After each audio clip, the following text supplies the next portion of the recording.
Chapter 001 Hotel Hangover. March, in the cafeteria of Jiangcheng University. The roommates put green vegetables into Yi Huayan's rice bowl. Although no one spoke, looking at the basin full of green grassland, Yi Huayan had roughly guessed his roommate's intentions. So he sighed and asked, "Okay, tell me, is Su Wanqing dating someone else?" Su Wancheng is his girlfriend of 1 year. It was just because Yi Huayan's family was poor and he could not even scrape together 100 yuan all year round, and he could hardly meet any of his girlfriend's material needs. So Su Wanqing has been breaking up with him recently. Xiaoyi, to be honest, an hour ago, we saw Su Wanqing getting into a Mercedes-Benz at the school gate. She was dressed very revealingly and sexy, and even wore black stockings. The roommate whispered. Hearing this, Yi Huayan couldn't help but secretly clench his fists. Didn't we agree at the beginning that the two of us would work hard together and help me make a name for myself? How could you change your heart in less than a year? Seeing Yi Huayan looking frustrated, his roommate kindly reminded him, "Xiaoyi, there will be a dormitory supervisor checking the room tonight. I guess she will be back before 10 o'clock in the evening. Why don't you wait at the school gate and ask her clearly?" After hearing this, Yi Huayan nodded silently, then walked out of the cafeteria without saying a word. Looking at his departing back, his roommates shook their heads helplessly. Yi Huayan's family situation is the standard gambler dad, alcoholic mom, broken family, and poor him. Although he was born with a good appearance, his biggest weakness was that he had no money. After all, being handsome can't make a living. At around 9 o'clock in the evening, a Mercedes-Benz stopped at the gate of Jiangcheng University. Su Wanqing got out of the car carrying an orange LV shopping bag. Then she blew a kiss towards the driver's seat, watched the Mercedes-Benz leave, and turned around and walked towards the school. Yi Huayan immediately went up to stop her. "Su Wanqing, who is that person?" he questioned angrily. When Su Wanqing saw this, she first showed a trace of panic after her secret was revealed. But the next second, she immediately returned to her previous superior attitude when facing Yi Huayan. "Humph, he's my new godfather, what? Is there a problem?" Su Wanqing said with her hands folded over her chest. "You." Yi Huayan was about to lose his temper, but suddenly he realized that the other person's legs were bare. "Where are your stockings?" he asked coldly. Su Wanqing didn't try to hide anything and said directly, "My stockings were torn by my godfather." These words were like a bolt of lightning, striking Yi Huayan directly on the top of his head. "Su Wanqing, how have I ever done anything wrong to you? Why do you treat me like this?" he said angrily. Su Wanqing couldn't help but sneer after hearing this. "Humph, Yi Huayan, you are so poor, and you still have the nerve to criticize me?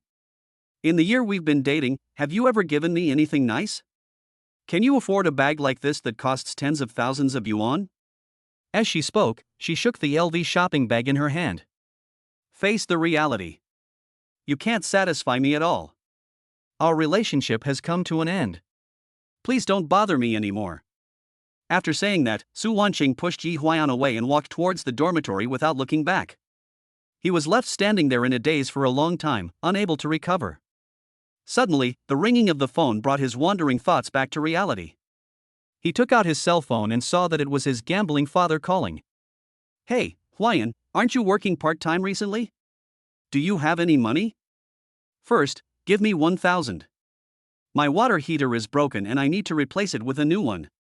Before the other party finished speaking, Yi Huayan hung up the phone. "No need to guess, this must be old Deng deliberately making an excuse to ask me for money to gamble. I worked as a tutor, going out early and coming back late, and it was difficult to earn this 1,000 yuan. Instead of letting you spend it on the gaming table, I'd rather go to the bar and enjoy myself." "Humph, isn't it just a broken heart? What's the big deal? Today I also want to experience the happiness of being rich." Thinking of this, Yi Huayan decisively took a taxi and headed straight to the most famous bar in Jiangcheng. That night, Yi Huayan opened 2 bottles of foreign liquor and drank them all. "After that, I drank too much and blacked out. I don't remember anything that happened afterwards." It was not until he woke up the next morning that he realized he was lying naked in a hotel room. What surprised him even more was that there seemed to be a woman lying next to him. The air was also filled with the sweetness left behind by the two people's lovemaking. Yi Huayan couldn't help but turn his head to look at the other person carefully. This woman's skin was as smooth as cream and seemed as if it could be blown away. The tall figure was estimated to be about 1.75 meters tall, and one of her long legs was resting on her body. Because her shiny black hair covered her face, her facial features could not be seen clearly. But the scent of the shampoo on her head always lingered at Yi Huayan's nose, making him feel relaxed and happy.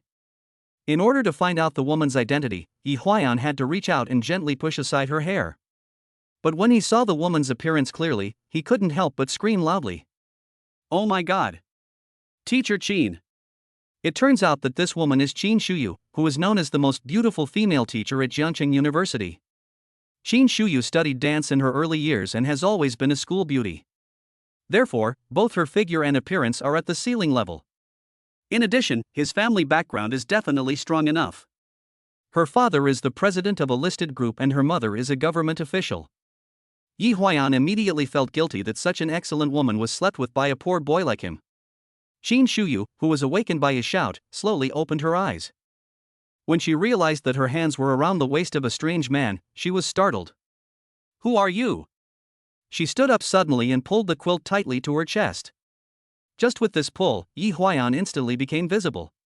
So he had no choice but to pick up the pillow to cover his lower body, and then said with a sad face, "I'm sorry, Teacher Qin, I drank too much last night and I don't know what happened at all." Qin Shuyu heard the other party calling her teacher, so she asked tentatively, "Are you my student?" "Well, I'm Yi Huayan from Class 3 of the computer department." He quickly introduced himself. When Qin Shuyu heard the name, she remembered that there was indeed such a person in Class 3. Because Yi Huayan is very handsome, he left a deep impression on Qin Shuyu, who taught him professional courses at the beginning of the semester. She also made a special note of the name. "So it's you. You went to the bar last night too?" Qin Shuyu asked coldly. "Well, I was heartbroken, so I drank 2 more glasses." Yi Huayan replied weakly. Then Qin Shuyu lifted the quilt and looked inside. Seeing that she was also naked, she asked him, "Did you take any protective measures?" Yi Huayan was stunned at first, and then he looked around. Seeing that there were no small umbrella boxes scattered on the ground, he could only shake his head. Qin Shuyu couldn't help but sigh when she saw this, then she calculated the date with her fingers, and then she shouted at the other party, "Why don't you go downstairs and buy me some medicine?" After hearing this, Yi Huayan woke up as if from a dream and immediately started to put on his clothes. But when he was about to leave, he turned around and asked Qin Shuyu, "Teacher, what medicine do you want me to buy?" Qin Shuyu was speechless for a moment. After a long while, she suppressed her anger and said, "Birth control pills." Yi Huayan said, "Oh," but just as he took a step out of the door, he turned back and asked, "What is the name of the contraceptive pill? And which brand should I buy?" Qin Shuyu then held his forehead and remained silent. After a while, she waved her hand and said, "Forget it, go back to school first, I'll buy the medicine myself." Yi Huayan looked at her worriedly, but he really couldn't help much here, and would only make her angry, so he had to go back to school obediently. Half an hour later, Qin Shuyu walked out of the pharmacy with a box of emergency contraceptive pills in her hand. Just as she was about to swallow the pill, memories of last night suddenly came flooding back. It turned out that she happened to catch her boyfriend cheating yesterday, and they had a big fight about it. "That's why I go to the bar to get drunk late at night." Qin Shuyu's current boyfriend is the son of the richest man in Jiangcheng, and the marriage between the two families was more or less arranged by the parents. To be honest, Qin Shuyu doesn't like her current boyfriend. "I always think he is just a fool with no substance. Especially after I caught him cheating, I hated him even more." She thought that since things had already happened, she might as well let it go. "It just so happens that I can have a reason to reject this marriage." Thinking of this, Qin Shuyu decisively threw the contraceptive pills in her hand into the trash can. Chapter 002 Activating the Nanny System. In the professional class a week later, Yi Huayan sat in the last row, feeling uneasy. When Qin Shuyu walked into the classroom with a textbook in her arms, he instinctively lowered his head, fearing that the other person would notice him. But for some reason, Teacher Qin, who never caught students skipping classes before, suddenly had the urge to take roll call before class. When Yi Huayan's name was called, he had to raise his hand and accept Teacher Qin's gaze. That look seemed to be saying, "Where are you hiding, kid?" What's even worse is that during class, Qin Shuyu specifically asked Yi Huayan to stand up and answer questions. As a poor student, he couldn't answer the question, so he was punished to stand for a long time. This situation usually only happens in middle school. Students will not be punished by standing in the corner at will in college. Therefore, Yi Huayan was really embarrassed this time. But in fact, he knew in his heart that Qin Shuyu was deliberately taking revenge on him. I thought the matter would be over after the other party had taken revenge. But when the class was about to end, Qin Shuyu, who was writing on the blackboard, suddenly felt nauseous in his stomach, and then he leaned over and started to dry heave. Several girls in the front row thought that the teacher had a stomach upset, so they all started to show concern for her. "It's okay, it will be fine in a while." Qin Shuyu waved his hand to indicate that he was fine. At this moment, a voice suddenly sounded in Yi Huayan's ears. "Ding dong, your nanny system has been activated. Current fetal development time, 2 weeks. The current system releases the task, care for pregnant women. Task reward, get top-level massage techniques." Yi Huayan suddenly raised his head and looked around, only to find that no one around him reacted. This made him sure that only he could hear the voice. "Oh my god! I have awakened the system. But why is it a nanny system? Could it be that it's Qin Shuyu who is pregnant with my child? She was having morning sickness. Yes, teacher Qin Shuyu is pregnant with your baby, please take good care of her. I'll go." Yi Huayan couldn't help but yelled out, causing the students around him to look at him strangely. So, while feeling extremely anxious, Yi Huayan finally waited until the get out of class was over. After that, he followed Qin Shuyu silently. Teacher Qin walked out of the classroom and quickly went to the washroom, then vomited directly into the sink. It seems that her reaction is particularly strong. Yi Huayan immediately stepped forward and patted her on the back, saying with concern, "Teacher, are you okay? Why don't you go to the hospital for a checkup?" Ding dong, congratulations on successfully caring for the pregnant woman. Mission completed, reward, top massage technique. When Qin Shuyu heard Yi Huayan's voice, she pushed him away fiercely and said coldly, "Go away, this is none of your business." Yi Huayan didn't expect the other party to be so resistant to him, so he didn't know what to say for a moment. Ding dong, new task released. Use top-level massage techniques to massage teacher Qin to help relieve his symptoms.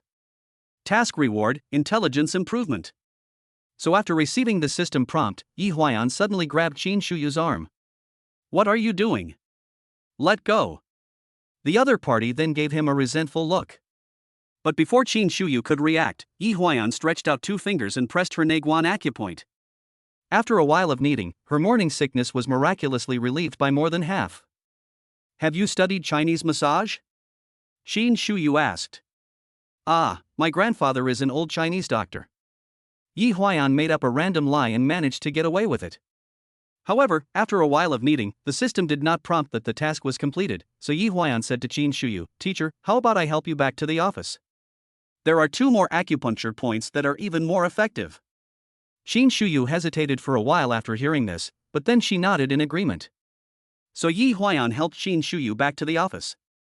At this time, there were only him and Qin Shuyu in the entire office. Therefore, Yi Huayan had no scruples and simply took off Qin Shuyu's red-soled high heels. Then he squatted down, picked up her long flesh-colored legs, and began to attack the Zusanli acupoint. Ah! The sudden feeling of soreness made Qin Shuyu unable to hold back and cry out. However, this moan made Yi Huayan feel inexplicable pleasure, so he pressed harder. Ding dong, congratulations on completing the massage task. Reward, intelligence improved. At this moment, Yi Huayan looked up and saw a ray of sunlight shining in through the window, covering Qin Shuyu's hair with a layer of holy light. Her delicate features looked particularly beautiful against the light. Especially that expression of both pain and enjoyment, which is captivating and extremely charming. Boom boom boom. However, a rapid knock on the door broke this beautiful and peaceful scene. Qin Shuyu was startled and sat up straight, then reached out and pressed Yi Huayan, who was squatting on the ground, under the desk, for fear that he would be discovered. "Come in," she called out to the door. After a while, the department head pushed the door and walked into Qin Shuyu's office. Then she sat down at her desk. "Teacher Qin, this time Yongxing Technology has approached our school again to ask for technical support. School leaders also attach great importance to this cooperation. After our meeting and discussion, we decided that you will lead this project," the department head said with a smile.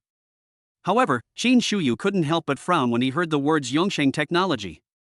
Just because the boss of this company is her current boyfriend Gu Chenxi. It was obvious that the other party wanted to take this opportunity to get close to me and gain forgiveness. But there was no way Qin Shuyu would give him this opportunity. So she said bluntly, "Director, I have been feeling unwell recently and I am afraid I cannot do this job. You should find someone else." When the director heard this, he immediately became anxious. "No, Mr. Chin, everyone knows this. Mr. Gu from Yongxing Technology, didn't he come here specifically for you? If you don't answer, who else would dare to answer it?" At this time, Yi Huayan, who was hiding under the table, was holding Qin Shuyu's silk stockings in his hands. When you smell it, a light sour smell is refreshing. Looking at the alluring feet, Yi Huayan couldn't help himself for a moment. He gently licked the soles of her feet. Suddenly, a tingling sensation spread throughout Qin Shuyu's body, like an electric shock. Her face immediately flushed. Seeing this, the department head immediately asked with concern, "Teacher Qin, are you okay?" Qin Shuyu took 2 deep breaths and said, "I told you, I've been feeling a little unwell lately." "It seems to be true. In that case, I'd better find someone else for this project," the department head said with a little disappointment. "Wait, Director, I've accepted this project." Qin Shuyu suddenly changed her mind. This project should be quite difficult. I'm afraid that President Gu will make things difficult for other teachers because of it. When the department head heard this, he immediately beamed with joy. "Oh, Teacher Qin is really sensible. Thank you so much." After that, he put an encrypted USB drive on Qin Shuyu's desk.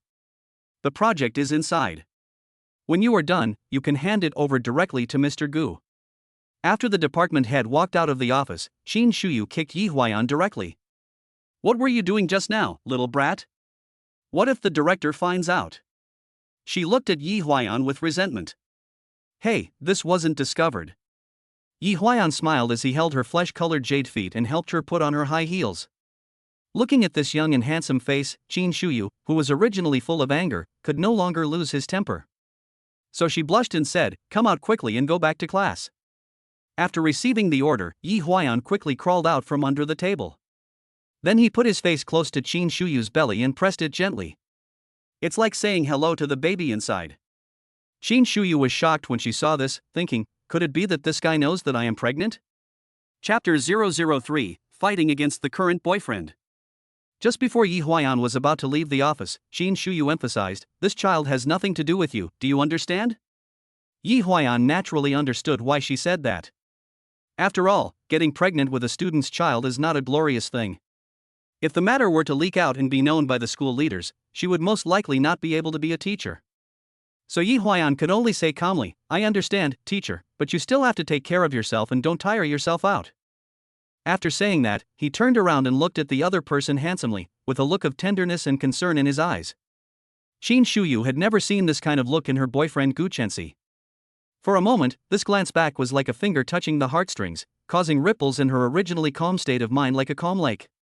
Yi Huayan. Although this boy is young, he knows how to be considerate. Thinking of this, Qin Shuyu unconsciously touched the acupoints he had just pressed, and a smile appeared on his face that was imperceptible to others. That night, Qin Shuyu organized several graduate students to modify the code of Yongxing Technology's app. Since this thing is just a long, smelly mountain of shit, it is extremely difficult to modify it. It can be said that a small change will affect the entire body. As soon as one problem is solved, several new ones suddenly pop up. In short, this group of people didn't finish work until 1 o'clock in the morning. When Qin Shuyu walked out of the school gate that night, she found a familiar Ferrari sports car parked there waiting for her. So she walked over and knocked on the car window. Then the car window slowly lowered, and the man in a suit in the car was her current boyfriend Gu Chenxi. "Mr. Gu, why are you running to the gate of our school in the middle of the night instead of going to sleep with that vixen?" Qin Shuyu asked unhappily. When Gu Chenxi saw his girlfriend coming, he quickly took out a bouquet of roses he had prepared in advance and handed it to her. "Teacher Qin, I was indeed wrong last time. But I just drank and sang with her, and didn't do anything else. Please believe me." Qin Shuyu didn't have the patience to listen to Gu Chenxi's old-fashioned rhetoric, so she interrupted directly, "Then how did her underwear get into your pocket?" Gu Chenxi was completely stunned by this question. After a while, he explained awkwardly, "We were playing dare at that time, so..." "Mr. Gu, don't explain anymore. Since you are such a philandering man, why bother to find a wife and tie yourself down? Please let me go." After saying that, Qin Shuyu turned around and left. Gu Chenxi quickly got out of the car and chased after him. "Teacher Qin, I have something else to tell you. he grabbed Qin Shuyu's arm and held onto her, refusing to let go. No matter how hard the other party tried, he couldn't break free. After all, how could a girl like her compare to a grown man in terms of strength? Let me go. Qin Shuyu was already pregnant and worked overtime until late at night, so her body was extremely weak. However, Gu Chenxi didn't care about all this. In his eyes, you are my girlfriend and you should listen to me in everything. So the more Qin Shuyu struggled, the harder he struggled. Suddenly, a tall figure appeared in front of the two of them. Before Gu Chenxi could react, he was knocked to the ground by a punch from the other party. Qin Shuyu looked carefully and found that it was Yi Huayan who came to help her out. You bastard, how dare you harass my teacher? Yi Huayan said as he rode on Gu Chenxi, wanting to punch him a few more times. Stop. Qin Shuyu hurriedly stopped him loudly when he saw this. Teacher, this guy is obviously doing something bad by touching you. I must teach him a lesson today. After saying that, Yi Huayan's fist hit Gu Chenxi's nose bridge directly. In just a few hits, he made the opponent's nose bleed. At this time, the security guards at the school gate saw that the situation was not good and rushed over and separated the two people on the ground. Gu Chenxi stood up and wiped the blood from his nose, then pointed at Yi Huayan and said, You, don't leave. I'm going to call the police on you. You're done, you know that? As the son of the richest man in Jiangcheng, he had never suffered such injustice. So he picked up his phone and was about to call the police, wanting the guy who beat him to go to jail for a few days. Unexpectedly, Qin Shuyu came up and grabbed his hand holding the phone. This is my student. If you call the police, his life will be ruined. Qin Shuyu was well aware of Gu Chenxi's methods. With his connections, he could just make a phone call to the leaders of the Jiangcheng Public Security Bureau and they would be able to get a criminal record for intentional injury against Yi Huayan. By then, he might not be able to continue studying at university. So at this moment Qin Shuyu was trying her best to stop her boyfriend from calling the police. When Gu Chenxi saw his girlfriend protecting this boy so much, he immediately felt jealous. So he's just going to let it go after beating me like this? He asked, pointing at his nose. Seeing that the other party was unwilling to give up, Qin Shuyu had no choice but to compromise and said, Then, if you don't pursue it, I will forgive you. After hearing this, Gu Chenxi put down the phone. Shuyu, are you really willing to forgive me? That's great, come on, I'll take you home. Having said that, Gu Chenxi was about to drive his girlfriend home. Unexpectedly, Yi Huayan stood between them at this moment. I'm sorry sir, I'll be the one taking teacher Qin home today. Yi Huayan is 1.82 meters tall, and he looks very oppressive standing in front of Gu Chenxi, who is only 1.7 meters tall. Gu Chenxi was already full of anger and had nowhere to vent it. Now Yi Huayan took the initiative to provoke him, so he directly said, What the hell does our quarrel between lovers have to do with you? Where did you come from? Yi Huayan then took 2 steps forward, nudged the other person with his strong chest muscles, and then said viciously, A person like you is worthy of being teacher Qin's boyfriend? Seeing that the two were about to fight again, Qin Shuyu shouted, Stop arguing. You two should go back. I will go home alone. After saying that, she turned and walked straight towards the main road. Gu Chenxi originally wanted to chase after him, but was pushed back by Yi Huayan. Watching Qin Shuyu's back disappear into the night, he had no choice but to drive away in disappointment. A few minutes later, Qin Shuyu, who was walking alone on the sidewalk, heard the sound of an electric bike horn behind her. Looking back, I saw that it was Yi Huayan riding his donkey electric bike chasing after me. Get in the car, teacher. I'll take you home. Yi Huayan patted the back seat of his car. Qin Shuyu looked at the watch. It was already past 1 in the morning. There is neither subway nor bus at this location, and because the university town is relatively remote, it is difficult to get a taxi. So after some thought, Qin Shuyu sat in the back seat of Yi Huayan's car. Teacher, hold my waist tightly, don't fall down. Yi Huayan reminded. Qin Shuyu hesitated for a moment, and finally reached out and placed a hand on Yi Huayan's shoulder. Drive slowly, she instructed. I understand, teacher. It's windy on the road right now. Please hide behind me and don't catch a cold. Yi Huayan said with concern. Hearing these heartwarming words, Qin Shuyu couldn't help but lower her head and smile knowingly. Then the two of them rode on a donkey electric scooter and drove towards Qin Shuyu's residence. Chapter 004 Living in the Teacher's House. Qin Shuyu comes from a wealthy family and lives in Thompson 1, a high-end luxury house in the city center. Therefore, when Yi Huaiyan rode his electric bike to the gate of the community, he was stopped by 2 security guards. After all, those who live here are all rich people, and luxury cars are driving in and out every day. It is impossible for any owner to ride an electric bike. So the security guard said seriously, "You can't send takeout in, just put it here." Yi Huaiyan got angry when he heard it. Somehow I put myself in the role of a delivery man. Why can't it be sent in? You will compensate the buyer for the platform deducting money after the buyer complains? Yi Huaiyan immediately retorted. Just as the 2 security guards were about to retort, Qin Shuyu popped his head out from behind Yi Huaiyan in time. "It's me." When the young security guard saw it, he immediately saluted Qin Shuyu. "Oh, it's Teacher Qin.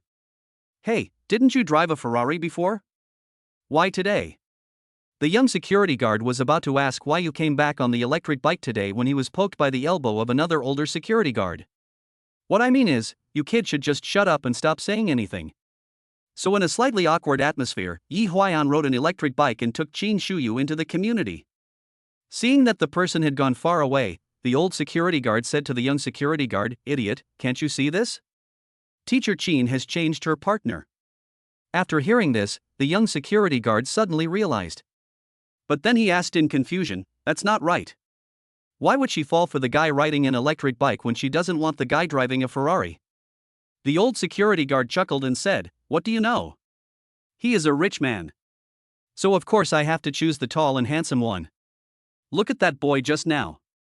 He's young, tall, and handsome. Isn't it better than the previous one?" The young security guard immediately nodded in agreement. After sending Qin Shuyu downstairs, she got out of the car and thanked Yi Huaiyan. "Be careful on your way back later," she specifically instructed. Yi Huaiyan responded and looked at Qin Shuyu reluctantly before leaving. But just when he was about to ride back, the bike suddenly issued a low-voltage warning sound. Yi Huaiyan frowned at first, but then relaxed again. "Oh, that's it.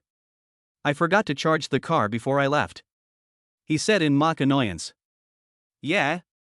Qin Shuyu leaned over and took a look at the dashboard.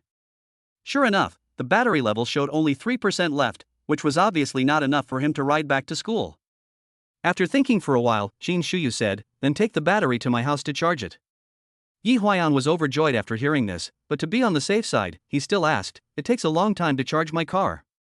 It's so late, where should I sleep?" Qin Shuyu glanced at the time on her phone. It was already 2 o'clock in the morning. So she said, "Where else can I sleep? I can sleep on the sofa in my living room." Yi Huaiyan then said, "Oh." Although there was no reaction on his face, he was already very happy in his heart. "Ha ha, what a blessing I have accumulated in several lifetimes. I can actually spend the night at the house of a beautiful teacher.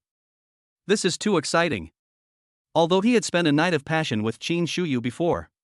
"But I was so drunk that time that I can't remember anything, it can almost be said to be negligible.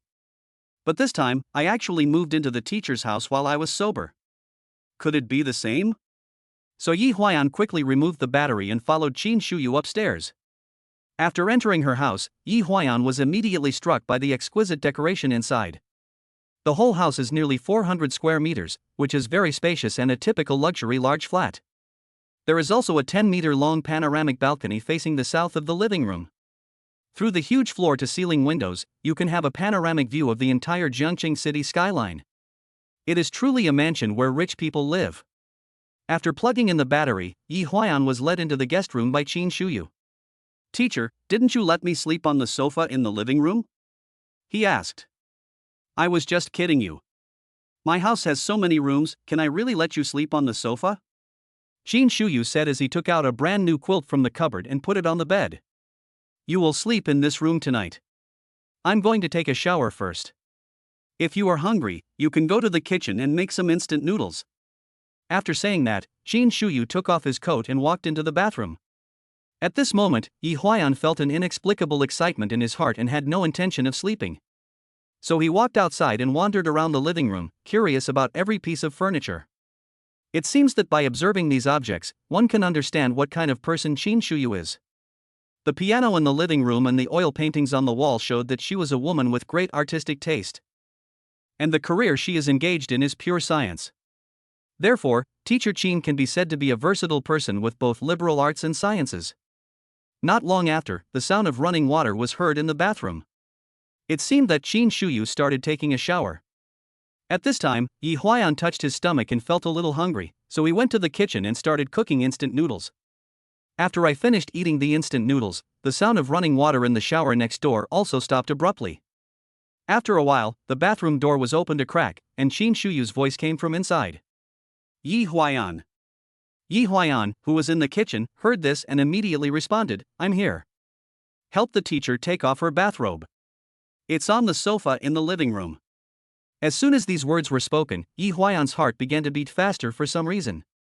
Oh my god. Teacher Qin asked me to help her get her bathrobe. Was she hinting at something? So he rushed to the sofa and found the white bathrobe. Then he ran to the bathroom door. However, Qin Shuyu only stretched out one hand through the crack of the door to receive it. Suddenly Yi Huaiyan felt a little disappointed. After handing over the bathroom door was slammed shut. He looked at nothing. So Yi Huaiyan, feeling a little disappointed, went back to the kitchen to wash the dishes. Then I went back to my room and went to sleep. At about 5 in the morning, Yi Huaiyan was awakened by the urge to urinate.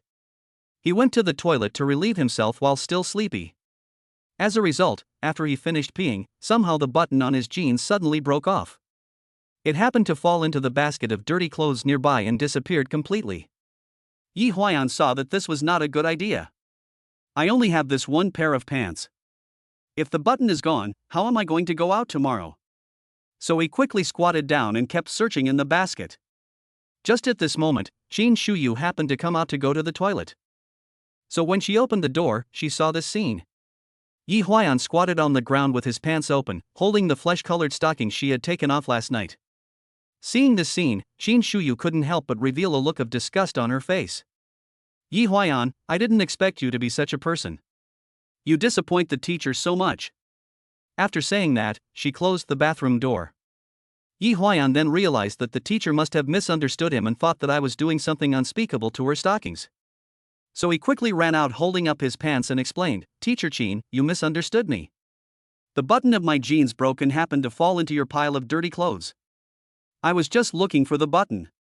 Qin Shuyu glanced at his crotch and found that the button had really fallen off. So she waved her hand and said, "Then go back and find it quickly." Yi Huaiyan let out a sigh and then ran back to the bathroom. About 3 minutes later, he finally found the naughty button. At this time, Qin Shuyu had already prepared the sewing kit and was sitting on the sofa waiting for him.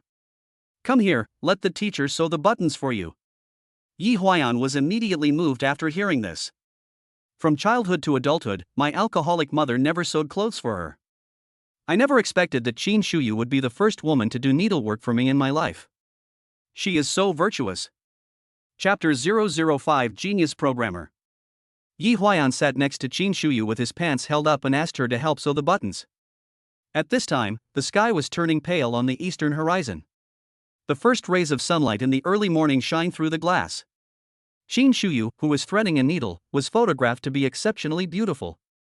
Yi Huaiyan was distracted for a moment as he looked at her focused expression.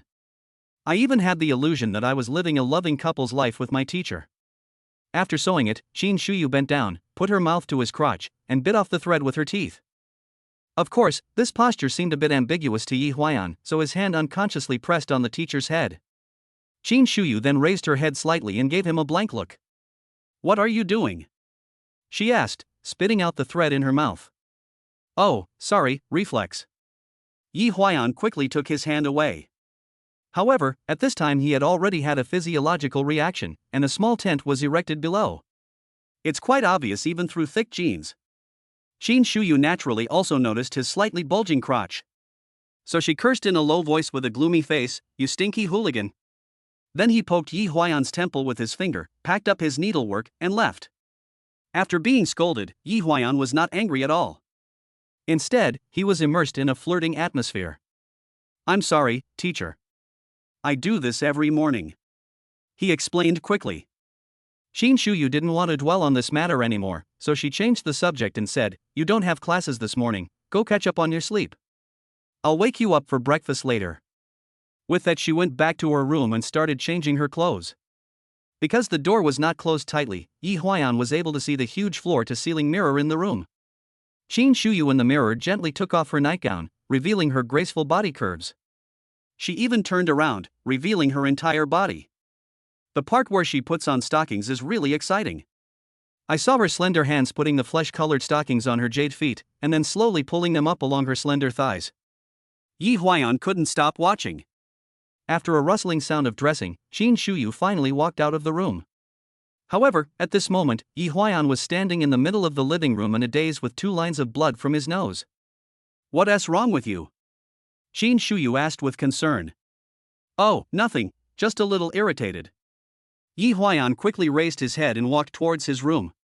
At around 9 o'clock that morning, Yi Huayan, who had just finished catching up on his sleep, was woken up by Qin Shuyu to have breakfast. The dining table was filled with Chinese and Western breakfast. There are bread, sausage, fried eggs, pancakes, fried dough sticks and porridge.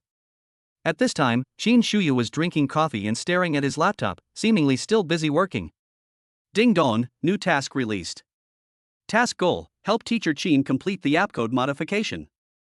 Task reward, an opportunity to accompany teacher Qin for a pregnancy checkup. Hearing this, Yi Huayan remembered. Hasn't my intelligence been enhanced by the system? Now it should be easy for me to modify that pile of shitty code, right? So he asked Qin Shuyu while chewing the dough sticks in his hand, "Teacher, are you still busy with the task your boyfriend assigned to you?" Qin Shuyu's hands, which were rapidly typing on the keyboard, suddenly stopped, and she said coldly, "He is no longer my boyfriend." After hearing this, Yi Huayan felt secretly happy. If that is the case, then don't I have a chance? After a while, Qin Shuyu complained, "He gave this project to me to modify, which means he has ulterior motives. It's to create opportunities to come to school to find me. It would take at least a month or 2 to finish this mountain of code." Having said that, Qin Shuyu took off his glasses, revealing a tired look on his face. Looking at the teacher with bloodshot eyes, Yi Huayan actually began to feel sorry for her. "Teacher, you only slept for 3 hours last night, right? Why don't you go and get some sleep now, or you won't have the energy for class this afternoon? As for this thing, leave it to me." Yi Huayan volunteered. "Well, thank you for your kindness. But this job is not something you, a sophomore, can do." Qin Shuyu just thought that the boy was joking with him. However, Yi Huayan was quite serious. He just snatched the other person's laptop and started changing the code. "Hey, don't mess around." Qin Shuyu became anxious and wanted to snatch the computer back. But Yi Huayan suddenly said forcefully, "Just lie down on the sofa and go to sleep." Qin Shuyu was really frightened by his shout. Taking advantage of this break, she secretly glanced at the screen and found that the few lines of code that the boy had modified were quite good. Plus, she was really tired, so she lay down on the sofa next to her and started to catch up on her sleep. Seeing that the teacher had fallen asleep, Yi Huayan covered her with his coat. Qin Shuyu slept more soundly when she smelled Yi Huayan's scent on her clothes. Since his IQ was enhanced by the system, Yi Huayan's professional level has improved by leaps and bounds. The speed of modifying shit mountain code is so fast. In less than 2 hours, an entire team's 2-month workload was completed. When Qin Shuyu woke up at noon, she found that the app was running smoothly. And all the newly added functions can function normally. "Xiao Yi, did you really modify this thing by yourself?" she asked incredulously. "Well, it's not difficult at all. It's a piece of cake," Yi Huayan said confidently. Qin Shuyu was so shocked that her mouth opened wide. "I didn't expect that the genius programmer was in my class." Suddenly, the phone rang. Qin Shuyu took out her cell phone and saw that it was a call from the school leader. "Hello, Mr. Qin, are you free now? We have booked a table at the Buckingham Hotel for lunch. I hope you can come and attend. It's a good opportunity for several of our leaders to discuss the project that Yongxing Technology is cooperating with our school." Qin Shuyu immediately realized that this dinner was organized by Gu Chenxi. He will definitely be here today. Now that the app has been revised, we might as well take this opportunity to submit the results. This will save him from bothering me in the future. So Qin Shuyu readily agreed. "Okay, leader. I'll be there." After she hung up the phone, she turned to Yi Huayan and said, "Let's go. The teacher will treat you to a big meal at noon." When Yi Huayan heard that there was going to be a big meal, he immediately became interested. Just when he was about to get the battery from the electric bike, Qin Shuyu stopped him. Let's go by car this time. As she spoke, she shook the Mercedes-Benz keys in her hand. Yi Huayan then remembered that teacher Qin had a Mercedes-Benz car. However, given her financial situation, driving a Mercedes-Benz is already quite low-key. So the two of them drove to Buckingham Palace. This is the most famous 5-star hotel in Jiangqing City. After entering the box, Yi Huayan immediately looked into Gu Chenxi's eyes. The faces of both of them turned gloomy in an instant. Why did you bring him here? Gu Chenxi asked Qin Shuyu coldly. I'm sorry, Mr. Gu, this student Xiao Yi is the biggest contributor to this project. Without him, we would have probably taken 2 months to modify this shitty mountain of code. Qin Shuyu said bluntly. Gu Chenxi snorted after hearing this, and then asked with a look of disdain, just him? And he's the biggest contributor? Then tell me, with him here, how long will it take to complete this project?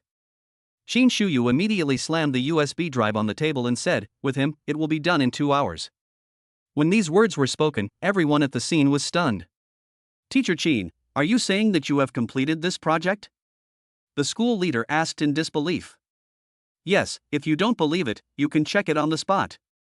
After Yi Huayan finished speaking, he sat down and started to show off the delicious dishes on the table, completely disregarding the faces of those leaders. At this time, Gu Chenxi, who didn't believe it, took out his laptop and inserted the USB drive into it. Soon, the app was running smoothly on the computer simulator. Not only are all functions intact, but the entire program runs smoothly without any bugs. Seeing this, the school leaders couldn't help but applaud. Oh my, Xiao Ye is such a talented programmer. It is true that heroes emerge from youth. I admire you so much. Yi Huayan was soon drowned out by everyone's praise.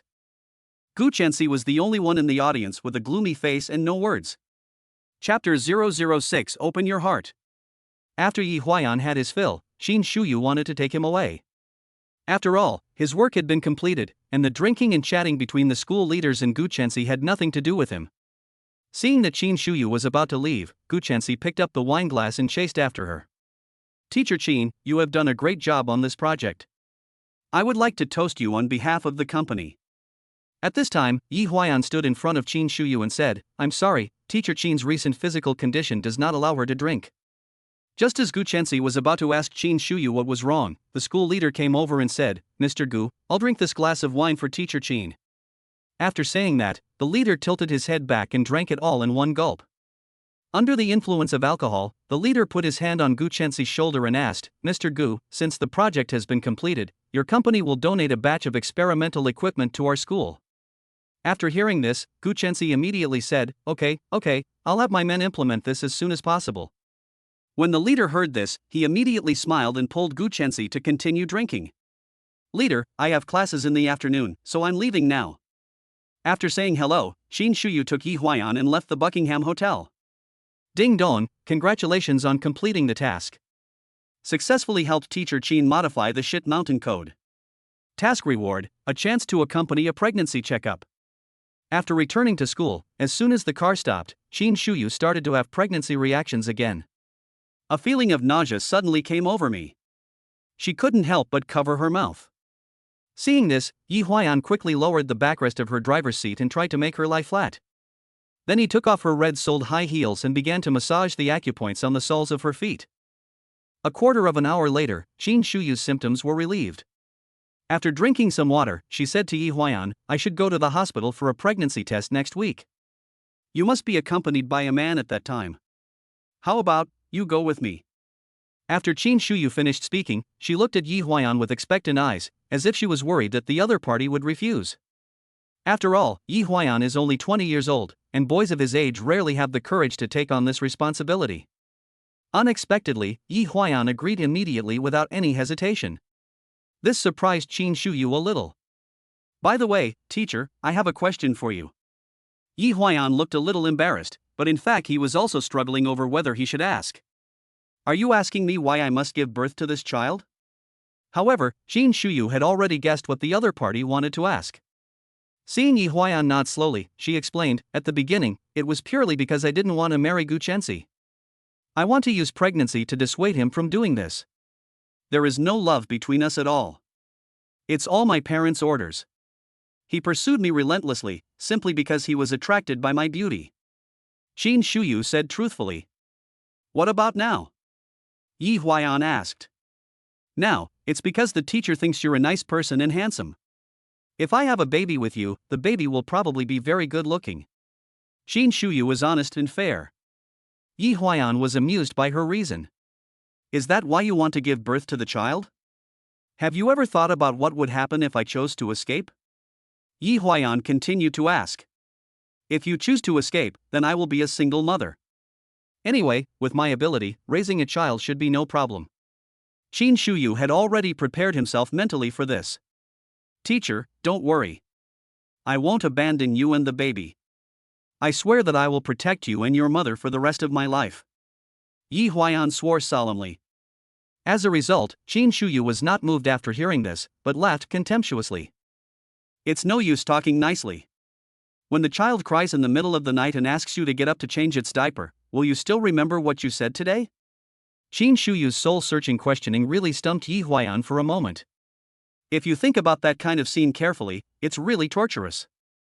Seeing Yi Huayan remain silent, Qin Shuyu comforted him, you don't have to worry about the child. I will take care of it after it is born. You should concentrate on your studies for the next 2 years. After I graduate from college? At this time, Yi Huayan immediately interrupted her and said, No, teacher, I have decided to be responsible for you and the child. Don't worry, no matter how difficult it is to raise a child, I won't back down.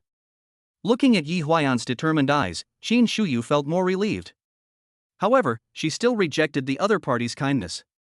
Forget it, you should listen to your teacher and focus on your studies first. Teacher, I love you. Yi Huayan was so excited that he actually grabbed the other person's watch and rolled his eyes. Qin Shuyu sighed helplessly, and then said coldly, Do you understand me? Whatever I like to eat. What color do you like? What's your personality like? What's your temper? What kind of exercise do you usually do? What to wear? You know nothing. So why do you say you love me?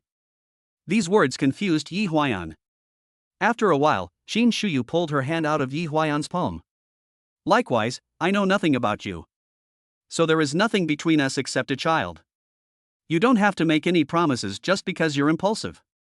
From now on, please put yourself in the right place. Qin Shuyu directly rejected the possibility of the two being together. These words were like a basin of cold water, cooling Yi Huayan's originally hot heart. Seeing the other person's frustrated face, Qin Shuyu also realized that what he had just said was indeed a bit too much for Yi Huayan. So she comforted him a little, saying, But I am glad that you have this heart. It's getting late, let's go to the classroom. After saying that, Qin Shuyu got out of the car. Yi Huayan followed her all the way, feeling mixed emotions. Ding dong, new task released. Accompanied teacher Qin to complete the pregnancy checkup. Task reward, teacher Qin's favorability towards you increases. Only then did Yi Huayan react, yes, I have the blessing of the nanny system. With this thing, I will definitely be able to defeat Qin Shuyu. Thinking of this, his heart was burning again. Humph, teacher Qin, just wait. Sooner or later, I will make you throw yourself into my arms willingly.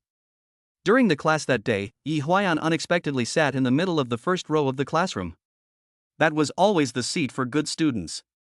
Poor students like Yi Huayan used to hide in the back to sleep or play with their mobile phones. However, today he was acting out of character and was exceptionally positive. Qin Shuyu naturally understood what this boy was thinking. He wanted to sit closer to the teacher so that the teacher could look at him more. So throughout the entire class, Yi Huayan's eyes never left Qin Shuyu's body. I even felt a little embarrassed looking at the other person. In order to respond to the other party's action, Qin Shuyu deliberately asked Yi Huayan a difficult question to answer. But he, whose intelligence had been improved, got the answer right immediately. Qin Shuyu could only praise Yi reluctantly.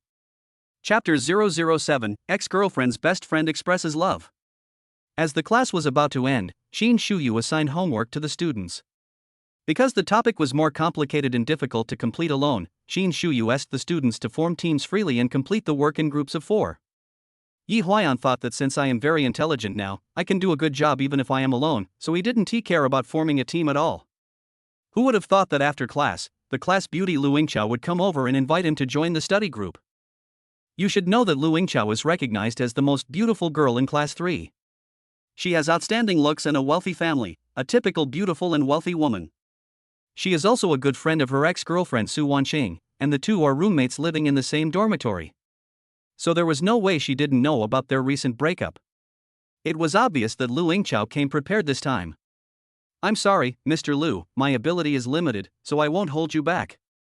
However, Yi Huayan's mind was now full of Qin Shuyu and the child, so he had no time to pay attention to her. Seeing that he was rejected by the other party in person, Lu Yingqiao felt a little embarrassed. Qin Shuyu, who had not yet left the classroom, came over and said bluntly, Yi Huayan, Lu Yingqiao is the class representative. She wanted to teach you out of kindness. Why are you so ungrateful? Yi Huayan was about to open his mouth to explain when he was stopped by Qin Shuyu's words. Listen to me, just follow Lu Yingqiao's team. Lu Yingqiao, supervise him for me and don't let him slack off. After saying that, Qin Shuyu left the classroom without looking back. At this time, Lu Yingqiao came to Yi Huayan and said with a smug look on his face, Student Yi, since the teacher has spoken, I have to supervise you to complete your homework. I'll wait for you in the library tomorrow afternoon. See you there. Yi Huayan was speechless after hearing this. I wondered why Qin Shuyu wanted to match me up with that woman. It's really hard to understand. So the next afternoon, Yi Huayan had no choice but to go to the library to meet with Lu Yingqiao and complete the complicated assignment together. Since there are two other members in the study group, some things are not convenient to say in person. Therefore, Lu Yingqiao secretly sent a WeChat message to Yi Huayan during the break. Lu Yingqiao, I heard that Su Wanqing kicked you out? After seeing this message, Yi Huayan thought that this woman was finally going to reveal her true intentions. So he replied, yes, we have broken up. Lu Yingqiao, then congratulations, a materialistic woman like her does not deserve true love. Yi Huayan almost couldn't help laughing out loud after seeing it. I thought, do you really want to say this to your best friend behind her back? He immediately replied, aren't you two roommates and best friends? Why do you say that about her? Lu Yingqiao, I can't stand some of her behaviors. For example, the old man she hooked up with a while ago was old enough to be her father. It makes me sick to death to see her dressing up carefully every day to go on a date with that old man. Yi Huayan, I think as long as it is true love, age is not a problem. When Yi Huayan said this, he was obviously thinking of his relationship with Qin Shuyu. As the saying goes, a woman 3 years older than a man will bring him wealth. If he could get along with Qin Shuyu, he would be lucky enough to get 2 gold bricks. Lu Yingqiao, but it's obviously not true love between them. Doesn't the old man just want her youth? Isn't she just after the old man's money? Yi Huayan immediately sent an emoticon nodding in agreement. Suddenly, Lu Yingqiao, who was sitting opposite, discovered that Yi Huayan's mobile phone screen was broken. So she asked on WeChat, how long have you been using your phone? Yi Huayan replied, about 3 years. Lu Yingqiao, that must be very stuck, right? Yi Huayan, it's okay, but it looks a bit old. Lu Yingqiao, then I'll buy you a new iPhone. Yi Huayan, no, that thing is too expensive. This phone is still usable, there is no need to replace it. Lu Yingqiao was silent for a while, just lowered his head and operated something on his mobile phone. A few minutes later, she sent me a screenshot. It turned out that she had already placed an order on a shopping platform and shows same-day delivery. Lu Yingqiao, remember to check your package when you return to the dormitory. Yi Huayan thought to herself that she was indeed a rich woman, as she bought an Apple phone right away. Although Yi Huayan also wanted to buy a new phone, he knew that he absolutely could not take this thing. Once you accept the other party's favor, it is equivalent to living off the rich woman and you will have to listen to her in everything from now on. What about Qin Shuyu? What about the children? I can't betray them. Thinking of this, Yi Huayan had already made up his mind. Thank you, boss kneeling.jpg. He sent the other party an emoticon. Lu Yingqiao thought Yi Huayan had accepted his gift, so he smiled happily. At this time, a small red dot appeared on Qin Shuyu's WeChat avatar.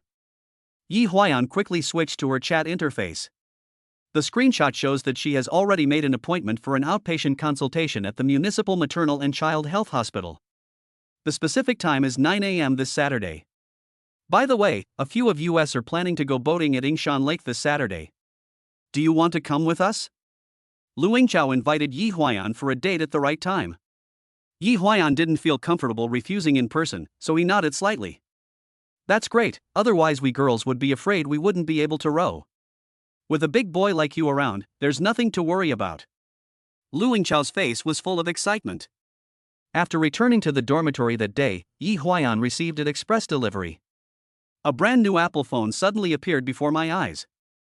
The roommates came over to watch and exclaimed, "Oh my god, Xiaoye, are you being kept by a rich woman? This phone must cost at least 10,000 yuan, right?" Everyone was curious about who gave him the phone. Yi Huayan didn't hide it and simply confessed, "Lu Yingchao bought this for me." Class beauty Lu Yingchao. Olji, to be honest, she is the only one in our class who is worthy of you. That Su Wanqing is just a gold digger. There's nothing interesting about her. That's right, Lu Yingchao is still the best. Everyone responded. However, Yi Huayan just smiled faintly and put away his phone. Because in his eyes, Su Wanqing and Lu Yingchao were just passing by. Only teacher Qin Shuyu was his ultimate goal. Saturday came in a blink of an eye. Lu Yingchao stood at the school gate early in the morning waiting for Yi Huayan, looking forward to going boating on Yingshan Lake with him. But when Yi Huayan appeared, he found that he was holding the packaging box of the Apple mobile phone that he had just bought for him not long ago. Yi Huayan walked straight up to Lu Yingchao and said, "Student Lu, thank you for your kindness, but I can't accept this. You'd better take it back and return it." After saying that, he put the phone directly into Lu Yingchao's backpack. "I have something else to do today, so I won't go with you." "Sorry." After saying that, Yi Huayan turned and walked towards Qin Shuyu's Mercedes-Benz. After getting in the car, Qin Shuyu raised her lips slightly and asked, "How could you bear to refuse someone who was so kind to you?" Yi Huayan said coldly, "If you can't even withstand this little temptation, how can I keep my promise to you and the child?" Qin Shuyu couldn't help but cover her mouth and laugh after hearing this. After a while, she took out a new iPhone from the storage box of the car. "Here, this is your reward." As she said that, she threw the phone directly into Yi Huayan's arms. "Ah! How can this be so embarrassing?" Yi Huayan was suddenly surprised and happy. "Your crappy phone should have been replaced long ago. It takes a long time to send a message." Qin Shuyu couldn't help but complain. "Hey, thank you, teacher." Yi Huayan smiled even more brightly. However, this scene was seen by Lu Yingchao, who was far away. She recognized the Mercedes-Benz that belonged to teacher Qin. So a plan gradually emerged in her mind. Chapter 008, First Pregnancy Test. When Qin Shuyu drove to the gate of Jiangcheng Maternal and Child Health Hospital, she suddenly stepped on the brakes hard. Yi Huayan then looked at her in confusion. "The taxi behind us followed us all the way. Don't you think it's suspicious?" Qin Shuyu said with a serious face. After hearing this, Yi Huayan immediately turned around and looked back. Sure enough, there was a taxi parked not far from them. Its lights were not on and no passengers got out of the car. It does look suspicious. "Oh my god, are we being followed?" Yi Huayan reacted and felt something was wrong. If the person in the taxi is really an acquaintance, then I'm afraid I won't be able to do the pregnancy test today. No hurry, go down and take a look first. I'll go park the car. Qin Shuyu was relatively calm and showed no signs of panic. So Yi Huayan got out of the car first and walked towards the convenience store across the street, hoping to confuse the other party. Sure enough, a few seconds later, Lu Yingchao got out of the taxi. She ran straight across the road towards here. However, when she walked into the convenience store, she did not see Yi Huayan. Just when she was full of confusion, Yi Huayan suddenly patted her shoulder from behind, scaring Lu Yingchao so much that her whole body trembled. "Student Lu, what are you doing? Didn't you say we were going to Yingshan Lake for boating? What? Did you go the wrong direction?" Yi Huayan asked with a wry smile. Lu Yingchao was stunned at first, but after just 2 seconds, she returned to her usual proud attitude. "Humph, Yi Huayan, don't think I don't know. You just got into teacher Qin's car, right? A man and a woman came to the maternal and child health hospital on the weekend. There must be some unspeakable secret between you two. I didn't expect Lu Yingchao to guess everything." Yi Huayan was already a little uneasy at this time. He grabbed the other person's collar and said in a threatening tone, "If you dare to tell anyone about this, I will never let you go. Do you understand? Let go." Lu Yingchao struggled hard to break free, but her strength was nothing compared to Yi Huayan. "Okay, as long as you promise me one thing, I will keep the secret for you." Seeing that he couldn't win over the other party, Lu Yingchao could only start negotiating the terms. After hearing this, Yi Huayan let go of his hand. What's the matter? Tell me. He asked coldly. Be my boyfriend. Lu Yingqiao immediately stated his request. Looking at the other person's beautiful face that was carefully dressed up, Yi Huayan fell into deep thought. If he doesn't agree, then once this matter becomes public, both he and Qin Shuyu will be in trouble. Especially for the women, not only their reputation will be ruined, but they may even lose their jobs. So Yi Huayan had no choice at all in this matter and could only submit to Lu Yingqiao. Okay, I promise you, he said, rubbing the tip of his nose. A verbal agreement is not enough. You must make an official announcement in public. Lu Yingqiao obviously had no intention of letting him go. I'm warning you, don't push your luck. Yi Huayan seemed a little impatient. I can't help it. I'm just afraid that you'll regret it. If you were to post on your moments right now to officially announce that we're boyfriend and girlfriend, I would definitely keep my mouth shut and never say a word about you too. Lu Yingqiao's thoughts were almost causing Yi Huayan to have trypophobia. After a long time and repeated thinking, Yi Huayan finally made up his mind. Okay, I'll post it. He pulled out his phone and started taking intimate selfies of the two of them. When Lu Yingqiao saw his new iPhone, he couldn't help but smile.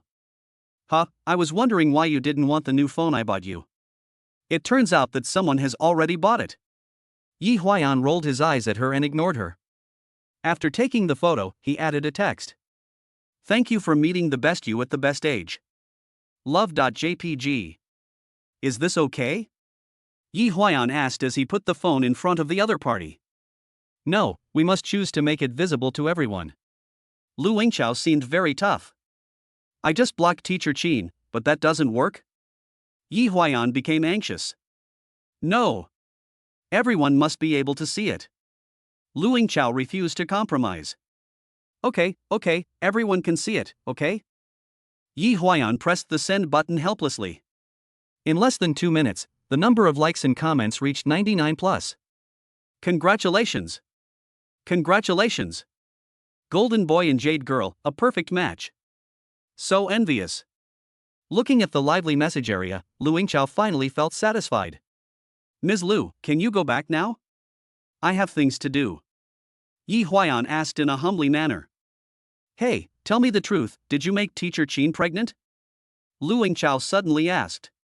Yi Huayan was really anxious at this moment. He said with wide eyes, why are you so troublesome? I agreed to keep the secret for me once the official announcement is made. Why are you still asking about other people's private affairs?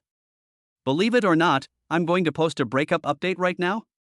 Seeing that the other party was really getting angry, Lu Yingqiao had no choice but to give up while he was ahead. Don't be angry, baby, I was just joking with you. By the way, I have booked a restaurant tonight, how about I treat you to dinner?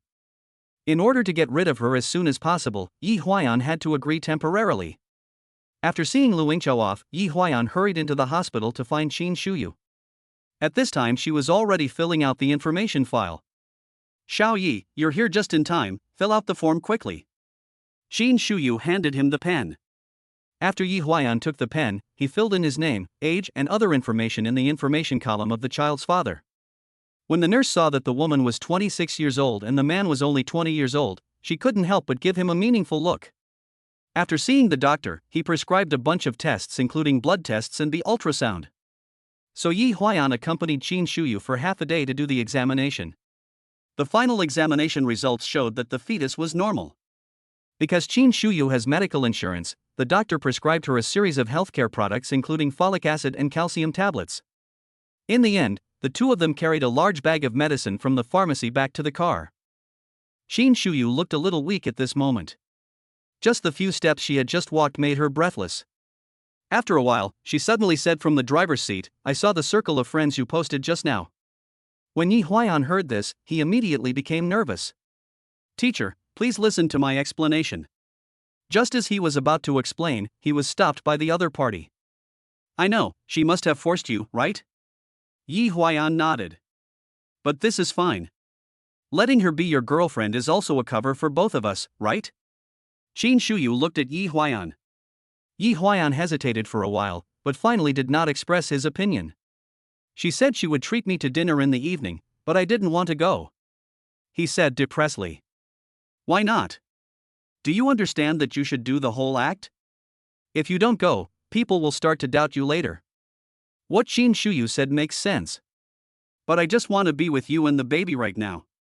After Yi Huayan finished speaking, he rested his head on Qin Shuyu's thigh and then put his ear against her belly, as if listening to the movement inside. Fool, it's only 4 weeks old, what can you hear? Qin Shuyu smiled and touched Yi Huayan's hair. Yi Huayan then held Qin Shuyu's hand and was reluctant to let go for a long time. Ding dong, mission accomplished. Accompanying teacher Qin to undergo a pregnancy test. Reward, teacher Qin's favorability towards you increases. Current favorability is 56%. Chapter 009 Childcare Incentive. Ever since Yi Huayan officially announced that he was together with Lu Yingqiao, this golden boy and girl had become the envy of everyone. Even his ex-girlfriend Su Wanqing seemed to have some regrets. Lu Yingqiao said that her godfather seemed to have a new love recently and didn't pay much attention to her. After hearing this, Yi Huayan just smiled calmly, without any waves in his heart. After all, whether Su Wanqing lives a good or bad life has nothing to do with him. After class that day, Yi Huayan accompanied Lu Yingqiao to the cafeteria for lunch. Although he doesn't like the other person, since he is already her boyfriend, he still has to accompany her for 3 meals a day. Besides, Lu Yingqiao is rich, so he always uses her meal card. Since there is a long-term free meal ticket delivered to your door, why not take it? Just when the two of them bought the food and sat down to eat, Yi Huayan's attention was suddenly attracted by a person sitting not far away. Isn't that Qin Shuyu? It turns out she also eats in this cafeteria. So Yi Huayan couldn't help but keep glancing in her direction. He didn't even hear clearly what Lu Yingqiao, who was sitting opposite him, said.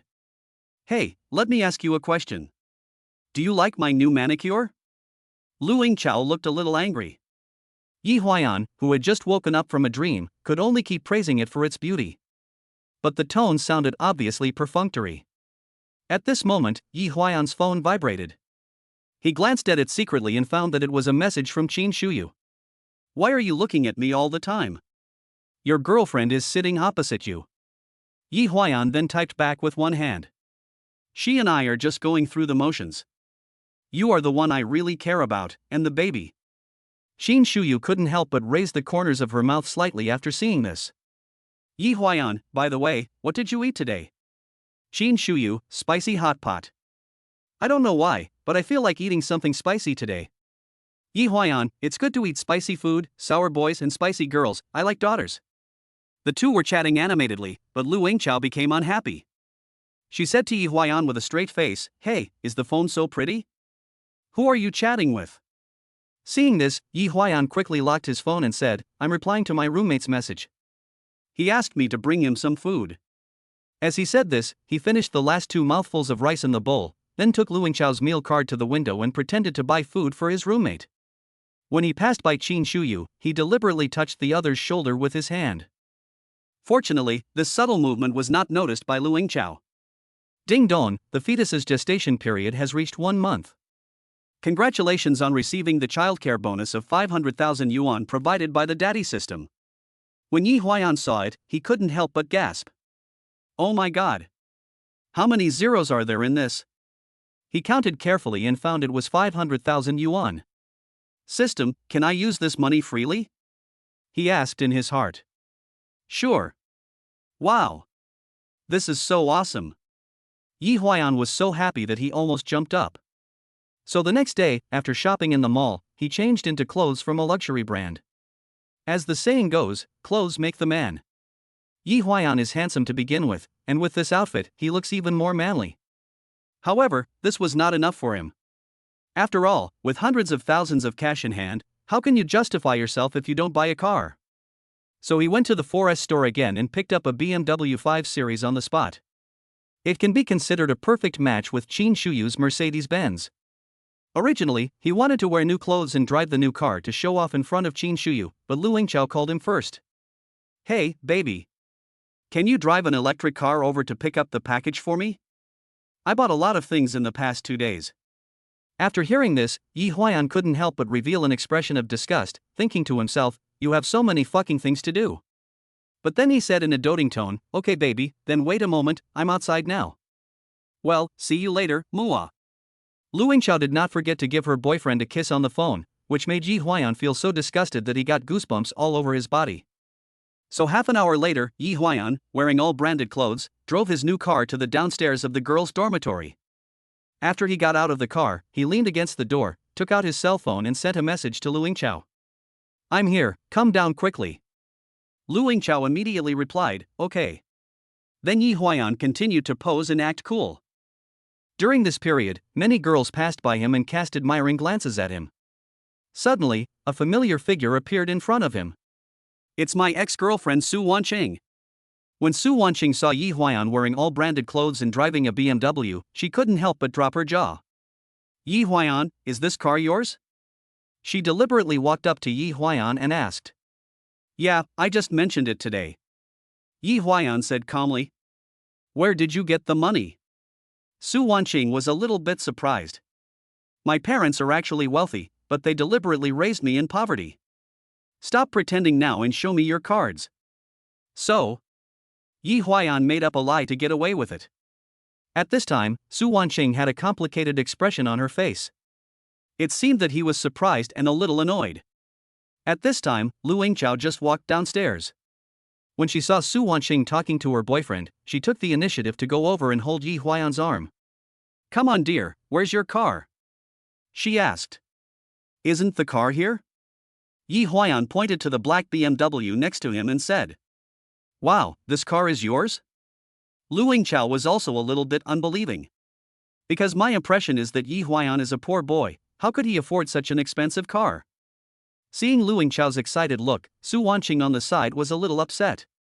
"Bitch. You were the one who kept saying bad things about Yi Huayan in my ear and advised me to break up with him as soon as possible. So you just want to monopolize him, right?" As Su Wanqing spoke, she went over and grabbed Lu Yingqiao's hair. Naturally, Lu Yingqiao was not willing to be outdone. She also grabbed the man's hair and retorted, "Who told you to hook up with an old man outside? It was you who proposed the breakup, what does it have to do with me?" The two men pulled each other's hair and wrestled with each other. Yi Huayan was like a bystander, standing there quietly watching the two of them fight. Humph, it turns out that none of these people are good people. One is a gold digger and the other is a scheming bitch. Go to hell, both of you. Yi Huayan cursed in his heart. After fighting for about 3 minutes, both of them had blood on their faces from being scratched by the other's fingernails. At this time, both of them had exhausted their physical strength, so they sat on the side of the road, gasping for breath, as if they were taking a halftime break. "Yi Huayan, why don't you help me?" Lu Yingqiao asked. "Why should he help you? He is my man." Su Wanqing immediately retorted. So after exchanging some trash talk, the two men started grabbing each other's hair and wrestling with each other. This attracted the attention of passers-by. At this time, Yi Huayan looked at his watch and thought that there was no need for him to stay here and watch the two of them fighting. So he got into the car in a handsome posture. Then he drove directly towards Qin Shuyu's home. Chapter 010 Family Origin. When Yi Huayan drove the car to the downstairs of Qin Shuyu's house, he couldn't wait to let her see his new car. Just like a child showing off his new toy in front of an adult. However, after Qin Shuyu came downstairs, she just forced herself to smile, as if she had something on her mind. Yi Huayan noticed something and asked her what was wrong. The other party was silent for a moment, and then said with a depressed mood, "My dad called me. We said we'd have dinner together in 2 days to discuss the engagement party." Yi Huayan thought that she was worried about this matter. "Then why don't you just tell your parents that you are pregnant and the child is not Gu Chenxi's, isn't that enough?" Qin Shuyu frowned immediately after hearing this. "You don't know my family situation. If that's the case, he'll have to sever the father-daughter relationship with me." Yi Huayan then leaned forward and whispered, "Then tell me in detail what the situation is in your family." So Qin Shuyu asked him to follow him upstairs, and then told him the whole story of the Qin and Gu families. It turns out that Qin Shuyu's father Qin Buqing and Gu Chenxi's father Gu Tianxiong have known each other since childhood. Both of them grew up in government compounds. The Hangda Group founded by Qin Buqing rose rapidly due to the real estate boom at the beginning of this century and became the #1 real estate company in the province. At the same time, her father also ranked among the top 3 richest people in Jiangqing City. However, the good times did not last long. In recent years, the real estate industry has gradually become sluggish. Hangda Group also began to face many problems such as insufficient funds. In comparison, Yongshang Group, founded by Gu Tianxiong, has emerged as a dark horse by manufacturing new energy vehicles. The company's market value has doubled in recent years.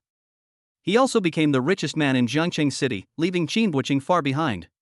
When Qin Buqing was in power, Gu Tianxiong wanted to arrange a marriage with him. Match Gu Chenxi and Qin Shuyu. As a result, Lao Qin was too arrogant at that time and looked down on the Gu family, so he rejected the proposal in person. Because of this matter, Gu Tianxiong ignored Qin Buqing for almost half a year. Later, the Qin family gradually declined, and when the Gu family became the richest family, the situation reversed. Now, in order to obtain financial support from the Gu family, Qin Buqing is trying his best to introduce his daughter to Gu Chenxi. So if I tell him now that your daughter is pregnant and the child is not Gu Chenxi's, he will definitely abort Qin Shuyu, right? Therefore, she is now caught in a dilemma. On the one hand, she is unwilling to marry Gu Chenxi, so she wants to use pregnancy to dissuade the other party. On the other hand, I can't let my parents know about this, otherwise I will never be able to stay in this family. After hearing this, Yi Huaiyan thought that this matter was indeed difficult to handle. But no matter what, I have to go ahead with it. After all, you can't hide the fact that you're pregnant. When the day of birth comes, don't you have to face it bravely? So now all Yi Huaiyan can do is encouragement and comfort. 2 days later, in a private room at the Buckingham Hotel, the Qin family and the Gu family sat around the table, discussing their engagement. As the richest man in the new Jinjiang city, Gu Tianxiong was naturally very proud and looked superior. In comparison, the Qin family is much more low-key. Old Gu, we two brothers haven't had a drink together for several years. Come on, brother, I'll have a few drinks with you today. Qin Buqing took the initiative to pick up the wine glass and said with a smile on his face.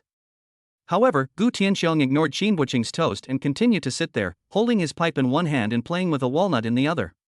After a long while, he slowly said, Old Qin, at our age and with our wealth, we should focus on health preservation. It's better to avoid things like cigarettes and alcohol. Hearing this, Qin Buqing had to put down his wine glass silently. Although he was extremely unhappy, he did not dare to show the slightest displeasure on his face. A few years ago, I asked you about the marriage of your 2 children. Didn't you deny it at that time? Why did you come to my house again today to talk about this? Gu Tianxiong's words were obviously intended to humiliate Qin Buqing. Qin Buqing understood that he was indeed at fault, so he could only smile and say, Hey, it's different now. Brother, I was confused at the time, please don't take it to heart. Now that these 2 kids have been dating for 2 years, it's time for them to talk about marriage. Gu Tianxiong snorted after hearing this, and then said, Then my Gu family is no longer what it used to be. We have to think about this carefully. Love is love. If we really want to talk about marriage, we must be very cautious. The divorce rate among young people is so high nowadays. Especially since my Gu family has so much assets. If we get divorced in the future, it will be troublesome. So marriage must be handled with caution. In fact, Gu Tianxiong didn't mean to deliberately obstruct the 2 children's engagement when he said this. He just wanted to discuss Qin Buqing and avenge his past. But Qin Shuyu on the side couldn't stand it anymore.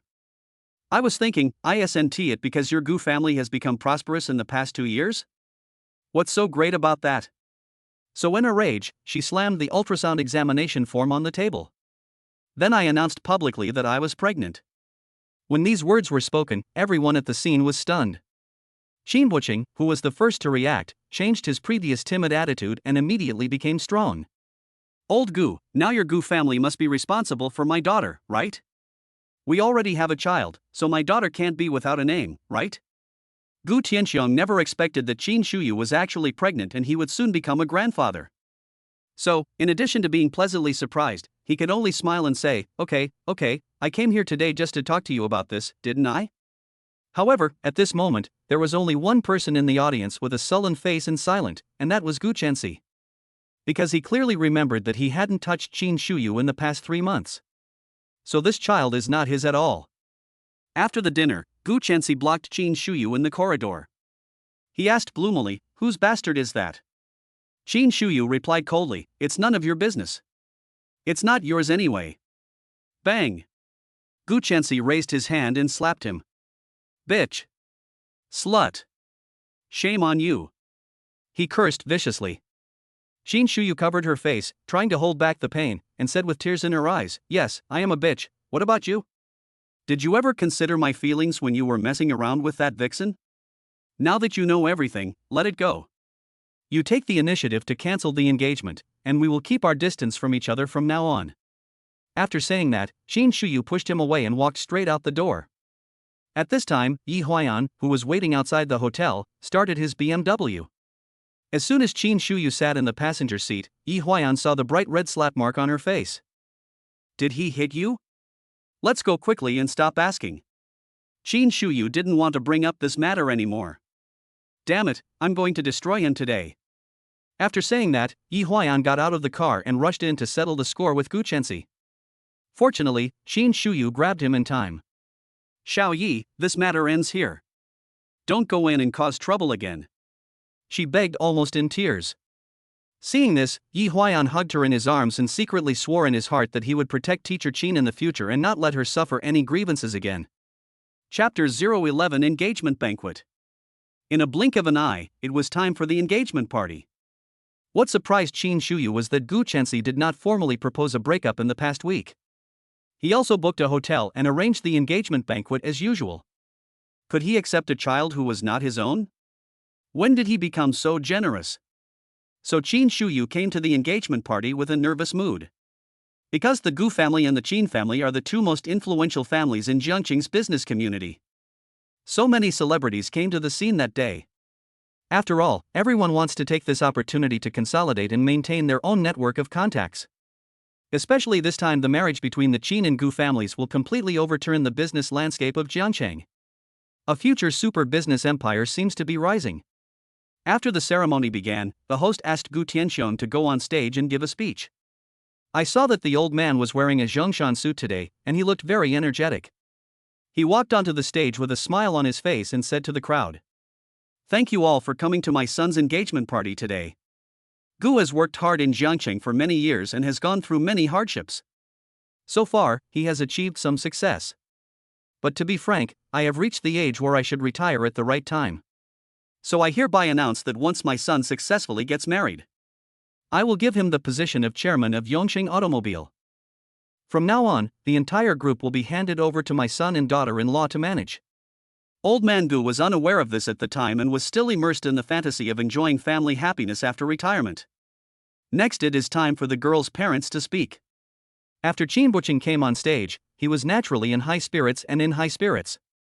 After all, once the two children get married successfully, then Yongshan Group will definitely lend a helping hand and help Hengdao Real Estate overcome the difficulties.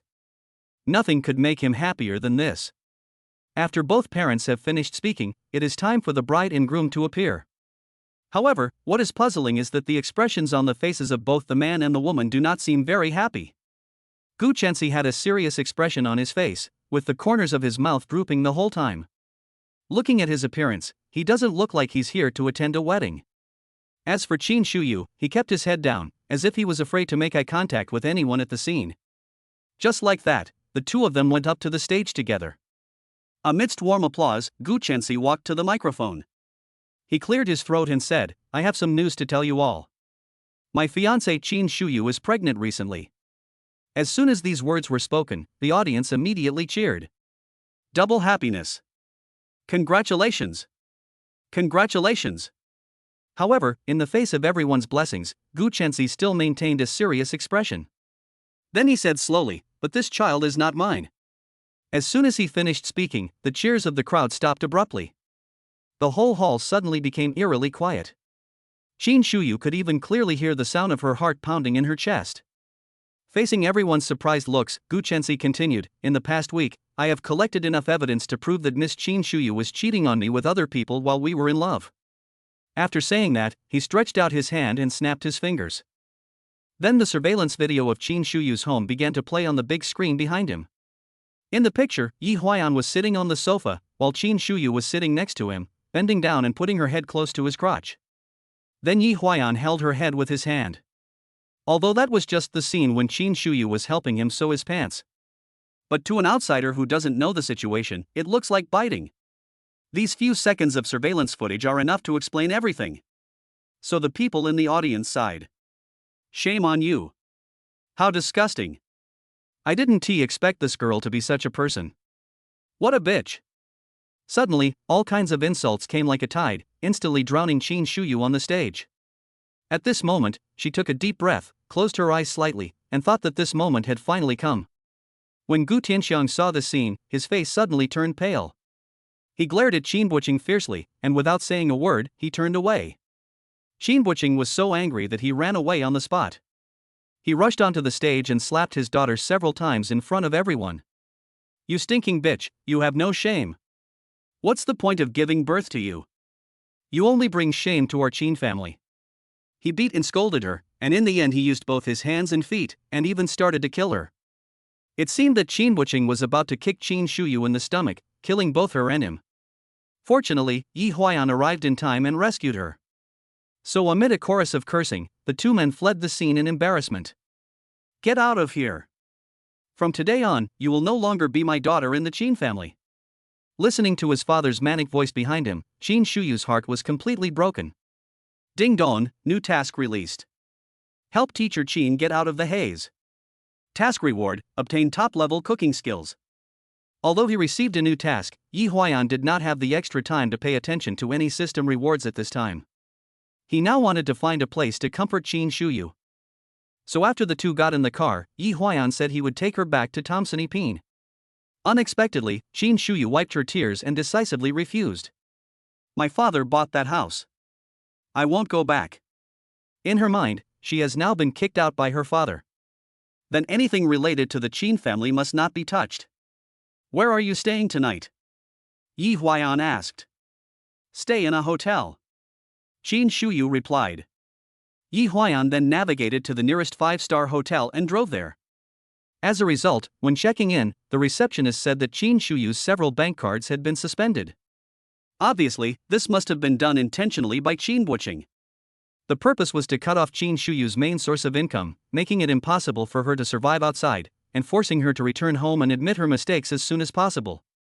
After all, given her previous living standard, spending hundreds of thousands a month was a small amount. The salary she earned as a teacher was not even enough for her to buy clothes. So once the card was stopped, Qin Shuyu immediately fell back into poverty. Seeing this, Yi Huayan decisively handed over his bank card. Although he had spent hundreds of thousands of dollars on the BMW, there was still some money left in the card, enough to rent a room. After entering the room, Qin Shuyu couldn't help but started crying. Seeing this, Yi Huayan hugged her in his arms out of pity. "Teacher Qin, just cry it out. Don't worry, I will always be with you." After hearing this, Qin Shuyu put her arms around Yi Huayan's waist and buried her head deeply in his warm chest. Just as the atmosphere on the scene began to become ambiguous, Yi Huayan's phone suddenly rang. When I looked at the number, it was Lu Yingqiao calling. Yi Huayan frowned immediately. I thought to myself, this woman is so annoying. Why didn't she beat me up earlier or later, but chose to come and ruin my plans at this time? "Is that your girlfriend?" Qin Shuyu raised her head and asked. "Yeah." Yi Huayan nodded. "Then you answer it," Qin Shuyu said in a low voice. So Yi Huayan pressed the answer button. "Hey, what took you so long to answer my call? From now on, if my phone rings 3 times and you don't answer it, then I will." Before she could finish her words, Yi Huayan hung up the phone. "Crazy woman," he cursed casually. Soon, Lu Yingqiao called again. "Yi Huayan, how dare you hang up on me? Are you crazy? Do you believe me and I'll tell you all your little shit?" It was obvious that the other party was really anxious. So Yi Huayan had to comfort her. "Sorry, baby, I'm having dinner with friends outside. The signal was bad just now." At this moment, Qin Shuyu suddenly got excited and put her lips directly on Yi Huayan and kissed him. The sound made when their lips and tongues touched was transmitted to Lu Yingqiao through the mobile phone. "What's the noise? What are you doing?" the other party asked vigilantly. So Yi Huayan quickly explained, "Oh, we ate seafood. We were just eating conch." After saying that, Yi Huayan kissed Qin Shuyu's charming fiery red lips again, making a crisp sucking sound. "Then go back to the dormitory early after dinner, and I'll call you in the evening," Lu Yingqiao said and hung up the phone. At this time, a smile finally appeared on Qin Shuyu's face. She smiled and asked with tears in her eyes, "Is it immoral for us to do this?" Yi Huayan immediately shook his head and said, "No, I don't like her anyway. She was the one who forced me to be her boyfriend." Qin Shuyu thought so too, so she continued to kiss Yi Huayan. Halfway through, Yi Huayan couldn't help but put his hand under Qin Shuyu's skirt and wanted to tear off her panties. However, he was stopped in time by the other party. Are you crazy? I'm still pregnant, stop it. Having said that, Qin Shuyu pushed him away. Ding dong, mission accomplished. Reward, top cooking skills. Chapter 012 Sour Boy and Spicy Girl. Yi Huayan, feeling rather disappointed, decided to try out the top cooking skills he had just acquired. So he asked Qin Shuyu what she wanted to eat in the evening. Whatever, anything is fine. The other party replied. Ding dong, new task released. Make a delicious meal for pregnant women. Sour food increases the possibility of the baby being a boy. Spicy food increases the likelihood of a baby being female. Current probability of baby's gender, 45% for male and 55% for female. Yi Huayan took a look and thought to himself, I must make some spicy food today. So he decisively decided to make a hot pot for Qin Shuyu. Teacher Qin, wait a minute. I'll go buy some ingredients for you. After saying that, Yi Huayan picked up the car keys and rushed out. After he bought the induction cooker, pots and other ingredients, he started working immediately. First, heat the oil in a pan and start making the hot pot soup base. With his top cooking skills, he added dozens of spices directly into the pot. After frying, add boiling water and stew it. A spicy aroma will instantly fill the whole room. Then Yi Huayan put the beef rolls, mutton rolls, tripe, enoki mushrooms, cabbage leaves, tofu and other ingredients on the table. Looking at this scene, it is not inferior to those brand chain stores. Come, Teacher Qin, try the sesame sauce I made. Yi Huayan also prepared a secret dipping sauce for the other party. Qin Shuyu was completely conquered by his actions. I didn't expect that Yi Huayan, besides being handsome, also has such skills. So she tried 2 bites and found that it tasted just as good as the ones caught from the bottom of the lake. Yi Huayan, you can open a shop with your skills. There was no exaggeration or compliment in her words. Then Yi Huayan sat on the sofa opposite and watched Qin Shuyu finish the hot pot with relish. Ding dong, mission accomplished. Current probability of baby's gender, 20% for male and 80% for female. Yi Huayan couldn't help but smile after seeing the changes in the numbers. He had even begun to imagine the scene of his little girl acting coquettishly with him in the future. However, at this moment Qin Shuyu suddenly became horny. After eating, she sat directly on Yi Huayan's lap without even wiping her mouth. Those fiery red lips were slightly swollen, perhaps because of the spicy food, making them appear fuller and more attractive, and looking extremely sexy. Seeing her charming look, Yi Huayan asked, "Didn't you tell me not to touch you?" Who would have thought that Qin Shuyu would actually unzip his pants and then say in a queen-like voice, "But I didn't say I can't touch you." After saying that, she lowered her head. Yi Huayan immediately started cursing in his heart. You didn't rinse your mouth after eating hot pot and then you did this. Do you want to kill me with this spicy food? However, before he could lose his temper, his cell phone rang. When he picked it up, he saw that it was Lu Yingqiao who wanted to chat with him on the phone for a long time. So Yi Huayan had no choice but to answer the phone. Hey, baby, are you back to the dormitory? Lu Yingqiao asked. Aha! Faced with the verbal attack launched by Qin Shuyu, Yi Huayan could only try his best to control his breathing rate and try not to be noticed by Lu Yingqiao on the other end of the phone. Baby, let me tell you, my roommate started to act up again today. Yi Huayan could only cover his mouth, forcing himself not to make any sound, and listened obediently to Lu Yingqiao telling him about what happened in their dormitory on the phone. About 20 minutes later, Lu Yingqiao finally hung up the phone. Qin Shuyu was done at this time. She stood up and walked to the trash can beside her and spat a mouthful of thick white phlegm into it. I'm going to take a shower. You clean this up and then go back to school, she said lightly. Yi Huayan said oh on the surface, but in his heart he was thinking, I specially booked a king-size room for tonight, and you actually chased me away. It's speechless. Just as he was cleaning up the dishes, he suddenly found a switch on the bedside table with the words glass translucent written on it. Out of curiosity, he reached out and pressed it. As a result, the originally opaque glass wall of the bathroom suddenly became completely transparent. This means you can directly see what's going on inside the bathroom from here. Qin Shuyu was seeing herself taking off her clothes and preparing to take a bath. Because the glass is one-way transparent, she had no idea that someone outside was watching her every move intently. Seeing this scene, Yi Huayan didn't even bother going back to school. So he simply lay down on the bed and admired Qin Shuyu's beautiful figure while she was bathing.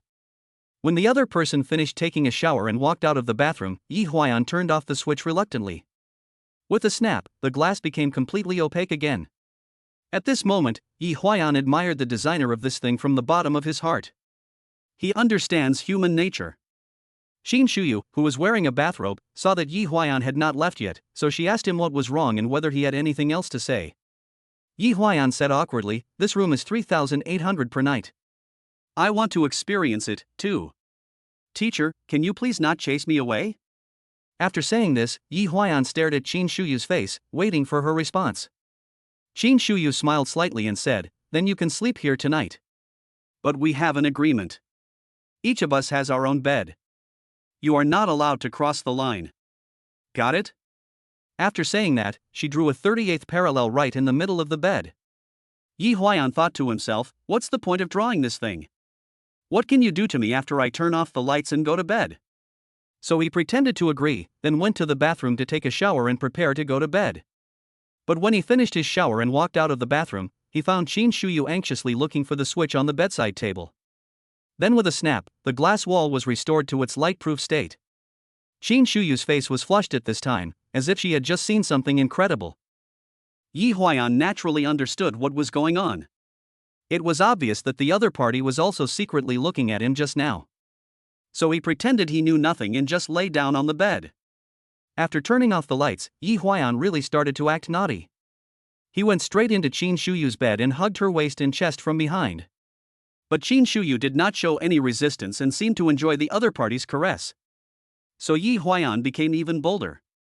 He just started biting Qin Shuyu's neck and planted 5 or 6 strawberries on it. After a moment of intimacy, the two began to chat. "I've made up my mind. I'll go to the school tomorrow and ask the leader to let me live in the staff dormitory," Qin Shuyu said. "Ah? Can you get used to living in that place? Let's live here," Yi Huayan said. "Humph, this place costs 3,800 per night. Is your little money enough for me to stay for a few days? Besides, the staff dormitory is right next to the school, which makes it convenient for work. I don't have to drive and even save on fuel costs, which is great." Qin Shuyu said this as if she was deliberately comforting herself. So Yi Huayan could only follow her words and said, "Okay, I'll go help you on the day of the move." However, Qin Shuyu refused. "Forget it. It's not good if someone sees it. We still have to keep our distance at school. Remember, you are Lu Yingchao's boyfriend, understand?" Qin Shuyu's tone contained 3 parts of persuasion and 7 parts of command. Yi Huayan then gently bit Qin Shuyu's earlobe, and then whispered in her ear, "But I just want to be the teacher's man, what should I do?" These words were so powerful that they immediately attracted Qin Shuyu and made her turn around and kiss him passionately. Chapter 013, a movie for 3 people. 2 days later, Qin Shuyu officially moved into the school's staff dormitory. Because Jiangcheng University has a long history, the buildings of faculty and staff dormitories are relatively old and do not have elevators yet. Qin Shuyu's room is 502, Building B, on the 5th floor. She had a lot of luggage, and she had to make countless trips to move it by herself. Qin Shuyu felt a little regretful at this time. If she had known this would happen, she would have asked Yi Huayan to help. Just as she was looking at the pile of luggage at a loss, a tall, dark-skinned man wearing sportswear and a stopwatch around his neck passed by her. "What's wrong? Do you need help?" the other party asked directly. Qin Shuyu didn't know him, but judging from the way he was dressed, he should be a teacher in the school's physical education department. "Oh, well, I live in room 502, and I have too much luggage to move by myself," Qin Shuyu said a little embarrassedly. "What a coincidence. I live across from you in 501. We are neighbors. Come, I'll help you move it." After saying that, the man picked up 2 large suitcases and rushed upstairs. Even with her bare hands, Qin Shuyu couldn't keep up with his speed in climbing the stairs. Looking at the other person's strong back and flexible body, Qin Shuyu couldn't help but sigh that sports students are still the best. After the move was completed, the man introduced himself with a smile. "Hello, teacher. My name is Gong Xiaoyang. He's the physical education teacher who just joined this year. This guy doesn't look very old, probably 1 or 2 years younger than Qin Shuyu. He is about 1.85 meters tall, with tan skin and regular features. Although he is not as handsome as Yi Huayan, he is still pleasing to the eye. My name is Qin Shuyu, and I'm a teacher in the computer science department. Out of politeness, Qin Shuyu wanted to invite him into the house for a drink. But Gong Xiaoyang refused. No need, Mr. Qin. It's only natural for neighbors to help each other. If you need anything in the future, just come to me. Okay, thank you then. Qin Shuyu bowed slightly to him to express his gratitude. Then I'll go back to my room first. Gong Xiaoyang said and went into his own room. After Qin Shuyu settled down in her new residence, she sent Yi Huayan an okay emoticon. Although she had repeatedly told Yi Huayan to keep a distance from her at school to avoid gossip. But in fact, sometimes even she herself can't control her emotions.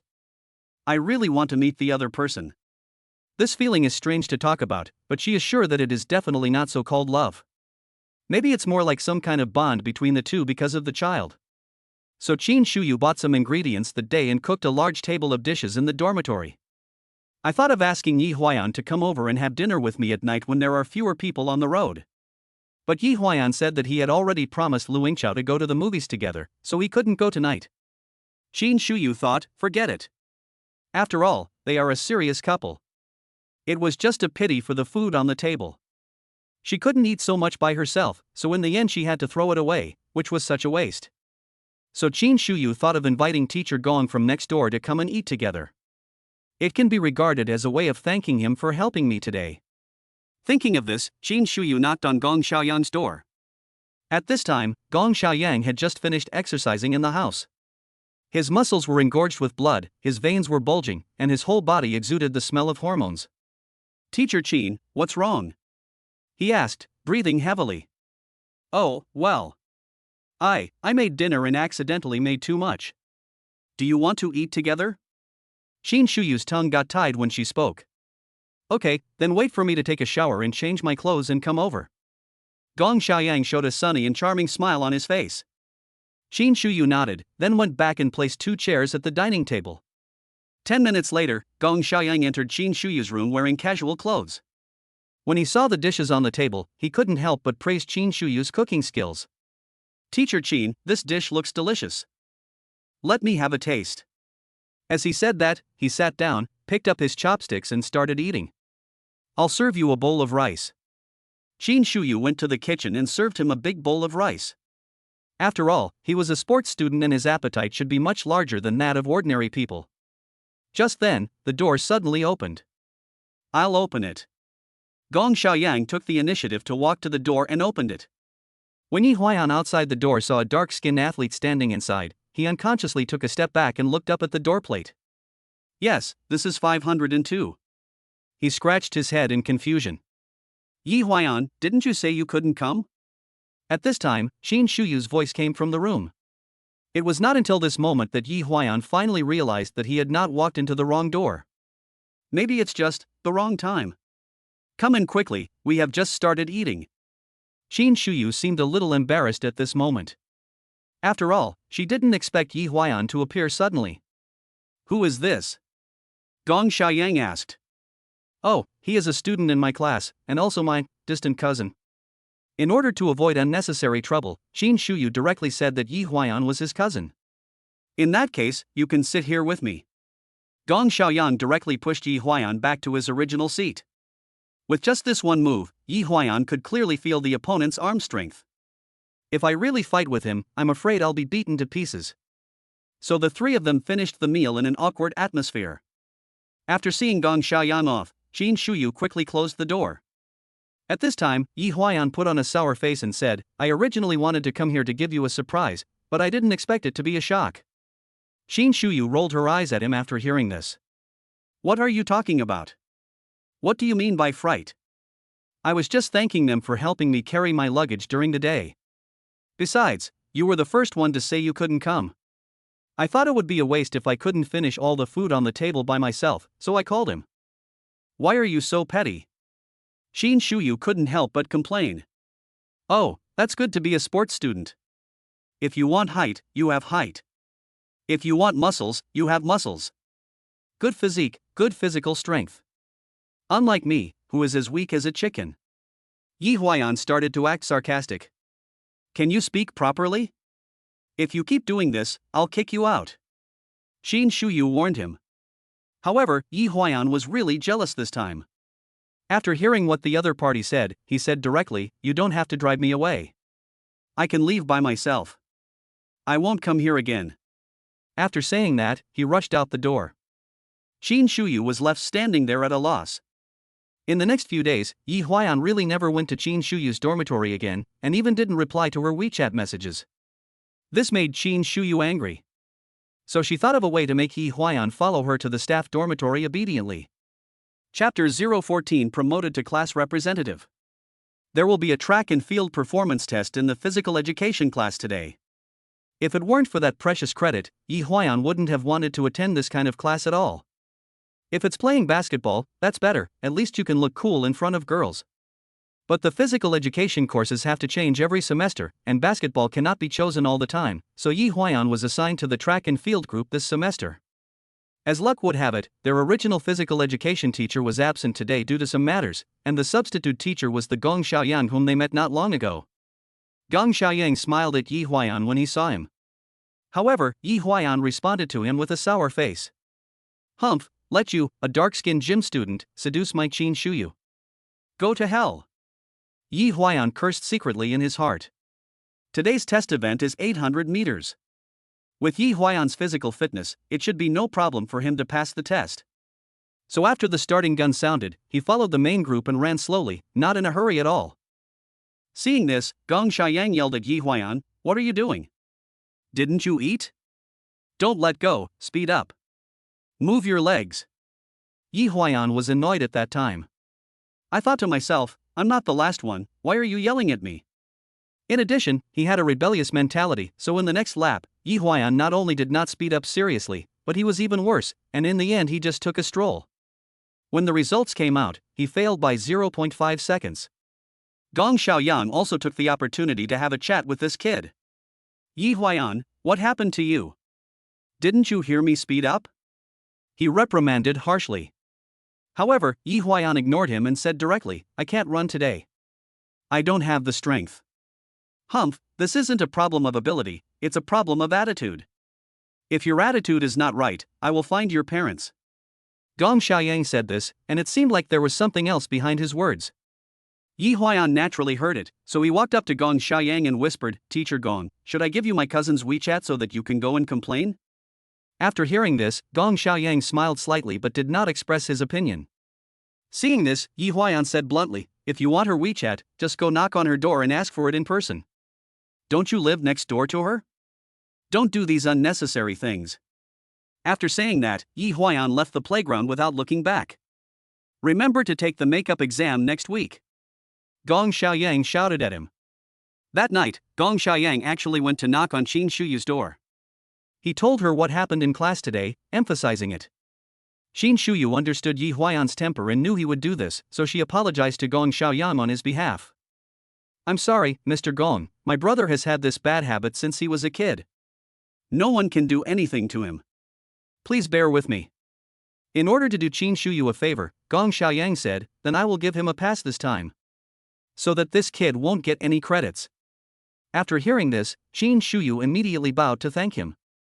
"By the way, Mr. Qin, how about we add each other on WeChat?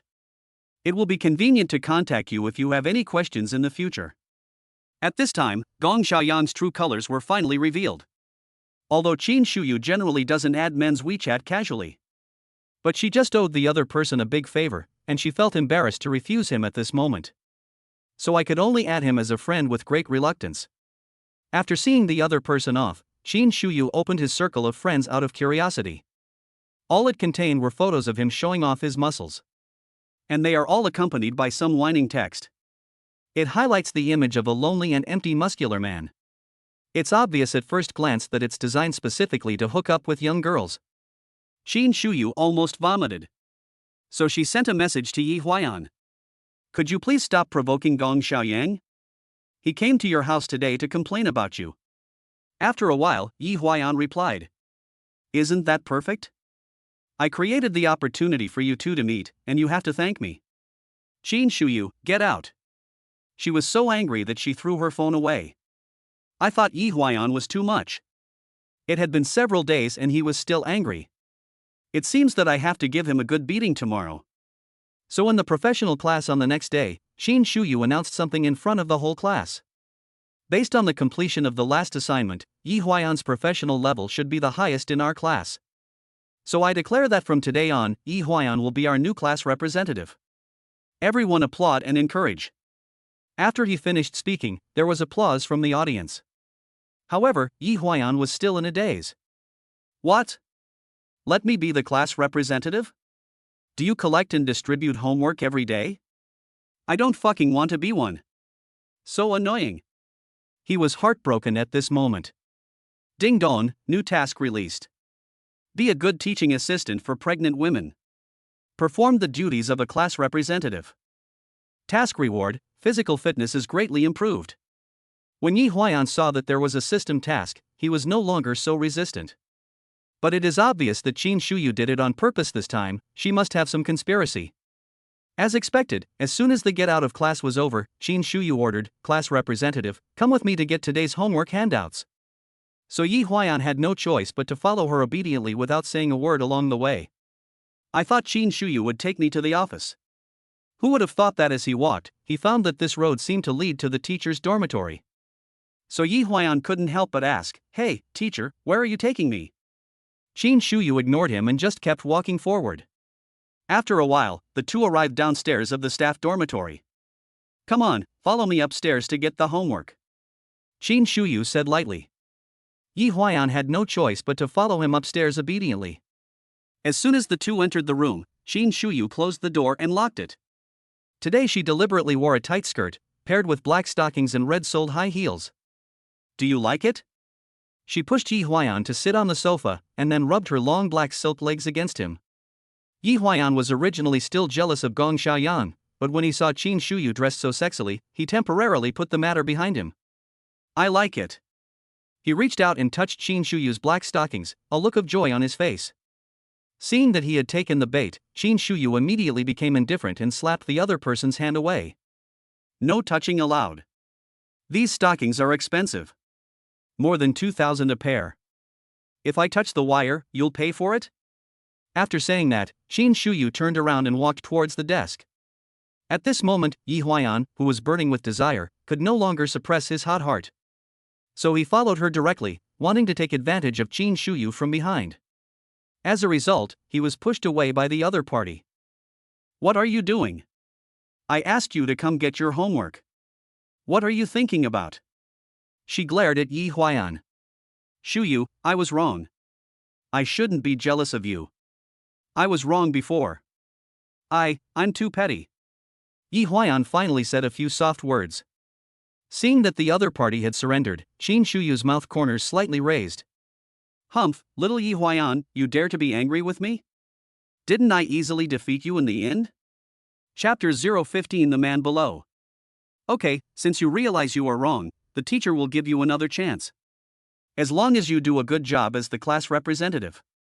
Then maybe the teacher can reward you again in the future." Qin Shuyu said this as she gently stroked Yi Huayan's chest with her fingers, as if she was deliberately teasing him. Yi Huayan was so aroused by her that he was burning with desire. He thought, "Since you are not going to give it to me, why are you wearing such sexy clothes? Isn't this pure torture?" Qin Shuyu may have seen through his thoughts, so she went to the kitchen refrigerator and got him a can of herbal tea to help him cool down. "Wait here while I go find the handouts." After saying that, Qin Shuyu returned to the desk, then bent down and began to look for the handouts. At this time, the hip skirt was tightened because of her bending movement. The entire curve of the hips is displayed vividly. In addition, the pair of Balenciaga black stockings and red-soled high heels on her legs are a classic match. Yi Huayan felt itchy when looking at this scene. So he quietly walked behind Qin Shuyu. "I'm warning you, don't dwell on that. No sex allowed in the first 3 months of pregnancy. It's not good for the fetus." Qin Shuyu seemed to have realized that Yi Huayan behind him was up to something bad, so she warned him sternly. After being exposed, Yi Huayan seemed a little embarrassed, so he could only pretend to come over to help her find the handouts. 2 minutes later, Qin Shuyu finally found the lecture notes among a pile of documents. "Here, give it to your classmates to do. Put it up before class tomorrow." Qin Shuyu handed the lecture notes to Yi Huayan. After Yi Huayan took the lecture notes, he stood there in a daze for a long time. What are you waiting for? Why don't you go back quickly? Qin Shuyu urged. Teacher, I want to kiss you. Yi Huayan thought, I can't come here for nothing. Qin Shuyu couldn't help but burst out laughing after hearing this. Then she walked up to Yi Huayan and put her lips on him. After a while of kissing, Yi Huayan finally walked out satisfied. As a result, Gong Xiaoyang, who lived next door, happened to come out at this time, and the two of them met. The atmosphere at the scene suddenly became tense. After all, in Yi Huayan's view, the other party is a potential rival in love. So the two of them went downstairs one after the other. Gong Xiaoyang walked in front and Yi Huayan followed behind. Yi Huayan, I talked to your sister for a long time that day. In the end, for her sake, I gave you a passing grade. I hope you won't act on impulse again. Gong Xiaoyang seemed to be showing off when he said this. You see, I've already started chatting with your sister. Yi Huayan felt even more upset after hearing this, so he said bluntly, Teacher Gong, to be honest, my sister, she has a boyfriend. I thought the other party would give up after knowing the difficulty, but Gong Xiaoyang said directly, I know. This shocked Yi Huayan. How did you know? He asked, puzzled. The first day I met your sister, I noticed a few strawberry marks on her neck. Gong Xiaoyang said, pointing to his neck. Yi Huayan then remembered that those strawberries were the ones he planted for her when he was in the hotel. But I don't care. Besides, if a woman has men chasing her, it means she is attractive. If no one is chasing me, I won't even look at it. Gong Xiaoyang said without any hesitation. Yi Huayan was deeply shocked by his logic. I thought to myself that this guy is not an ordinary person. When they got to the bottom of the building, Gong Xiaoyang got on his cool motorcycle. It seemed that many girls had sat on the back seat of this motorcycle. Before leaving, Gong Xiaoyang suddenly remembered something, so he said to Yi Huayan, by the way, the school will hold a sports meeting next week. Go and count the registration status of your class and give me the list later. Gong Xiaoyang ordered. Isn't that the job of the sports committee? Why are you ordering me around? Yi Huayan expressed his incomprehension. Humph, remember, I might be your future brother-in-law. Don't you have to please me? After saying that, Gong Xiaoyang stepped on the accelerator and sped away. Yi Huayan was left standing there, breathing in a mouthful of exhaust fumes. Damn, this guy is so pretentious. He couldn't help but curse. After returning to the dormitory that day, Yi Huayan distributed the handouts to his classmates. Ding dong, mission accomplished. Reward, greatly improved physical fitness. Suddenly, Yi Huayan felt that his whole body was filled with strength. Like Superman, he has endless energy. So he tried to lift his roommate's 30-pound dumbbell, and he lifted it in one go, whereas normally he would have had to use both hands. Oh my god. Is it that strong? Then I must take off directly during this sports meet. 2 days later, Yi Huayan was called to the staff dormitory by Qin Shuyu again on the pretext of getting homework. This time, she looked bitter and resentful, and threw her cell phone to Yi Huayan. What's wrong? Yi Huayan asked with concern. Just look at the chat records yourself. That Gong Xiaoyang is too mean. Qin Shuyu said bluntly.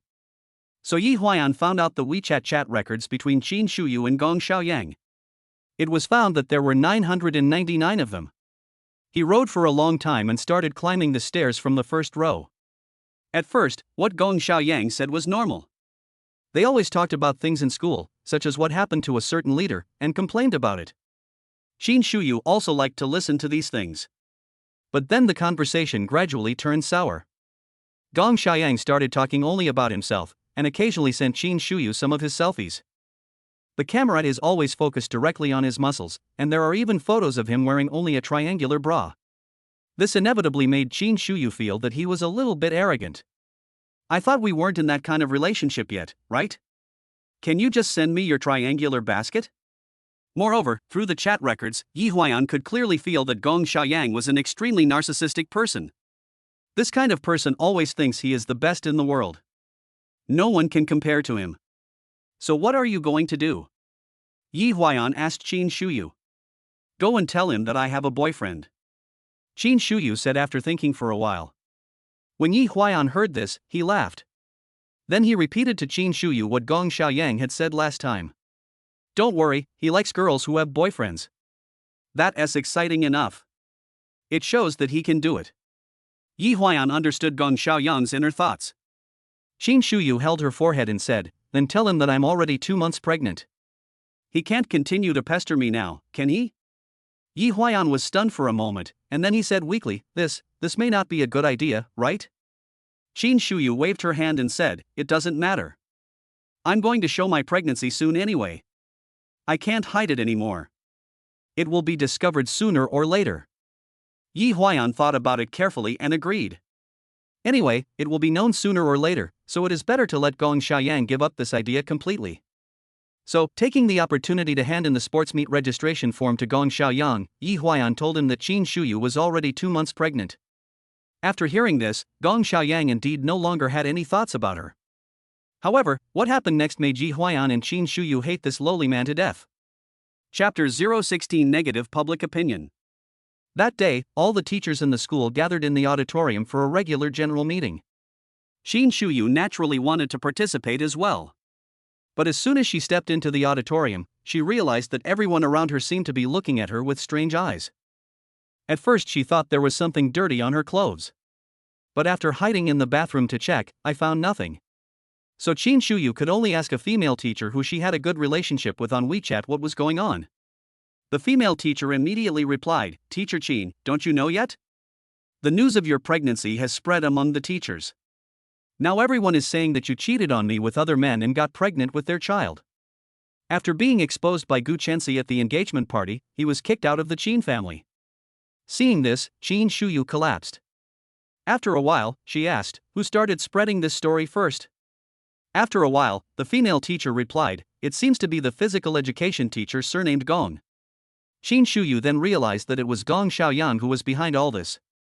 This guy is really disgusting. Didn't I just reject him? Is it necessary to hold such a grudge? And he used such a dirty trick. Thinking of this, Qin Shuyu burst into tears in the bathroom. After finally adjusting her mood, Qin Shuyu returned to the auditorium with tears in her eyes.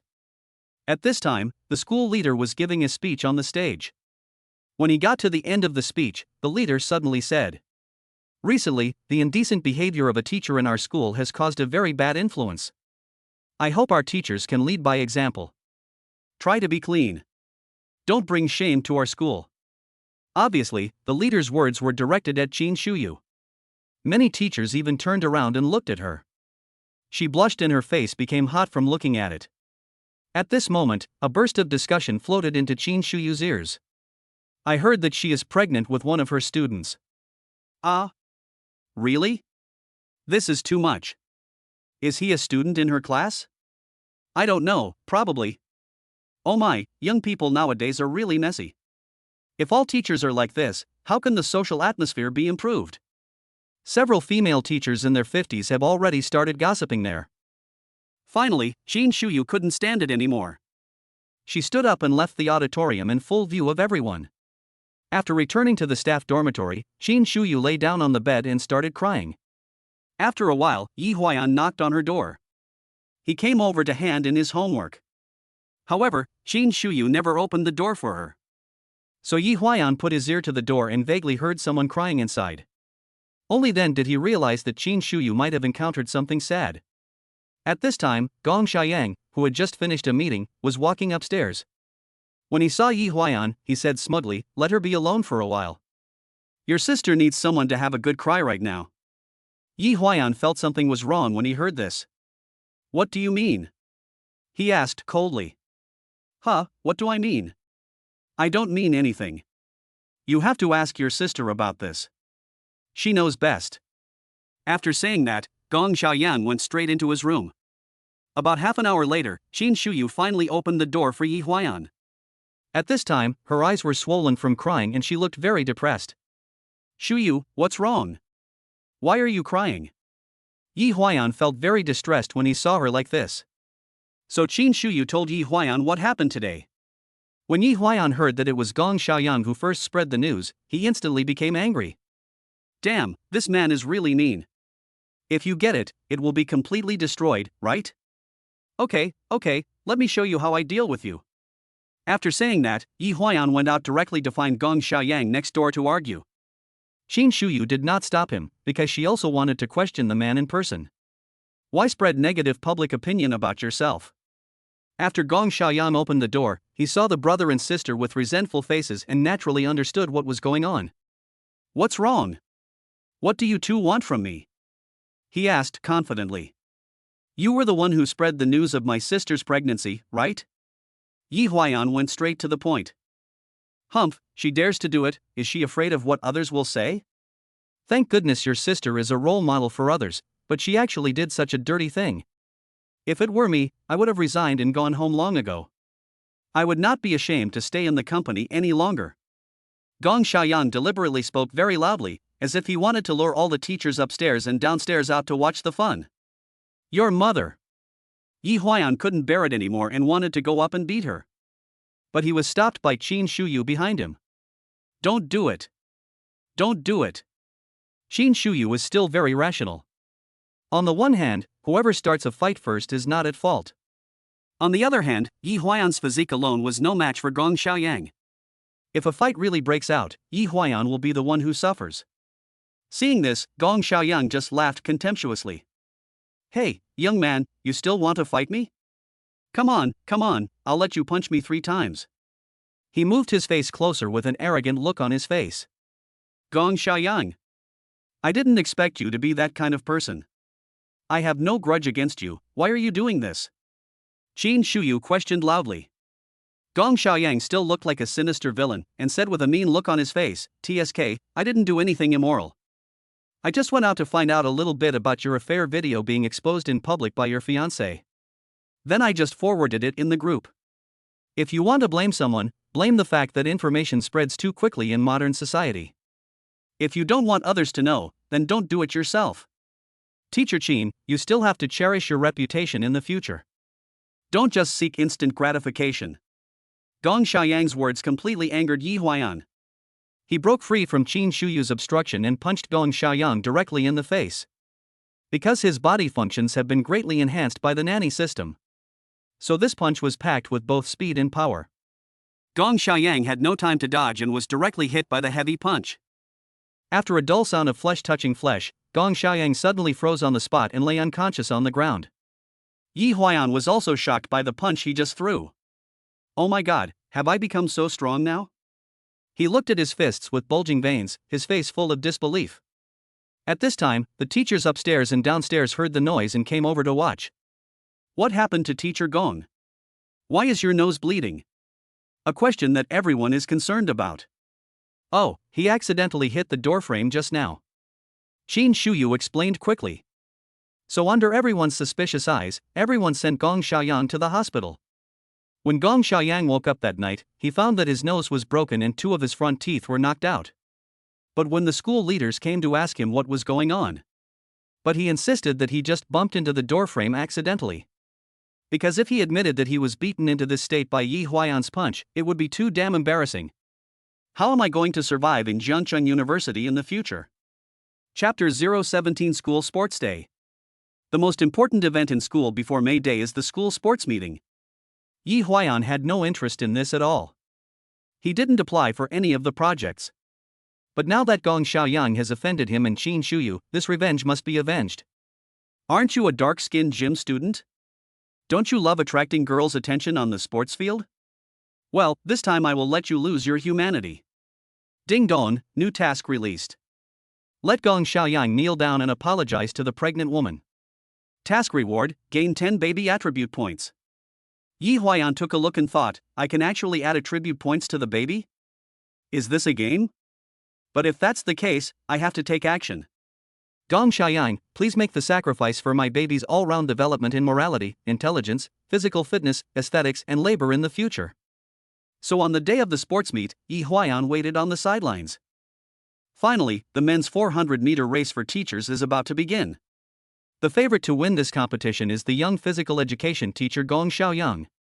Although he had a broken nose and lost 2 front teeth not long ago. But after treatment, he has basically recovered. The only people competing with him on the same stage were a few teachers with decent physical fitness and the school leaders. Anyone who knows this kind of situation will understand.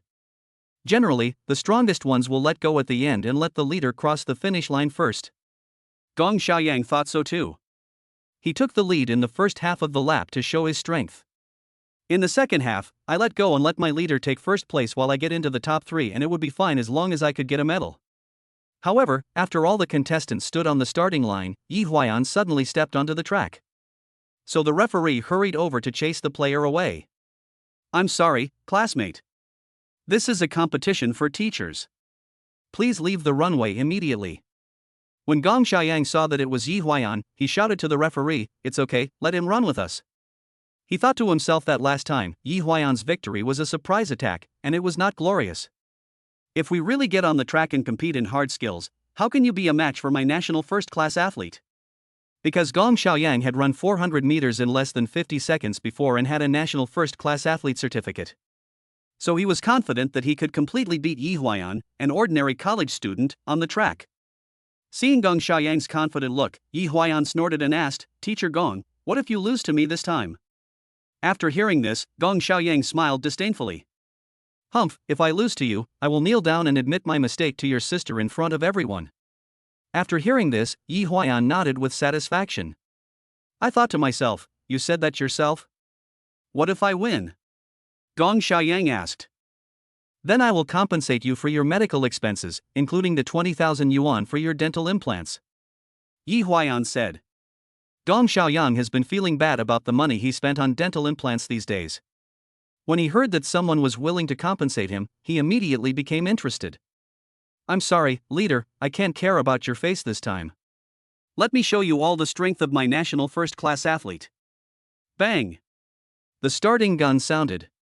Gong Xiaoyan reacted quickly and rushed directly to the first place.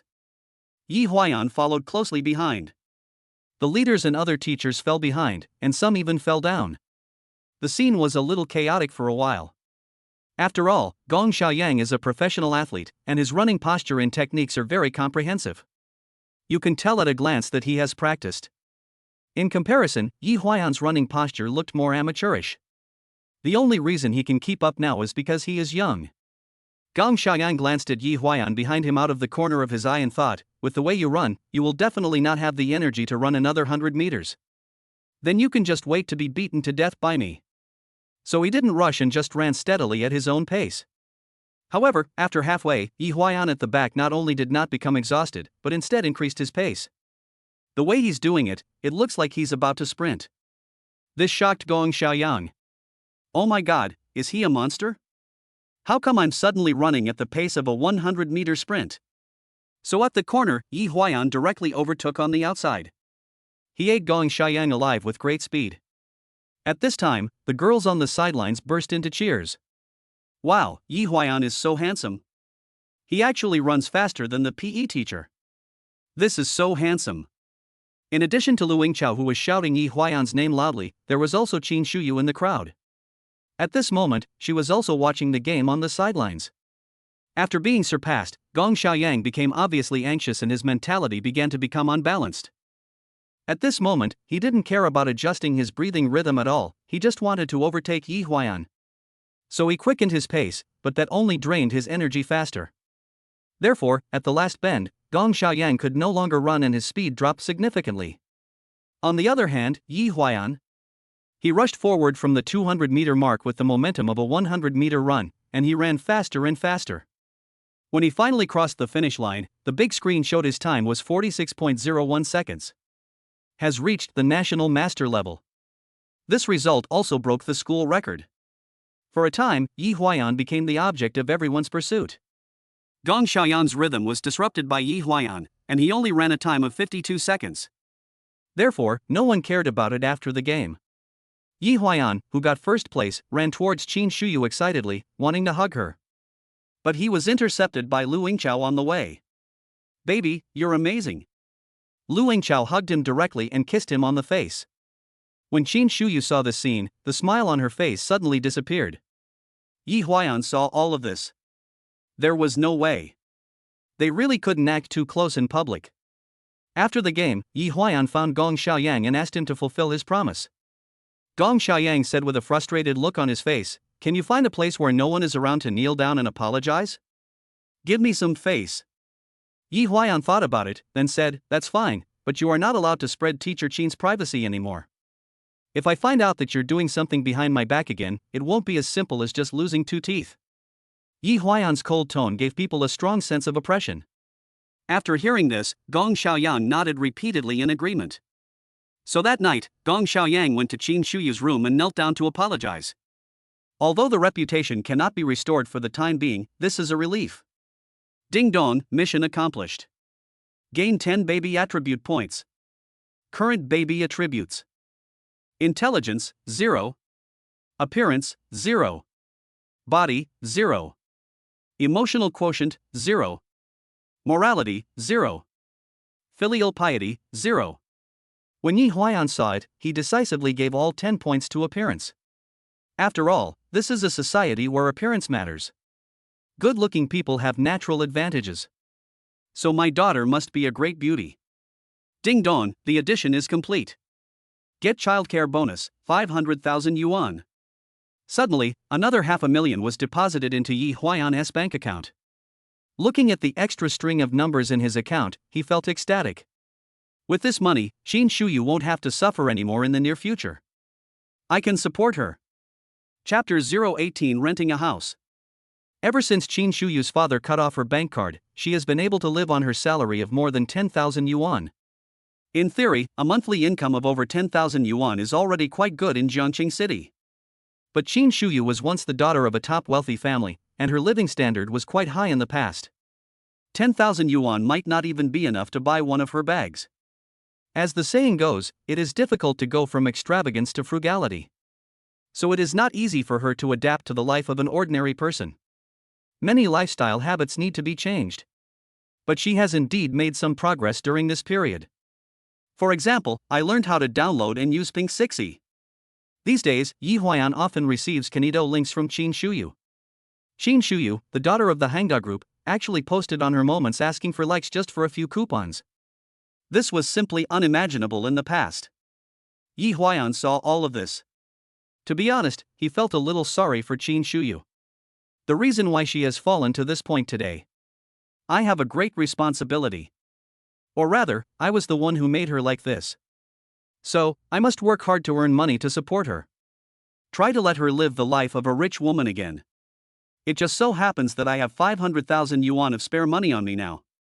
Although it cannot be compared with her rich father, this money is enough to improve Qin Shuyu's life. Therefore, Yi Huayan decided to rent a room outside the school during the May Day holiday. This way, Qin Shuyu wouldn't have to live next door to the man next door anymore, saving her from feeling uncomfortable all day long. And Yi Huayan can also move out of the crowded student dormitory. The most important thing is that in this way, the two can meet every day, and it is also more convenient for him to take care of the pregnant woman. On May Day, the two made an appointment with an agent and went to see a villa near the university town together. This villa is 300 square meters. It has 3 floors, a garden, and a swimming pool. The rent is 28,000 per month.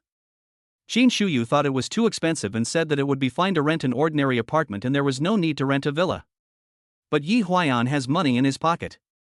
He liked the house, so he decided on the spot. After signing the contract, he paid 1 year's rent in one lump sum, totaling more than 300,000 yuan. So the two of them moved into the big villa with their bags that day. Hey, you recently bought a BMW 5 Series and rented a big villa. You don't look like a poor student.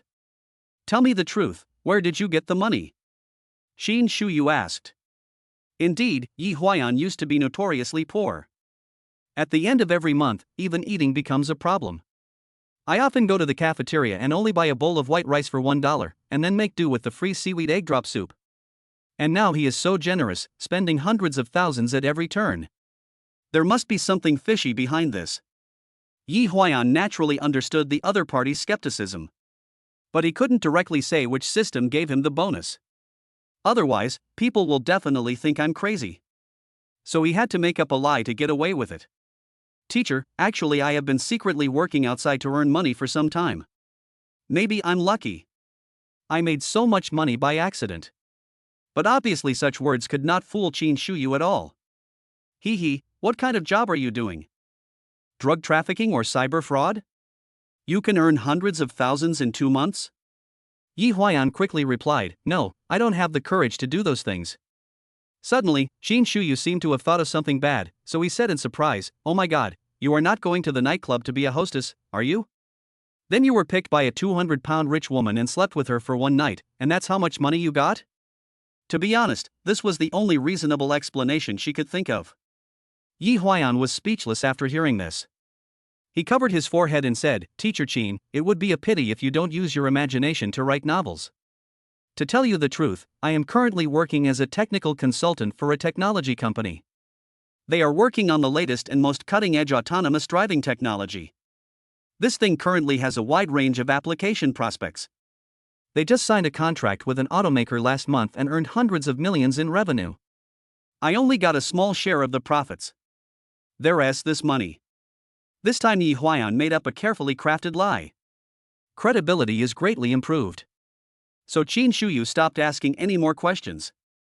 After all, the last time he modified the shit mountain code, it proved that Yi Huayan did have the ability. To be honest, if he dropped out of school now and joined a big company or started his own business, he might become a Bill Gates in the future. So Qin Shuyu settled down in the villa with peace of mind. Ding dong, you have successfully rented a luxury house for a pregnant woman. Get a favorable impression. Current favorability is 65%. I originally thought that the two of them spending the whole day together during the May Day holiday would help them strengthen their relationship. Who knew that Qin Shuyu's mood has been unstable these days? I get depressed and angry easily. Perhaps it's due to changes in hormone levels caused by pregnancy. Therefore, Yi Huayan would endure it as much as he could. Give in to her in everything and never argue with her. But even so, Qin Shuyu still often cries over trivial matters. For example, Yi Huayan accidentally put ingredients that pregnant women should avoid when cooking. Or maybe the underwear was not washed separately when washing clothes. In short, Yi Huayan has been scolded by the other party a lot in the past few days. The sweet cohabitation life he imagined for the two of them did not seem to happen. So on the last day of May Day, Yi Huayan decided to invite a few classmates to go out and sing K together. During this period, the phone was muted, and no calls or replies were received from anyone. He played until 1 a.m. that day before going home. When he walked into the house, he found that Qin Shuyu was still awake and was sitting on the sofa in the living room waiting for him. "Where have you been? Why don't you answer the phone or reply to messages?" Qin Shuyu asked coldly. "I went to sing with my classmates." Yi Huayan replied with a tired look on his face. "Male classmate or female classmate?" Qin Shuyu became sensitive. "Huh, does this matter?" Yi Huayan deliberately did not explain clearly. After a while, Qin Shuyu said with red eyes, "You went on a date with Luingqiao, right?" Yi Huayan didn't expect Qin Shuyu to think so. So he simply said, "So what? We are a couple, isn't it normal for us to have a date?" "Yes, you two are a couple. Who am I to point fingers at you? I am just being sentimental." After saying that, Qin Shuyu went upstairs crying and returned to her room. Only then did Yi Huayan realize that what he had just said was a bit too much. He originally wanted to comfort the other person. But then he thought, given Qin Shuyu's condition, no matter what he said tonight it would be useless. It would be better to let her calm down for one night and then try to comfort her tomorrow. Thinking of this, Yi Huayan went to take a shower and go to bed. Chapter 019 Strange Man. Early the next morning. After Yi Huayan woke up, he wanted to go downstairs to make a hearty breakfast for Qin Shuyu. After all, my main task today is to coax teacher Qin. But he didn't expect that there was a sound coming from downstairs at this time. It seemed that Qin Shuyu got up earlier than him. "Teacher, you slept so late yesterday, why did you get up so early today?" Yi Huayan asked with concern. "I have something on my mind and can't sleep. By the way, lend me your car." Qin Shuyu reached out and asked Yi Huayan for the car keys. "What? Are you going out?" he asked. "Right." Qin Shuyu's expression looked a little cold. So Yi Huayan had no choice but to hand the car keys to her obediently. After Qin Shuyu got the car keys, she didn't say much. She put on her coat and picked up her bag and went out. This inevitably made Yi Huayan suspicious. I wondered if she was in a hurry to meet someone. So he turned on the vehicle positioning system on his mobile phone. This thing can monitor the vehicle's location information in real time. Qin Shuyu first drove to the airport, and around 10 o'clock in the morning, he went to a high-end restaurant in the city center. Finally, the car stopped in the parking lot of a 5-star hotel in the afternoon. At this moment, a bad thought emerged in Yi Huayan's mind. Could it be that Qin Shuyu's white moonlight has returned to China? She drove to the airport to pick him up this morning. They went to a high-end restaurant for lunch, and then booked a room at a 5-star hotel in the evening. Thinking of this, Yi Huayan went completely crazy. So he quickly took a taxi to the 5-star hotel, hoping to catch the couple in bed. However, when he got out of the car and walked into the hotel gate, he found Qin Shuyu coming out from inside, and the two met each other. Yi Huayan? Why are you here?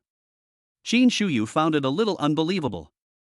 At this time, Yi Huayan's IQ dropped due to his impatience, and his brain was completely useless, so he asked directly, "Where is he? Where is he?" Qin Shuyu was stunned at first, but then she reacted. She just smiled contemptuously and said, "He's in the guest room upstairs." What's wrong?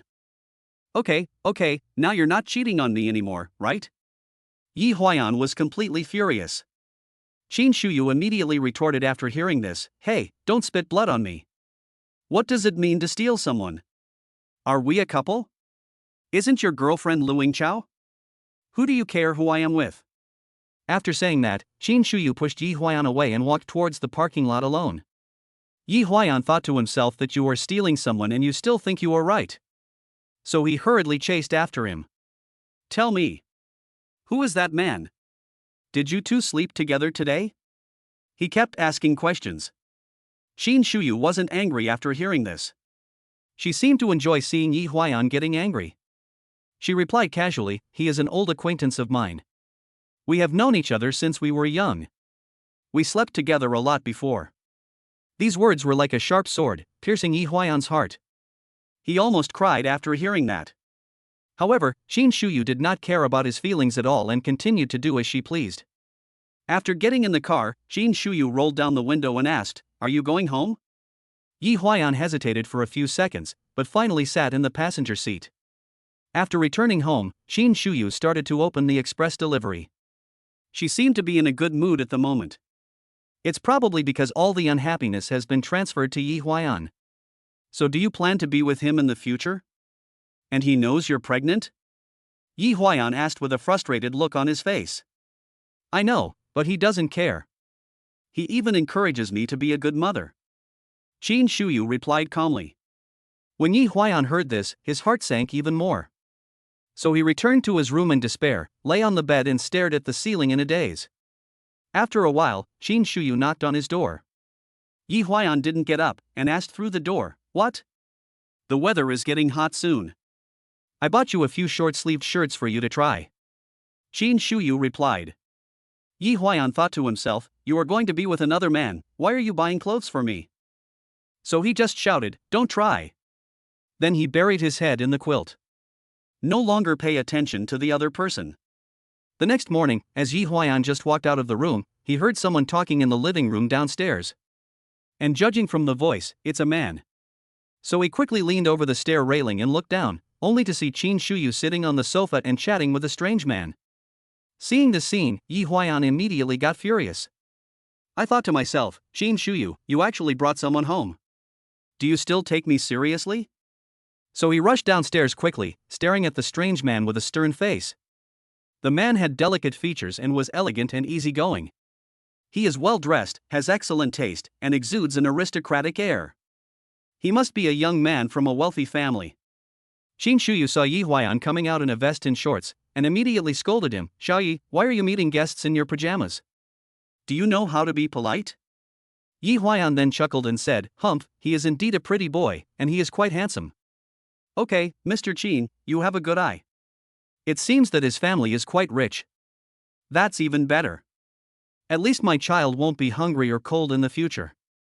Yi Huayan immediately opened fire at full force.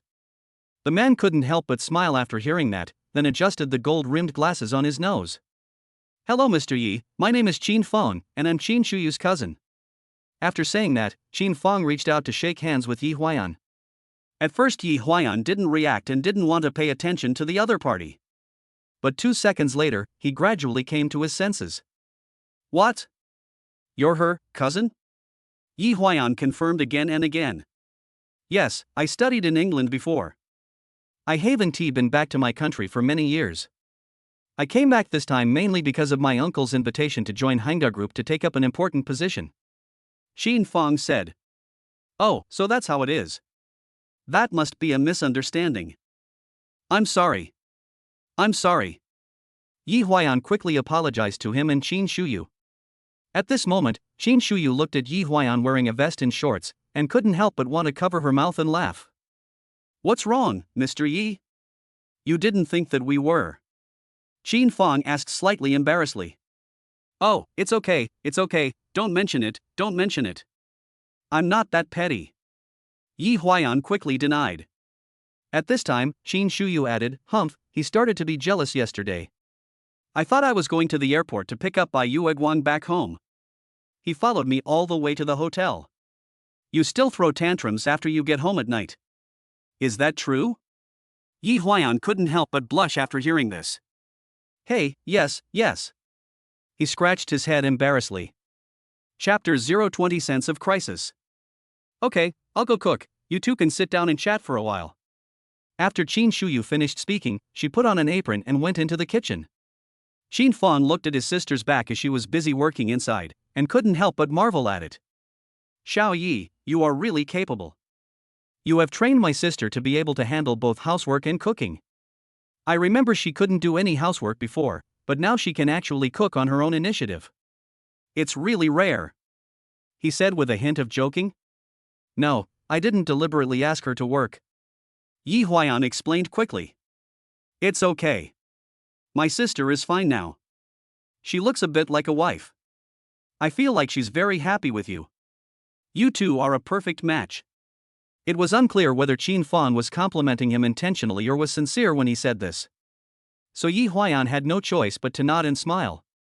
Before returning home this time, I was still worried about whether she would suffer. Now it seems that I was worrying too much. She can eat and live well if she follows you. Besides, you don't look like what my uncle said you were. Qin Fang mentioned this deliberately. What did he say about me? Yi Huayan asked curiously. So Qin Fang imitated Qin Wuqing's tone and said, that guy is a pure gigolo, with no money and no status, and he only knows how to live off others. Yi Huayan couldn't help but frown after hearing this, thinking to himself, Qin Wuqing, you actually said this about your son-in-law behind his back. Seeing Yi Huayan's unhappy face, Qin Fang immediately comforted him, don't take it to heart, he may just be saying it in anger. After all, you kidnapped his precious daughter. Yi Huayan then forced a smile and pretended not to care. Xiao Yi, just live well with my sister. I'm sure you can take good care of her. To tell you the truth, we were both raised by our grandmother when we were young. So the relationship between your sister and I is quite deep. So I have to say something ugly in advance. If you do anything to let her down in the future, I will never forgive you. Qin Fang suddenly changed the subject and spoke in a slightly serious tone. Okay, I understand. Yi Huayan nodded. After dinner, the brother and sister chatted for a while, mostly talking about their childhood. Qin Fang left soon after. At this time, Yi Huayan came up to Qin Shuyu and asked, did your father call him back? Oh, yes, what's wrong? Qin Shuyu looked at him with confusion. What position will Qin Fang take on when he joins Hangda this time? Yi Huayan continued to ask. He studied finance in the UK, and I heard he came back to work as a financial manager. Qin Shuyu explained. Yi Huayan immediately frowned. After a while, he stroked his chin and said, it seems that this time your father wants to support your brother to take the position and inherit the family business. Teacher Qin, your position is no longer secure. Hearing this, Qin Shuyu was stunned at first, then he laughed. You think too much. We are all family, don't make it like we are fighting for the throne. Besides, I never planned to inherit any family business. I just want to be a good university teacher. They can choose whoever they want to be the manager. It has nothing to do with me. Qin Shuyu actually put on an attitude of not wanting to fight with the world. Stupid. Yi Huayan slapped his thigh and shouted. Even if your father is unlucky now, he is still worth hundreds of billions. Definitely one of the top 100 richest people. Hangda Real Estate is such a big company. If an outsider like Qin Fang takes control of the company in the future, will you be able to survive? When your father is old and in poor health, and can no longer command his men, then won't your family's assets be given away to others for nothing? Yi Huayan reminded. After a while, Qin Shuyu swallowed and said, "No way, I have a good relationship with my brother. He wouldn't do that." Yi Huayan immediately said, "No, you have to go back and admit your mistake to your father right away. Let him arrange you into the company as well. We can't let power fall into the hands of others." Qin Shuyu then rolled her eyes and said, "I won't admit my mistake. Besides, he was the one who kicked me out of the house in the first place. If I must go back, he has to come and invite me personally." After hearing this, Yi Huayan thought to herself, "It's already this late and you're still acting like a spoiled brat." So he asked anxiously, "Do you know what Qin Fang said to me just now?" "What did you say?" Qin Shuyu asked innocently. "He asked me to live a good life with you. He kept praising us for being a good match. Isn't it obvious that they are asking us not to go back? So that he can gradually take control of the entire company." In fact, Yi Huayan's analysis is correct. Because this is what Qin Fang was thinking in his heart. As long as Qin Shuyu and Yi Huayan refuse to admit their mistakes and continue to live outside, they will not pose a threat to his position in the company. In time, as long as you build up your own strength, you will be able to take over the entire company one day. He is taking over his uncle's home. But he overlooked one point, that is, Yi Huayan was not a simple person. With him around, your plan may not work. Teacher Qin, think about the baby in your belly. She is the legitimate heir of the Qin family. Do you want her to hold your hand and ask you in the future, Mom, why are we living such a hard life? Isn't Grandpa a rich man? Where did all the money go?" Yi Huayan said in the tone of a child imitating that of a child. At this time, Qin Shuyu was persuaded by him. After all, once someone threatens the interests of her children, the mother will definitely fight back. "But will it be any use if I go back and admit my mistake now? What if my dad doesn't forgive me?" Qin Shuyu asked with a worried look on her face. So Yi Huayan analyzed it for her. "Well, so we have to wait until the baby is born before going back. When the time comes, when he sees his granddaughter, he will think, wow, this little white and chubby face, big eyes, so cute. How can he not let us into the house?" Qin Shuyu's brows immediately relaxed after hearing this. "You are still smart, kid. But if I join the company, won't I be able to be a university teacher?" She started to worry again. "If it doesn't work out, I'll drop out of school and ask your dad to find me a position in the company. Let me check and balance Qin Fang." Yi Huayan said. "Ah? Dropping out of school? Is that a good idea?" Qin Shuyu felt that Yi Huayan's idea was too radical. "Don't worry about me. I'm only responsible for protecting our family business for our baby. If anyone wants to rob our baby of his future wealth, I will fight him to the death." Yi Huayan's words completely moved Qin Shuyu. So after a fierce ideological struggle, she agreed to Yi Huayan's plan. Ding dong, a new main quest is launched. Mission objective: regain control of Hangdao real estate. Task reward: 30% of Hangdao real estate shares. Additional reward: 30 baby attribute points. Duration of the mission: 1 year. When Yi Huayan saw it, he thought that this main mission was great and the rewards were so generous. Chapter 021 Parents Attack. So for the whole next month, Yi Huayan stayed with Qin Shuyu to take care of her pregnancy. With his top-notch cooking skills, he would prepare exquisite meals for pregnant women every meal. In addition, Yi Huayan also took care of all other housework. It can be said that he played the role of a nanny and took good care of teacher Qin's food in daily life. They thought they could wait happily until the baby was born, but 2 uninvited guests suddenly broke into their sweet life just after the summer vacation. That morning, a hurried knock on the door woke the 2 people who were still sleeping. Yi Huayan, who was still sleepy, rubbed his eyes and walked downstairs with a little anger. He originally planned to scold the man after opening the door, asking why he was knocking so early in the morning. But when he saw the face of the person outside the door clearly through the peephole, he was instantly frightened awake. At this time, Qin Shuyu behind him asked him what was wrong. "Why don't you open the door?" After a while, Yi Huayan turned his head and squeezed out 4 words from his mouth. "My parents." Qin Shuyu was also shocked after hearing this. "I thought to myself, Yi Huayan's parents actually came to our house. If they saw us living together, they wouldn't get mad, right?" So she quickly signaled Yi Huayan to hide first and went to open the door herself. After receiving the order, Yi Huayan immediately hid in the storage room nearby. Then Qin Shuyu tidied her hair and clothes a little, and opened the door for the 2 elders. When Yi Huayan's father Yi Jiangwo saw that there was a beautiful woman living in the house, his tense face relaxed a little. "Who are you looking for?" Qin Shuyu asked. "Oh, hello, we are Yi Huayan's parents. Does Xiao Yi live with you?" Mother Jiang Matesen asked tentatively. Originally, Qin Shuyu wanted to lie and say that she didn't know Yi Huayan. This way they can be sent away directly. But on second thought, maybe the two elders came all the way to Jiangqing just to find their son. It would not be a good idea to deceive them like this. So after some ideological struggle, she nodded. Seeing this, Jiang Meiqin immediately said to her husband excitedly, "I told you, this guy must have found a rich woman in the city. Otherwise, why don't you even go home during the summer vacation?" Yi Jiangwo took a look at the big villa and his face showed delight. "Good boy, you have a promising future." After saying that, he walked straight into the house with his hands behind his back. "What's your name?" Yi Jiangwo sat on the sofa and asked Qin Shuyu's name. Qin Shuyu wondered why this person was like this. No quality at all. But she still told the other person her name politely. "Xiao Qin, what is your relationship with my son?" Jiang Meiqi wanted to confirm the specific relationship between her son and this beautiful woman. Qin Shuyu scratched his head, not knowing what to say for a moment. Seeing her embarrassed look, Yi Jiangwo waved his hand and said, "Hey, old lady, please don't embarrass me. Can't you see that?" "Really?" "Xiao Qin, go call Yi Huayan out and tell him that his parents are here." As Yi Jiangwo spoke, he took out a cigarette and lit it, not caring at all that there was a pregnant woman next to him. At this time, Yi Huayan, who was hiding in the storage room, couldn't bear it anymore. He rushed out and said, "Put out the cigarette quickly.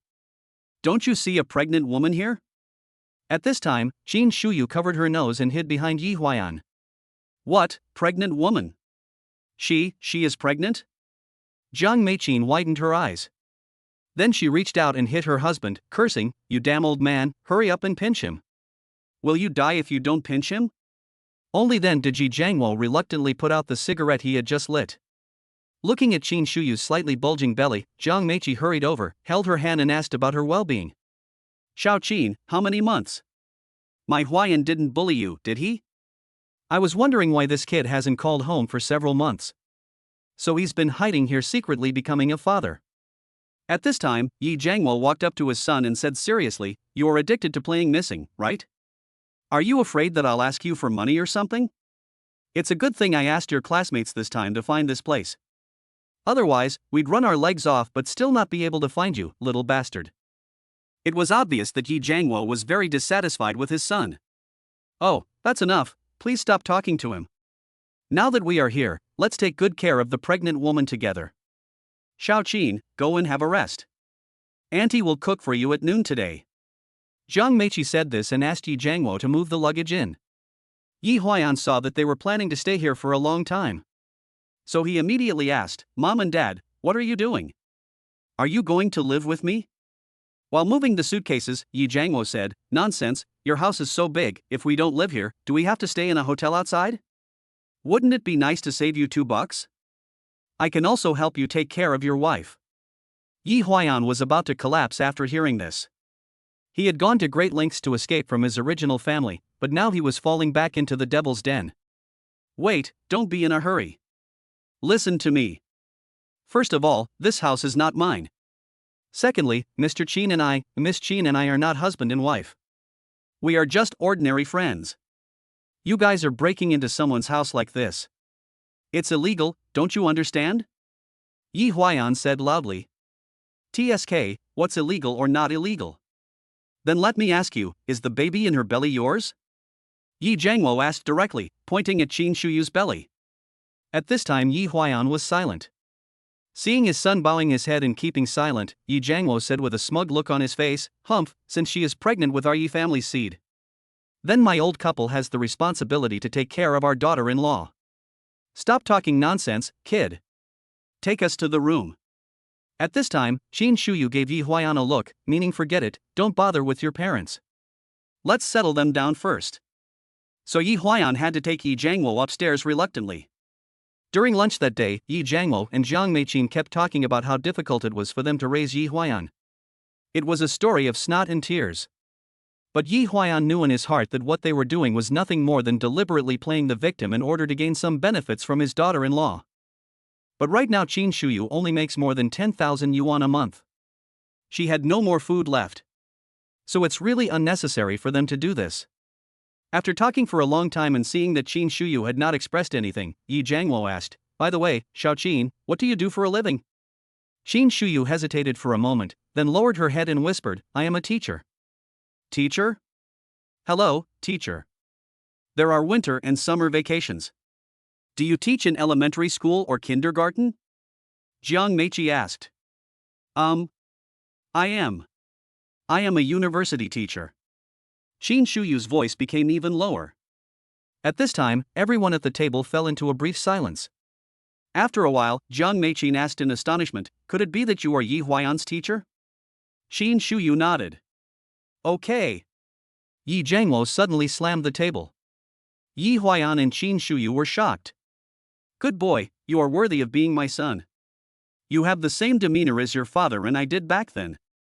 I remember that I was just a small worker who had just joined the factory at that time.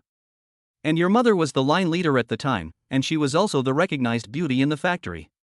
But within a few months, your father easily took him down." Speaking of this, Yi Jiangwo began to beam with joy. "Stop talking about this and save some face." Jiang Meitzen began to feel a little embarrassed. Chapter 022 Vampire. When Yi Huaiyan heard his parents start talking about this, he felt a little embarrassed. I wondered if this could be the same thing. In order to prevent them from further embarrassing themselves, Yi Huaiyan had to quickly change the subject and said, "By the way, Mom, do you drink? How about I go buy you 2 bottles? When Jiang Meiqin heard that there was wine to drink, she immediately became energetic. Okay, give me a whole bottle of good liquor, Maodai or Wolianye will do. Your dad and I love to drink a few sips when we have dinner in our hometown." Jiang Meiqin's requirements are quite high, she actually wants to drink Matai and Wolianye. But since the other party has already asked, Yi Huaiyan can only try his best to satisfy him. "I thought it would be better if you two got drunk and fell asleep instead of talking nonsense to me." Seeing her son going out to buy wine, Jiang Meiqi turned her attention to Qin Shuyu. "Teacher Qin, you should be much older than my son, right?" Jiang Meitzen changed her previous attitude, and her tone became stiff at this moment. "Well, I am 6 years older than Yi Huaiyan," Qin Shuyu said truthfully. "Humph, I was embarrassed to say that in front of him just now. Now that we are alone here, I'll be frank with you. It is your blessing that you are chosen by my Huaiyan. With my son's looks, there are so many girls chasing after him. To be honest, if you choose carefully, you might be able to marry a rich girl worth over 100 million. Of course I can see that. Your family should be quite wealthy. Otherwise, I wouldn't live in such a big villa." Qin Shuyu quickly explained after hearing this, "Auntie, you misunderstood. I don't have much money at the moment. Yi Huaiyan rented this house." After hearing these words, Jiang Meiqi and Yi Jiangwo were both stunned. "What? You mean you're not a rich woman? My son rented this house?" Jiang Meiqi asked with her eyes wide open. Qin Shuyu felt a little scared when she saw their exaggerated expressions. So I shrank back unconsciously. After all this time, this is what happened. Jiang Meiqi was so angry that she threw her chopsticks onto the table. "What are you looking at? Go wash the dishes. Do you want your husband to clean up?" Jiang Meiqi shouted directly at Qin Shuyu, instantly exposing her nature as a vicious mother-in-law. Qin Shuyu was startled by her shout. So she had no choice but to start cleaning up the dishes on the table with red eyes. He thought that was the end of the matter, but later Yi Jiangwo directly blackmailed him. "Humph, you're a teacher and you seduced a student and got her pregnant. If this gets out, it's going to be very unsavory. If I go to your school leaders to complain, I'm afraid you'll lose your job. So, Mr. Qin, you have to show some appreciation to us two old people?" Yi Jiangwo narrowed his eyes and looked at the other person after he finished speaking, waiting for her response. However, Qin Shuyu only had a few thousand yuan on her body, so she said bluntly, "I'm sorry, I don't have much money on me now. Besides, there will be a lot of expenses for having children in the future." "Can you?" Yi Jiangwo interrupted her immediately when he heard this. "Don't tell me these useless things, I won't listen. How can you be a university teacher without money? Who are you trying to fool?" At this time Jiang Meichin also interrupted and said, "That's right. In short, it's not easy for us to raise Yi Huayan. Now that you have taken him over by having a child, you have to give us money. If you hadn't seduced him, Yi Huayan would have definitely married a girl from a wealthy family. Aren't you delaying him?" Jiang Meichin spoke with great confidence. "Yes, give me the money quickly, or we will stay here forever." Yi Jiangwo also started to act like a rogue. At this time, Qin Shuyu was crying in grievance. "I didn't expect Yi Huayan's parents to be such people. If it were in the past, I would have paid them to leave long ago. But now I am in financial difficulty, so I cannot be tough and can only endure the grievance." Just then, Yi Huayan came back with 2 bottles of wine. Jiang Meichin saw it and immediately went to meet him. "Son, why didn't you tell me earlier? You rented this house. Where did you make your fortune recently? Tell mom right now." Jiang Meichin took the wine from Yi Huayan and asked. When Yi Huayan saw Qin Shuyu's tearful eyes, his face immediately turned pale. "What's going on?" he asked coldly. "What's wrong?" Jiang Meichin looked at her son in confusion. "I asked teacher Qin why she was crying." Yi Huayan's gaze was like a sword, piercing straight at his parents. Jiang Meichin didn't dare to look directly at her son, so she had to turn her head away. But Yi Jiangwo was different. He said bluntly, "She is 6 years older than you and has no money. Why does she occupy you? With your conditions, isn't it easy for you to find a rich woman? Why do you have to follow her?" As soon as Yi Huayan heard it, he roughly understood what was going on. "Then what do you two mean?" he asked, standing in front of Qin Shuyu. "It's nothing. It wasn't easy for my husband and I to raise you. Now that you've become successful, you must fulfill your filial duties. To tell you the truth, the township has issued a policy this time, saying that individual breeders can receive government subsidies every year. So your mom and I want to pool our money to build a pig farm. We are still short of 200,000 yuan. You two have to pay for it," Yi Jiangwo said directly. After hearing this, Yi Huayan finally understood. "It turns out that you two are here to ask for money this time. All right.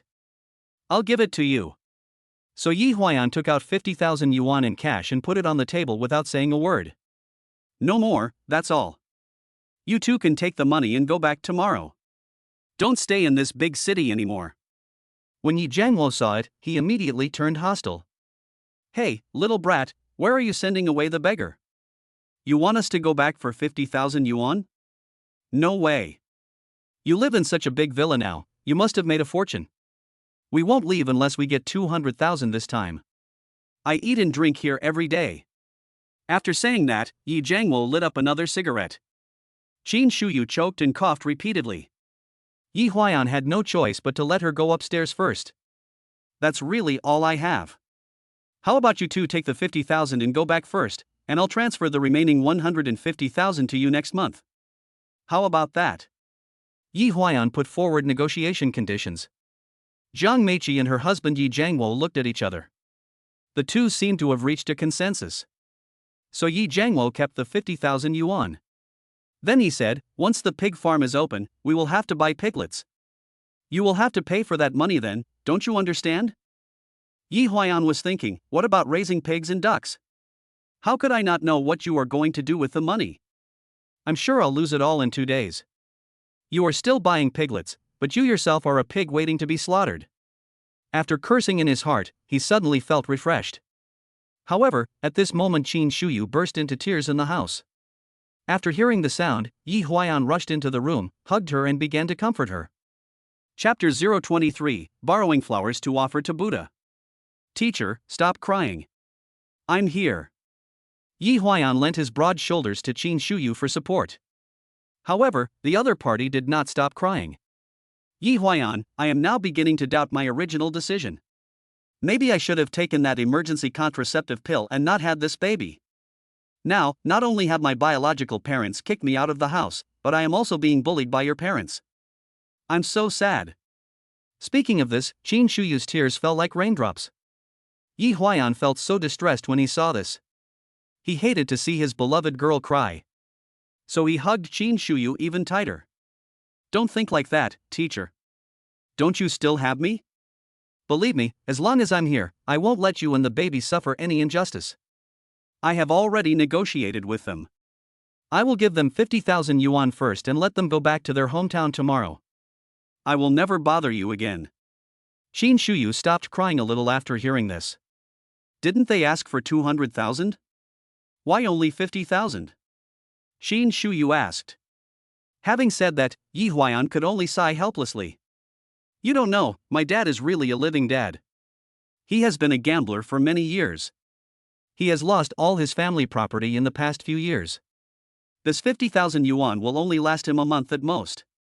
If it's fast, maybe we can finish losing it in 2 weeks.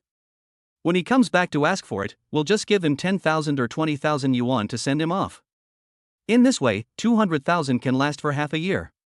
If I give him all the 200,000 directly, he will lose it all at once. When he comes to ask for it again, I won't have any money to give him. Yi Huayan explained. After hearing this, Qin Shuyu suddenly realized and thought, so that's it. Shuyu, just bear with it for one night. They will be gone tomorrow. I'll help you empty your shopping cart as compensation, okay? Yi Huayan knew very well that money was the most effective thing to coax girls. When Qin Shuyu heard this, a smile immediately broke out on her face. She kissed Yi Huayan and said, No, I'm still not happy with this. So Yi Huayan asked, What do you want me to do? I swear I will do my best as long as I can. Qin Shuyu's eyes turned after hearing this, and then she said, I want you to break up with Lu Yingqiao. Yi Huayan couldn't help but frown when he heard it. How can that be possible? Doesn't she have the leverage over both of us? If I break up with her, won't she destroy your reputation to pieces? Qin Shuyu snorted, then raised her head and said, So you have to use your brain. Think of a solution. It would be best if she took the initiative to break up. The idea provided by Qin Shuyu made Yi Huayan's eyes light up. That's right, wouldn't it be enough if I just behaved badly enough and let Lu Yingqiao take the initiative to break up with me? So he secretly planned a plan in his mind. Ding dong, new tasks announced. Let Lu Yingqiao take the initiative to break up. Task reward, Qin Shuyu's favorability increases. Early the next morning, Zhang Meiqi and Yi Jiangwo packed their luggage and planned to take the train back to their hometown. Before leaving, Qin Shuyu saw that Zhang Meiqi was wearing a pair of her boots. Mom, why are you wearing someone else's boots? Yi Huayan accused. Why not? I'm also a size 38. I don't dislike her. Anyway, she doesn't go out often while she's pregnant, so I'll just wear these boots. After saying that, Zhang Meiqi and Yi Jiangwo got into a taxi. After seeing the two elders off, Yi Huayan finally breathed a sigh of relief. Yesterday's experience was like a nightmare. At this time, Qin Shuyu's expression turned a little ugly. Those are my favorite pair of boots. As her emotions flared up, her eyes became red again. Seeing this, Yi Huayan hurried over to comfort him. Don't cry, I'll buy you a new one. Let's go buy it today. He quickly patted Qin Shuyu on the back and said. That pair of boots cost 30,000 yuan. Qin Shuyu cried even harder. I'll buy it no matter how much it costs. My child's mother must buy whatever she wants. I'll sell everything I have to buy it. Yi Huayan said firmly. Only then was Qin Shuyu finally coaxed by him.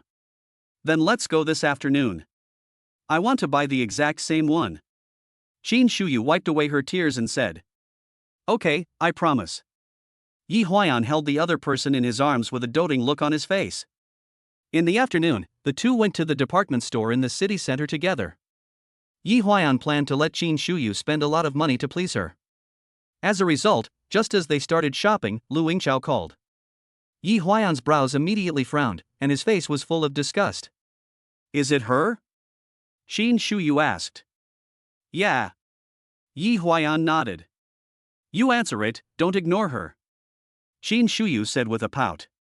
So Yi Huayan pressed the answer button. Hey, baby, what's up? He called out baby only after looking at Qin Shuyu's face, otherwise he really couldn't say it out loud. I want to go shopping today. Can you go to the city with me? Lu Yingqiao asked. At this time, Yi Huayan glanced at Qin Shuyu, as if waiting for her approval. However, Qin Shuyu did not react at all, so Yi Huayan just assumed that she acquiesced. Then I'll wait for you at the entrance of the first floor of the department store in an hour. Well, okay, see you then. After hanging up the phone, Yi Huayan suddenly had an idea in his mind. Then he said to Qin Shuyu excitedly. Teacher, we still have an hour, go shopping and tell me everything you like. I'll ask Lu Yingqiao to buy it for me later. Isn't that the same as using her money to buy something for you? Qin Shuyu couldn't help but laugh after hearing this. Yi Huayan, you're so smart. How can you be so mean? Yi Huayan quickly explained, Lu Yingqiao, has been threatening us for so long, forcing me to be her boyfriend, and always asking me to accompany her out to play, eat, and watch movies. Shouldn't she pay me some money to compensate me? So this time you can go pick things with peace of mind. Ms. Lu will pay for all the consumption today. Yi Huayan's words eliminated the last bit of Qin Shuyu's psychological burden. So they quickly scanned the new goods in various luxury stores and wrote down the things they wanted to buy. An hour later, Yi Huayan accompanied Lu Yingqiao to visit the entire mall. Under his sweet words, Lu Yingqiao willingly paid for a lot of luxury goods for him. Although what I bought were women's clothing, bags, and shoes. But Yi Huayan said that he bought it home to honor his mother. So Lu Yingqiao didn't doubt it. On the contrary, she also deliberately told Yi Huayan not to forget to mention her name in front of his mother when the time comes. It can be regarded as a show of filial piety from her future daughter-in-law. This trip cost Lu Yingqiao more than 100,000 yuan. But even so, later that day Yi Huayan refused to go out with her to get a room on the grounds that he was too tired. In fact, they have been dating for more than a month. They never went to bed together during that period, which made Lu Yingqiao begin to feel dissatisfied with Yi Huayan. But Yi Huayan has principles, and he can be your boyfriend. Want to sleep with me? No way. I am absolutely loyal to Teacher Qin both mentally and physically. Chapter 024, Drugged. Therefore, after Lu Yingqiao returned to the dormitory that night, he was a little depressed. When Su Wanqing, who shared the same dormitory, saw this, she sneered, What? You spent all your money but still didn't sleep with him, right? If you ask me, they are just attracted by your money. In fact, he doesn't have you in his heart at all. After hearing this, Lu Yingqiao couldn't help but feel angry. Nonsense, Yi Huayan was very nice to me today. He even praised my hair for being beautiful. However, this rebuttal seems very weak. Su Wanqing even laughed out loud. Ha, look at how useless you are. You're so happy when someone compliments you on your beautiful hair? Are you cheap? Tell me the truth, how much did you spend on him today?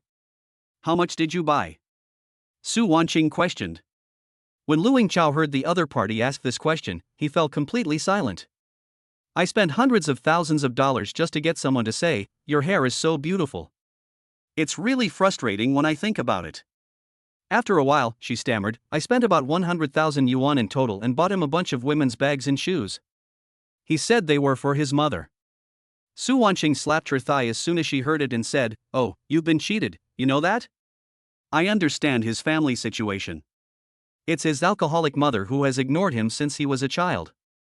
Yi Huayan doesn't even have time to hate her, how could he be so filial? In my opinion, that guy must have another woman. Those things were probably bought for her. Having said that, Su Wanqing secretly glanced at Lu Yingqiao, wanting to see her next expression. Lu Yingqiao opened his mouth wide after hearing this, obviously awakened by the words.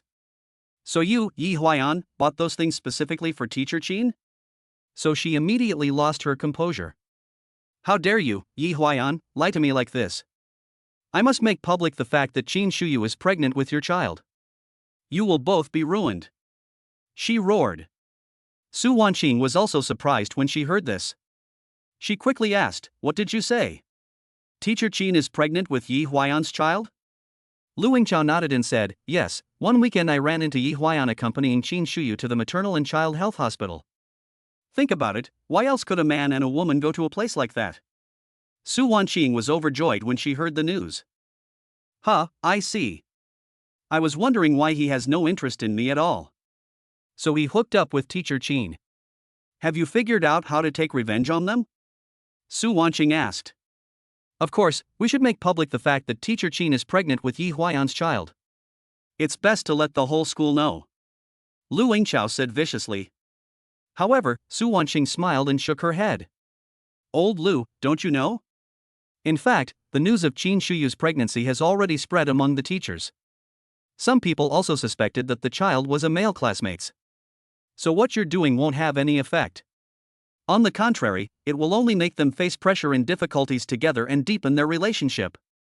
So Lu Yingqiao quickly asked, then what should I do? Su Wanqing immediately replied, the most vicious punishment in the world is to make two people who originally loved each other become strangers to each other, making them both heartbroken. Listen to me, as long as you do that. As she spoke, Su Wanqing moved closer to Lu Yingqiao and whispered to her. In this case, it would be the best punishment for both of them. And from now on Yi Huaiyan will follow you wholeheartedly. Su Wanqing said this with a smug expression on her face. Lu Yingqiao thought about it for a while and finally made up his mind. So she asked, where can I get this medicine? I have it here. As she spoke, Su Wanqing took out a few small white pills from her bag. Put this stuff directly in the wine or beverage and let him drink it. It will definitely work within 5 minutes. Lu Yingqiao immediately reached out to take it. Hey, wait, this stuff isn't cheap. 5,000 per pill. One hand pays, the other hand delivers the goods. Su Wanqing wanted to take advantage of the opportunity to make a fortune from Lu Yingqiao. But Lu Yingqiao didn't care about the money at all. He directly transferred 30,000 yuan to her and bought all the pills. So 2 days later, Lu Yingqiao held a party at Shanghai. This time she invited many of her classmates and friends. The purpose is to show off her handsome boyfriend Yi Huaiyan in front of everyone. Yi Huaiyan didn't want to attend this kind of party. He felt bored. But he thought that Lu Yingqiao, this sucker, had just spent hundreds of thousands of dollars to buy luxury goods for himself. It would be really unreasonable if I didn't participate this time. Besides, wouldn't it be a good opportunity for me to show my bad side in front of her friends so that Lu Yingqiao would take the initiative to break up? So Yi Huaiyan happily accepted the invitation. As soon as they entered the KTV box, Lu Yingqiao asked Yi Huaiyan to sit next to him. Everyone who came tonight was an acquaintance, so Yi Huaiyan just showed his affection to Lu Yingqiao as if for show. After receiving everyone's praise, Yi Huaiyan started to act up. He first burped and farted in public, and then stared at Lu Yingqiao's best friend. Afterwards, he also took away someone's lighter. In short, he acted as humble as he could. However, Lu Yingqiao didn't take his performance seriously at all. Just let him drink. So a few minutes after Yi Huaiyan finished drinking that glass of foreign wine, he felt hot and uncomfortable all over his body, as if ants were crawling on him. At the same time, an inexplicable feeling of excitement suddenly surged in my heart. Gradually, his cheeks turned red and his breathing became heavier. So he told Lu Yingqiao that he was feeling a little unwell and wanted to go home and rest. Seeing this, Lu Yingqiao said to everyone, my boyfriend is drunk. I'll take him to rest for a while. After saying that, she asked Yi Huaiyan to go with her. At this moment, Yi Huaiyan suddenly became very obedient for some reason. He went straight into a motel with Lu Yingqiao. Then the two of them had sex together that night. After finishing the work, Yi Huaiyan fell into a deep sleep. Lu Yingqiao took out his mobile phone and unlocked it using facial recognition. Then he started taking pictures of the two of them in bed. At this time, Qin Shuyu's WeChat messages have reached 99+. Lu Yingqiao immediately opened her chat box and found that the other party was asking Yi Huaiyan why he hadn't returned home yet. So Lu Yingqiao sent a voice message to Qin Shuyu using Yi Huaiyan's account. Teacher Qin, Yi Huaiyan fell asleep. She also posted a photo of the two of them intimately in bed. After that, Qin Shuyu directly blocked Yi Huaiyan's WeChat. When Lu Yingqiao sent another message, there was only a red exclamation mark left. I guess the other party has completely given up by now. Lu Yingqiao then burst into a hearty laugh. The next morning, when Yi Huaiyan woke up, he found himself lying on the bed in the hotel. Although the coat and pants were taken off. But the underwear is still on. So he thought that he was just drunk last night and was sent to the hotel. So he didn't think much about it, put on his clothes and prepared to drive home. Ding dong, mission failed. Has not broken up with Lu Yingqiao. Punishment, reduced Qin Shuyu's favorability. Current favorability, 1%. When Yi Huaiyan saw it, he immediately became anxious. He quickly took out his cell phone to contact Qin Shuyu, but after searching for a long time he couldn't find Qin Shuyu's WeChat. It turned out that Lu Yingqiao had deleted all of Qin Shuyu's friends and chat records from his WeChat account last night. So now Yi Huaiyan can only apply to add friends again. However, the other party never responded. Having a bad feeling, Yi Huaiyan stepped on the accelerator and drove towards home. Chapter 025 Life is like a play, all depends on acting. As a result, as soon as Yi Huaiyan returned home, he found that something seemed to be missing. When I walked into Qin Shuyu's bedroom, I saw that it was empty. All that was left was a pile of luxury items that Yi Huayan had bought for her a few days ago, deliberately piled up in the corner. Seeing this, Yi Huayan realized that the other party might have moved away. At this moment, he was extremely anxious, wondering what I had done that made you leave without saying goodbye? Can't you just explain it to me before leaving? It makes me feel very confused. Because it is summer vacation now, Yi Huayan cannot go to school to find Qin Shuyu. In desperation, he had to turn to Qin Feng for help. After all, his relationship with Qin Shuyu is pretty good. Maybe I can find out the other party's whereabouts from him. Ding dong, new task released. Task content, find Qin Shuyu. Task reward, favorability increased. Baby attribute points, 10 points. So that afternoon, Yi Huayan came to the headquarters building of Hangdao Real Estate. It is located in the CBD of Jiangqing City, which is the most prosperous area in the city. It is surrounded by office buildings of well-known companies. Therefore, Yi Huayan was even a little nervous after entering the gate. When he told the receptionist that he wanted to see Qin Feng, she asked him if he had an appointment. Yi Huayan immediately shook his head and said no. I'm sorry, sir, Mr. Qin's schedule is full today. I'm afraid he doesn't have time to see you. Why don't you leave your name, position and phone number so I can arrange a meeting time for you tomorrow or the day after tomorrow? The receptionist said with a smile. Although Yi Huayan has no social status, he is a complete loser. But he is so handsome. After all, good-looking people will gain the kindness of others wherever they go. If it were someone else, the front desk clerk might just turn you away with a stern face. Hey, beautiful lady, could you please be flexible and go inform Mr. Qin that his brother-in-law is here to see him? Yi Huayan cast a charming glance at the lady at the front desk, then smiled at her and said. The receptionist had already been deeply fascinated by Yi Huayan, and even her eyes were strained when she looked at him. Moreover, when people heard that this man was Qin Feng's brother-in-law, they immediately showed respect to him. I'm sorry, sir, I'll go inform Mr. Qin right away. She quickly picked up the phone and called Qin Feng. After a phone conversation, the receptionist asked Yi Huayan to follow her into the elevator. Then he was taken to Qin Feng's office. Hey, why are you here? Did you have a fight with my sister? Qin Feng is indeed a smart man. He guessed the purpose of Yi Huayan's visit right away. That's right. I drank too much last night and didn't go home. When I went back this morning, I found that she had moved away. Yi Huayan said truthfully. So you want me to help you find someone? Qin Feng asked. Yi Huayan nodded immediately. You have a good relationship with her, why don't you help me make a phone call and ask where she lives now? Qin Feng touched his chin, thought for a moment and said, I don't think she would easily reveal her address to me. If I ask her like that, she'll definitely guess that you're asking me for help. So the only way we can do now is to make up a lie and try to trick her out. When Yi Huayan heard this, he couldn't help but admire Qin Feng. It seems that this person is really wise. It only took half a minute to figure out the solution to the problem. Then how do we trick her out? Yi Huayan continued to ask. Qin Feng smiled slightly, then patted Yi Huayan on the shoulder and said, I have a plan that will definitely trick her out. But the price of this drama is a bit high, and you will need to pay a little. Bleeding? Yi Huayan looked confused. Well, it has two meanings. One is that it costs money. I have to smash your BMW. Two is literally, it really bleeds. After Qin Feng finished speaking, Yi Huayan reacted immediately. You mean fake a car accident? And then I was unconscious? Yi Huayan thought, isn't this a very common plot in TV dramas? Can this fool Qin Shuyu? Seeing Yi Huayan's skeptical expression, Qin Feng comforted her, don't worry, I have friends in the hospital. They'll help you arrange everything.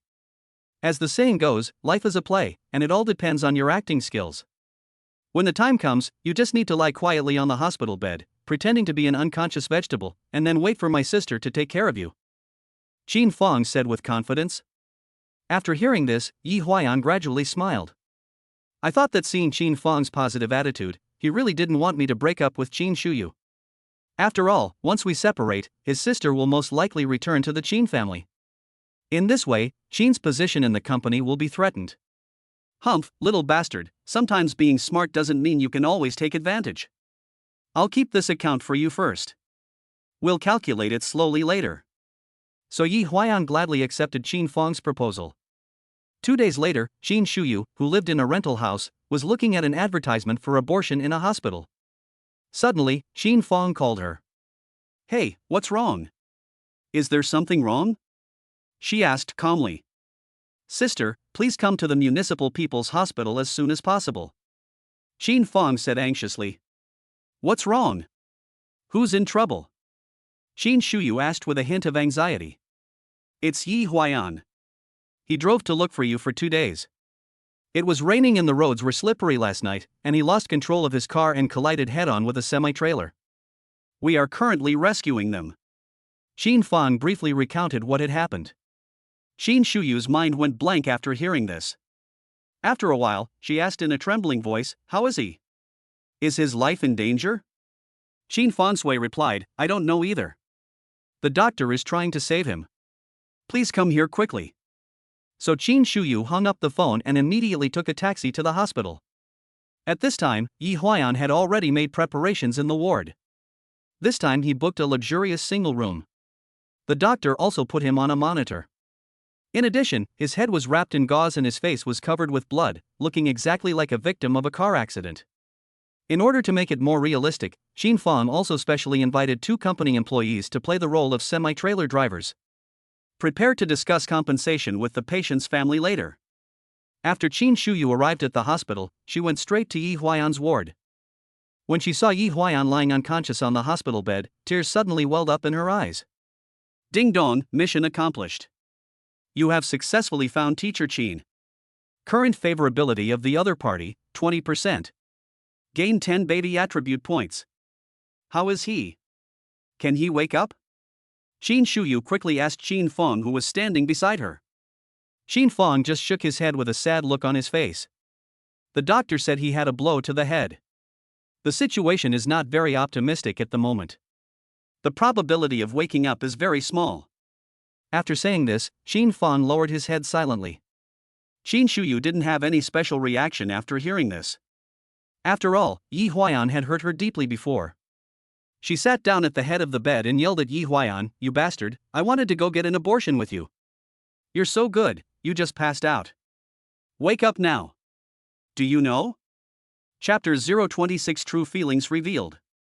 However, Yi Huayan on the hospital bed still did not respond. Only the monitor next to her made a beeping sound from time to time, as if telling her that the person was still alive. Looking at Yi Huayan, who lay motionless, Shin Shuyu felt mixed emotions. After a while, she said to Shin Fong, "Go to the doctor and ask if there are any other treatment options." "Okay." Shin Fong tactfully left the ward, creating some space for Shin Shuyu and Yi Huayan to be alone. Seeing that there were no outsiders in the house, Shin Shuyu cursed directly, "Idiot, why are you driving so fast on a rainy day? That's it, something's wrong." Although she was cursing, Shin Shuyu had already tightly held Yi Huayan's hand at this moment. Somehow, her hands were cold and had no warmth. Maybe it was because I was frightened just now. Or maybe it was the wind that blew on her way here. In short, Yi Huayan feels sorry for his teacher.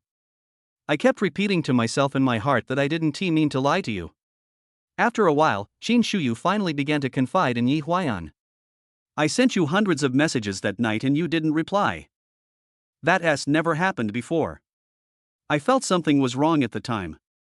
Later, in the middle of the night, Lu Yingqiao used your WeChat account to send me a photo of the 2 of you in bed. This is clearly a naked provocation. I blocked you in a fit of anger. I thought about going to the hospital to have an abortion the next day. But fortunately, an abortion costs 8,000 yuan, and I don't have enough money. So, it was delayed." When Yi Huayan, who was lying on the hospital bed, heard what happened that day, he finally understood. It turns out that it was Lu Yingqiao who was behind all this. "Good man, this time I'm going to chop you into pieces, you stinky bitch." At this moment, the monitor showed that Yi Huayan's blood pressure was high, his heartbeat was accelerated, and a beeping warning sound was issued. When Shin Shuyu saw this, she thought he was dying, so she immediately called a doctor and a nurse. The doctor naturally knew that Yi Huayan was fine, so after a symbolic examination, he said to Shin Shuyu, "The patient needs a quiet environment to rest, you can stay for a while and leave quickly." Shin Shuyu nodded after hearing this, so she returned to Yi Huayan and said to him, "You must wake up, understand? The baby can't live without a dad. I can't live without you either." Hearing this, Yi Huayan felt warm in his heart. Suddenly he felt full of strength. I really wanted to perform a medical miracle on the spot, slowly open my eyes and hug Qin Shuyu. But in the end he held back. After all, Qin Fong said that this play must be performed fully. The male and female protagonists must go through the following stages: accident, falling into coma, gradually waking up, the male loses his memory, the female helps him regain his memory. Otherwise it will not be perfect and the feelings between the two people will not be sublimated. So Yi Huayan could only continue lying in bed motionless. After a while, Qin Fong came back. He told Dr. Qin Shuyu that Yi Huayan had only a 50% chance of waking up. And the semi-trailer driver agreed to pay compensation and is now looking for the victim's family to give money. In fact, this was deliberately arranged by Qin Fong. His purpose was to find a reason to give Qin Shuyu some money so that she could survive outside. But don't go back to her father to admit your mistake. However, Qin Shuyu refused on the spot. Let him find Yi Huayan's parents. I'm not his family member. After saying that, she turned and left the hospital. Seeing that she had left, Yi Huayan quickly stood up and handed his cell phone to Qin Fong. Go find someone who knows technology and ask him to restore the deleted WeChat chat records. This is important. Yi Huayan ordered. Okay, no problem, leave it to me. Qin Fong took the phone and nodded. Then you have to stay here all the time, in case you're not here when Qin Shuyu comes, that would be a bummer. Qin Fong said. Yeah, it's okay, it's just a piece of cake. It's nice to live here with food and drink. Hey, you know what? Your sister just showed me her true feelings. She said she couldn't leave me. Yi Huayan said with joy. Qin Fong smiled slightly after hearing this, and then said, I told you, she won't let you go so easily. From now on you just need to do as I planned. Wake up in a month, and pretend to have amnesia for another month. Then gradually restore the memories between you two, and finally help my sister give birth to a child. It's a happy ending. Yi Huayan thought that this plan was indeed good, but it would make Qin Shuyu suffer. She had to come to the hospital to take care of me, and then she had to go back alone with her belly. To be honest, Yi Huayan really couldn't bear it. Can the time be shortened? How about I only be in a coma for a week? Yi Huayan asked. Qin Fong probably guessed what he was thinking. So I nodded in agreement.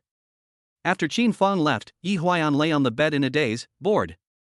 At this moment, he suddenly remembered that there were still 10 baby attribute points that had not been added. So he opened the page to check. The current baby attributes are found to be intelligence, 0.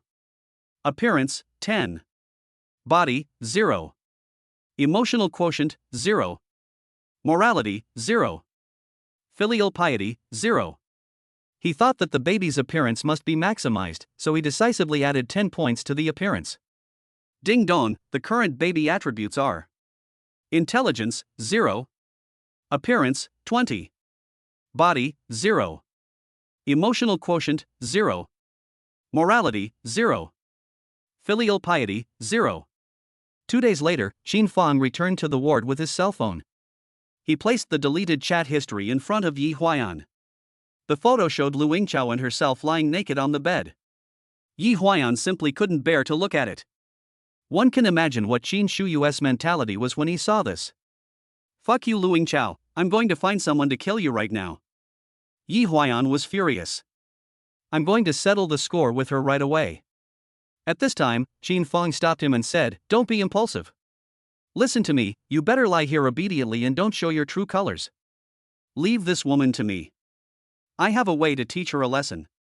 Since Qin Fong took the initiative to take on this job, Yi Huayan had nothing to say. How are you going to punish her? Yi Huayan asked. Doesn't she like posting bed photos? Then take a few more pictures and post them well. It would be best if every student, teacher, or parent had a copy. Having said this, Qin Fong showed a sinister smile on his face. When Yi Huayan heard this, he couldn't help but get excited. That's a good idea. This way I have a reason to break up with her. Thinking of this, the anger in Yi Huayan's heart was slightly suppressed. A few days later, Qin Fong brought Yi Huayan good news. He sent 2 yellow-haired men to get Lu Yingqiao drunk, drag him to the hotel and rape him. I also took a video during the period, which has now been uploaded to the selfie section of the website. At present, her parents, school teachers and classmates have already viewed it. Lu Yingchao's reputation was completely ruined. I guess she may not be able to come to school next semester, and she will probably drop out. Yi Huayan couldn't help but exclaimed great after hearing the news. Finally, I can get rid of that woman. From now on, I will only hang out with my teacher. Chapter 027 Gentle and Virtuous Teacher. So in the next few days, Qin Shuyu came to the hospital every day to wash Yi Huayan's body and give him a leg massage. When she is free, she will keep talking to Yi Huayan. He talked about everything from trivial matters in life to his own thoughts and insights. From what she said, Yi Huayan gradually began to understand the real Qin Shuyu. She is not as cold as everyone thought before. On the contrary, Qin Shuyu is actually very gentle and kind at heart. Her apparent coldness seems more like a form of self-protection. Therefore, after spending time together for a few days, Yi Huayan fell in love with Qin Shuyu more and more. I think she is the first choice to be a wife. But after a long time, Qin Shuyu will inevitably find the flaws. For example, there were no obvious signs of serious injuries on Yi Huayan's head.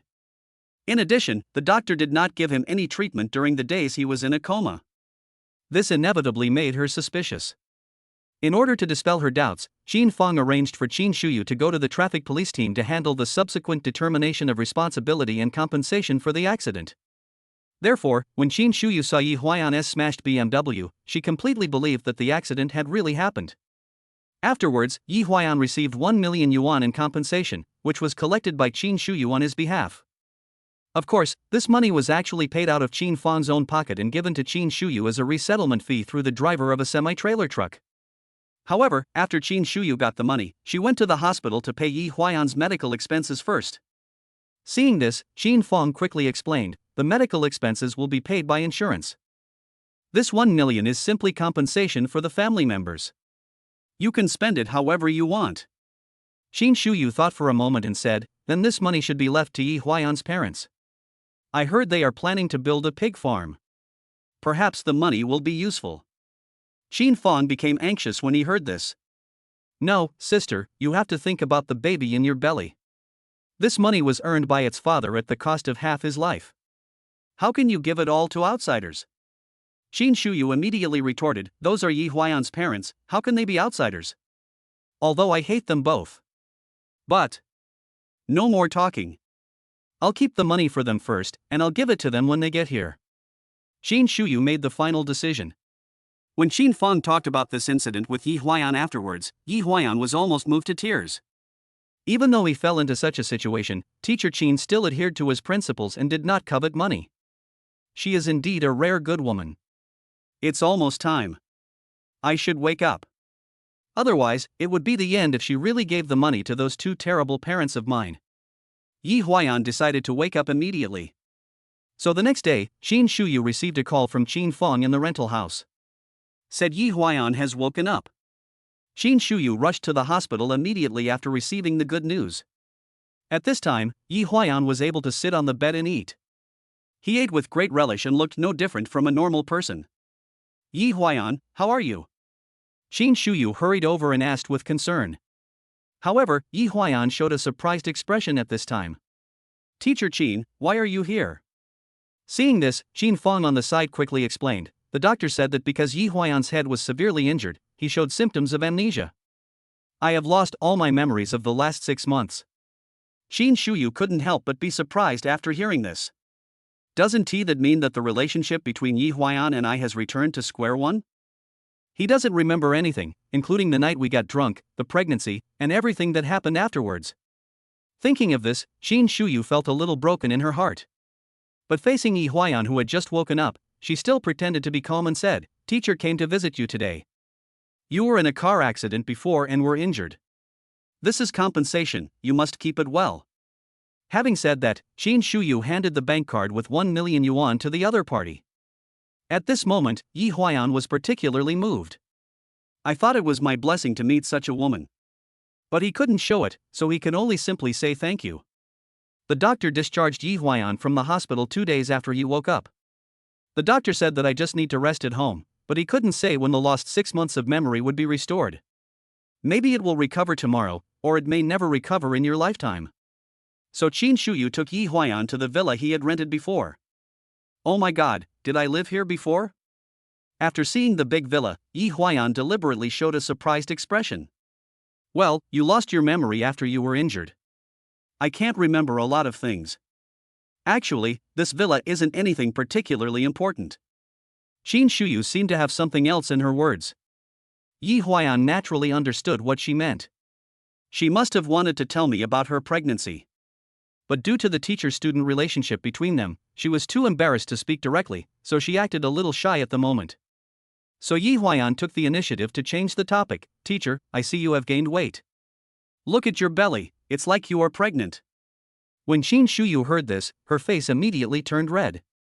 After a while, she admitted in a low voice, well, I am pregnant. Ah? You're really pregnant. Congratulations. Oh, that's not right, are you married? Yi Huayan asked this deliberately. At this time, Qin Shuyu's face turned even redder. Well, you should have a good rest. The teacher left first. So Qin Shuyu quickly turned around and fled the villa. At this moment, Yi Huayan really wanted to keep her. Let the teacher live back in the villa. But since the play is still going on, he has to continue pretending to have amnesia. Watching Qin Shuyu's lonely back disappearing into the night, Yi Huayan suddenly made up his mind and followed her. After returning to the rental house that night, Qin Shuyu couldn't calm down for a long time. If Yi Huayan's memory can never be restored, then it is very likely that she will face the birth of the baby alone. Thinking of this, she still felt a little broken inside. At around 11 o'clock at night, Qin Shuyu, who was lying in bed to rest, was awakened by a loud noise from next door. Because the old and dilapidated house she rented was very old, the sound insulation was very poor. So the man who lived next door would disturb her every night when he played games. She was either screaming or slamming the keyboard and mouse, and the noise was so noisy that she couldn't bear it. So that day Qin Shuyu couldn't bear it anymore, so she put on a coat and knocked on the door next door. After opening the door, a middle-aged man who looked like a fat otaku appeared in front of her. He asked impatiently what happened. Could you please keep your voice down at night? I can't sleep well even if I live next door. Qin Shuyu said bluntly. TSK, your poor sleep is none of my business. I can do whatever I want in my house, what's it to you? When Qin Shuyu saw the other party's attitude, she got really angry. I'm pregnant, can you please be considerate and let me and my baby have a good rest at night? She said earnestly. However, the fat guy still had an indifferent attitude. He glanced at Qin Shuyu's belly and asked, Where's your husband? He's not in now. When the fat guy heard this, he immediately laughed. Humph, you dare to come out and challenge others when your husband is not around? Who do you think you are? After saying that, the fat guy was about to close the door. Qin Shuyu refused and blocked the door with her foot. The man looked at it and thought to himself, Are you still excited? So he reached out and pushed Qin Shuyu hard. Qin Shuyu didn't stand firmly and stumbled backwards, about to fall down the stairs. At this moment, a pair of strong hands suddenly reached out and caught her. Looking back, the person was none other than Yi Huayan. Chapter 28, Sharing a House with a Teacher. Yi Huayan? Why are you here? Qin Shuyu asked in surprise. Yi Huayan then used both hands to straighten Qin Shuyu's body. Then he replied handsomely, Just now I saw you walking alone at night with a bulging belly and I was a little worried, so I followed you quietly. I didn't expect that Teacher Qin now lives in such an old and dilapidated house. It really took me by surprise. Hearing this, Qin Shuyu blushed and lowered her head. There's nothing we can do. Times are different now. She murmured. At this moment, the fat guy inside the door was so scared when he saw a man coming to support her that he wanted to close the door quickly. Ding dong, new task released. Help the teacher teach a lesson to the fat otaku who disturbs others. Task reward, favorability improvement. Gained baby attribute points, 10. Seeing this, Yi Huayan took a quick step forward and used his foot to block the door frame, preventing him from locking the door. Fatty, you're done today. After saying that, Yi Huayan pushed the door open with his body. Then he rushed into the house and beat up the fat guy. He was beaten so hard that he cried out in pain. Qin Shuyu was outside the door, listening to the sound of punches hitting flesh in the room, and couldn't help but cover her mouth. Before leaving, Yi Huayan even smashed his computer to prevent him from causing trouble to the neighbors in the future. Ding dong, mission accomplished. Teacher Qin's favorability has increased and is currently 45%. Gain 10 baby attribute points. After teaching that person a lesson, Yi Huayan said to Qin Shuyu, "Teacher, I have many rooms. Why don't you move in and rent with me? It also helps me to share the rent." Qin Shuyu was delighted when she heard this, but then she asked weakly, "How much rent do I have to pay?"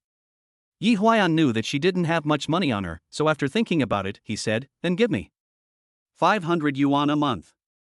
For a moment, Qin Shuyu thought she had heard it wrong. "What? 500? You have a big villa, and the rent is nearly 30,000 a month." She just felt it was a little unbelievable. So Yi Huayan smiled and said, "Who made you my teacher? Those rooms are empty anyway. Besides, I'm a little scared to live in such a big house alone. You can stay here so that I can keep you company." After hearing this, Qin Shuyu finally smiled for the first time in a long time. This was the first time in nearly half a month that she laughed so happily. On the way home, Yi Huayan finally asked that question in the car. "Teacher, whose baby is this in your belly? Why doesn't he come to take care of you?" Qin Shuyu smiled awkwardly after hearing this, and then said, "Something happened to him recently.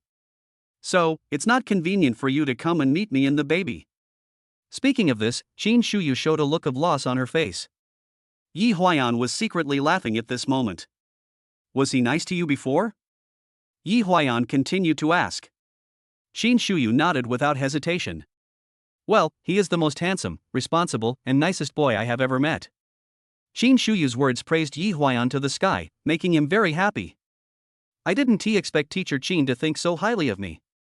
So the corners of his mouth couldn't help but rise. After moving into the villa that night, Qin Shuyu still lived in the original room.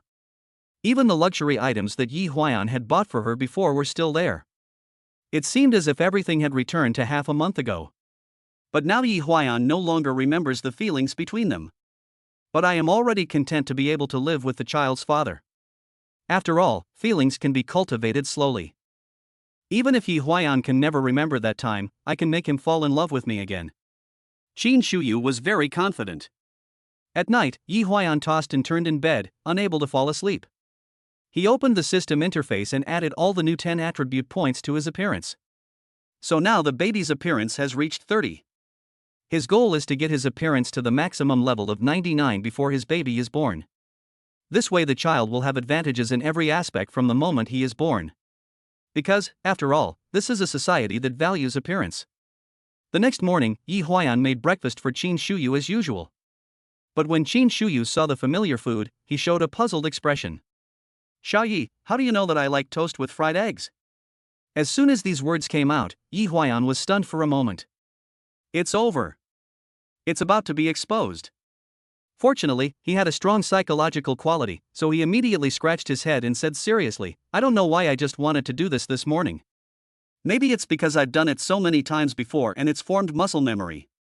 After hearing this, Qin Shuyu felt that it was true, so she didn't pursue it any further. Just think that certain scenes evoked some vague memories of Yi Huayan. It seems that living together has its benefits. Maybe it can help him recover his memory. After breakfast, Qin Shuyu suggested that Yi Huayan accompany her for a walk on the street. In fact, she wanted to try to evoke the other person's memory by revisiting the old place. Yi Huayan naturally understood her intention, so he readily agreed. The two came to the urban area of Jiangqing together. Qin Shuyu deliberately brought Yi Huayan to the hotel where they had spent the night together. "Xiaoye, do you have any impression of this place?" she asked tentatively. Yi Huayan looked at the pink love hotel sign, frowned, and then shook his head. "Teacher, why did you bring me here? Is there anything special about this hotel?" he asked in confusion. "Oh, it's okay. Since you don't remember, forget it. Come on, the teacher will take you to another place to have a look." After saying that, Qin Shuyu took Yi Huayan straight to the bar where they met that day. Because it was daytime, the bar had not yet opened. So they could only stand outside and look at the sign. "Love bar? Teacher, what's going on here?" Yi Huayan still looked confused. Qin Shuyu completely gave up after seeing this. It seems that this guy won't be able to recover his memory in a short time. So she sighed and said, "Forget it, let's go, the teacher will take you to eat." The two then went to a restaurant in the city center.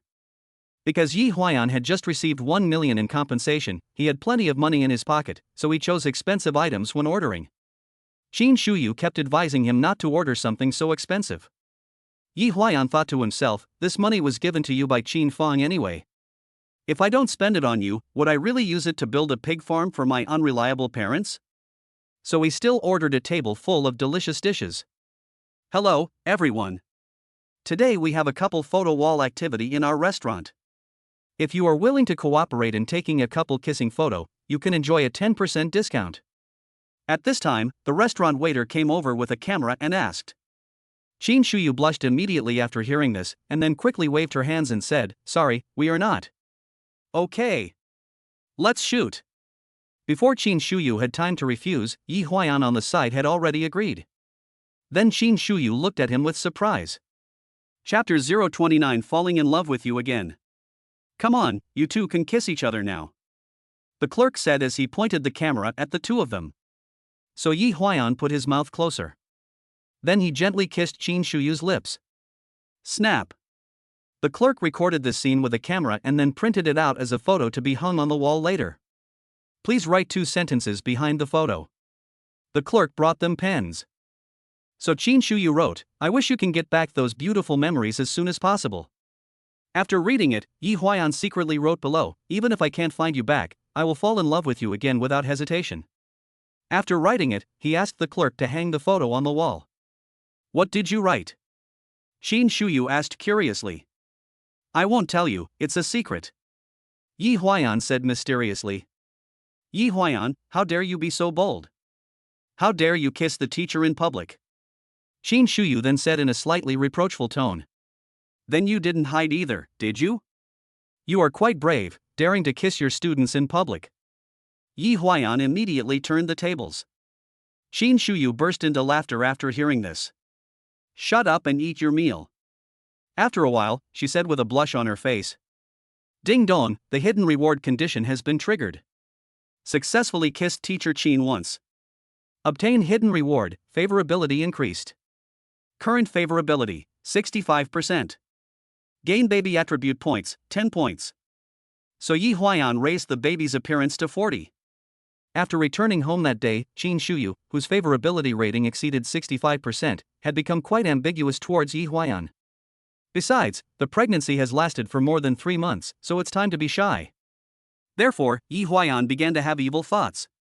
After Qin Shuyu finished taking a shower, he found the right time to knock on her door. Come in. Qin Shuyu wrapped the bathrobe tightly around her chest and shouted out the door. When Yi Huayan came in, he saw Qin Shuyu, whose hair had not yet dried, sitting on the bed wrapped in a bathrobe, with her 2 slender legs exposed, in a very sexy posture. So he swallowed and asked, Teacher, do you need a massage? It can soothe your mood and is good for your health. Qin Shuyu could naturally see what the boy wanted to do, so she said bluntly, Xiaoyi, I let you kiss me today, so don't push it too far. Yi Huayan immediately said, Teacher, what are you thinking about? I just want to give you a massage. At this time, he saw the body lotion placed aside. So he reached out and took it and said, Here, I'll wipe it for you. As he said that, he turned Qin Shuyu over and made her lie on the bed, and tore off her bathrobe. Suddenly, Qin Shuyu's entire back appeared in front of Yi Huayan like a piece of unpolished jade. Yi Huayan, what are you doing? She said this reluctantly. Of course I'm applying body lotion to you, teacher. As Yi Huayan spoke, he squeezed hard, and a drop of body lotion dripped directly onto Qin Shuyu's back. Suddenly a chill ran through her body. Then Yi Huayan reached out and began to rub it and spread it evenly. His hands were very warm, and every touch seemed to soothe the body and heal the wounded heart. Qin Shuyu gradually let down her guard with each caress and began to enjoy it purely. 10 minutes later, the emotions between the two had reached the point where they were about to burst out. At this time, Qin Shuyu's eyes had begun to blur. That expression seemed to be saying, Give it to me now, I want it. So Yi Huayan turned off the lights and got into bed with teacher Qin. However, Qin Shuyu suddenly shouted, Wait! What's wrong? Yi Huayan thought she had changed her mind. You lie down and I'll be on top. Don't press the baby. Qin Shuyu said. Yi Huayan nodded immediately, thinking that yes, for safety reasons, the posture must be correct. Don't harm your child just for the sake of momentary pleasure. 15 minutes later, both of them poked their heads out from under the covers. At this time, Yi Huayan was breathing heavily and looked a little tired. Qin Shuyu's face was flushed, and she looked as if she was still unsatisfied. Yi Huayan, have you ever thought about what you will do if I give birth to a child in the future? Qin Shuyu asked him this deliberately. It doesn't matter. Just give birth to the child and I'll take the child's surname. Yi Huayan said calmly. Ah? Are you so tolerant? Qin Shuyu looked at him in disbelief. As long as it's your child, it's mine. I love you, and I will love everything about you. Yi Huayan said with a bit of pretentiousness. Qin Shuyu was so moved when she heard this that she almost cried. Ding dong, the hidden reward condition has been triggered. Successfully move the pregnant woman. Obtain hidden reward, favorability increased. Current favorability 80%. Gain baby attribute points, 10 points. Yi Huayan didn't even think about it and directly raised his appearance score to 50. Yi Huayan, to tell you the truth, this child is actually yours. Qin Shuyu couldn't help it and told Yi Huayan the whole truth. You lost your memory last time you were in a car accident. That's why I don't remember anything. In fact, we have already lived together before. After hearing this, Yi Huayan could only pretend that he had just understood it. Ah? Teacher, so that's how it is. No wonder I always feel a force driving me to protect you and the baby. I see. It seems that even if I had the chance to do it all over again, I would still fall in love with you without hesitation. Yi Huayan said to Qin Shuyu with excitement. Xiao ya, you are so sweet. In that case, the teacher will reward you again. Qin Shuyu said this and climbed onto Yi Huayan again. Ah? Still coming? Can you let me rest for a while and drink some water? Yi Huayan wanted to cry but had no tears. Cannot. After saying that, Qin Shuyu covered herself with the quilt again. The summer vacation passed quickly in the blink of an eye. At the beginning of September, school officially opened. This time Yi Huayan picked up a domestically produced new energy vehicle. That's pretty cool too. I drive teacher Qin back and forth between home and school every day. This kind of life is so happy. But the good times didn't last long, and soon bad news came. Qin Shuyu was actually suspended by the school leaders. After asking around, Yi Huayan found out that it was Gu Chenxi who had broken up with Jiangcheng University because of Qin Shuyu's matter.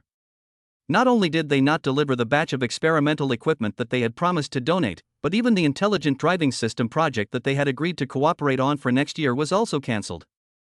Therefore, in order to please the Gu family, the leader had to suspend Qin Shuyu on the grounds of being pregnant before marriage and having an immoral lifestyle. In this way, perhaps the Gu family can still give the school a chance. However, this really pissed Yi Huayan off. I was thinking, what kind of crap are all the school leaders here? They just bully teacher Qin to death because he has no one to support him, right? Well, isn't it just developing an intelligent driving system? Even if I have to work alone, I will definitely take down Gu family's Yongxing technology. Chapter 030 Starting a Company. Ding dong, new task released. Create your own technology company. Task reward, the most advanced intelligent driving system. Bonus baby attribute points, 10 points. When Yi Huayan saw the system reward, he thought, wow, this is really awesome, they actually gave me the finished product directly. Even the development process is saved. As for starting a technology company, isn't it enough to just have hands? So Yi Huayan started recruiting people everywhere and planning to start a company. Somehow, this matter reached Qin Feng's ears. At this time, Qin Feng was facing the problem of tight capital chain of the company. If the problem cannot be resolved within 3 months, Honda Real Estate will be in great danger. He was also afraid that he would lose Qin Buqing's trust and lose his position as heir. Therefore, the only thing Qin Feng can do now is to create a gimmick, raise the stock price, and further attract external investment. As a result, a high-tech project of intelligent driving system came into his sight. If Honda Group announces at this time that it will enter the field of new energy vehicles and develop its own intelligent driving system, then this will undoubtedly be the best way to raise the stock price. Wouldn't it be easy to raise money from small retail investors to save the company at that time? So Qin Feng immediately decided to set up a subsidiary for new energy vehicles. After reporting the matter to Qin Buqing, he also agreed. After all, his old enemy Gu Tianxiong made a comeback by manufacturing cars, and now he is riding on his head. Therefore, if Honda Group wants to save face, the best way is to claim that it will enter the field of new energy vehicles. Therefore, the uncle and nephew hit it off and prepared to set up an automobile subsidiary under the Honda Group, called Honda Automobile.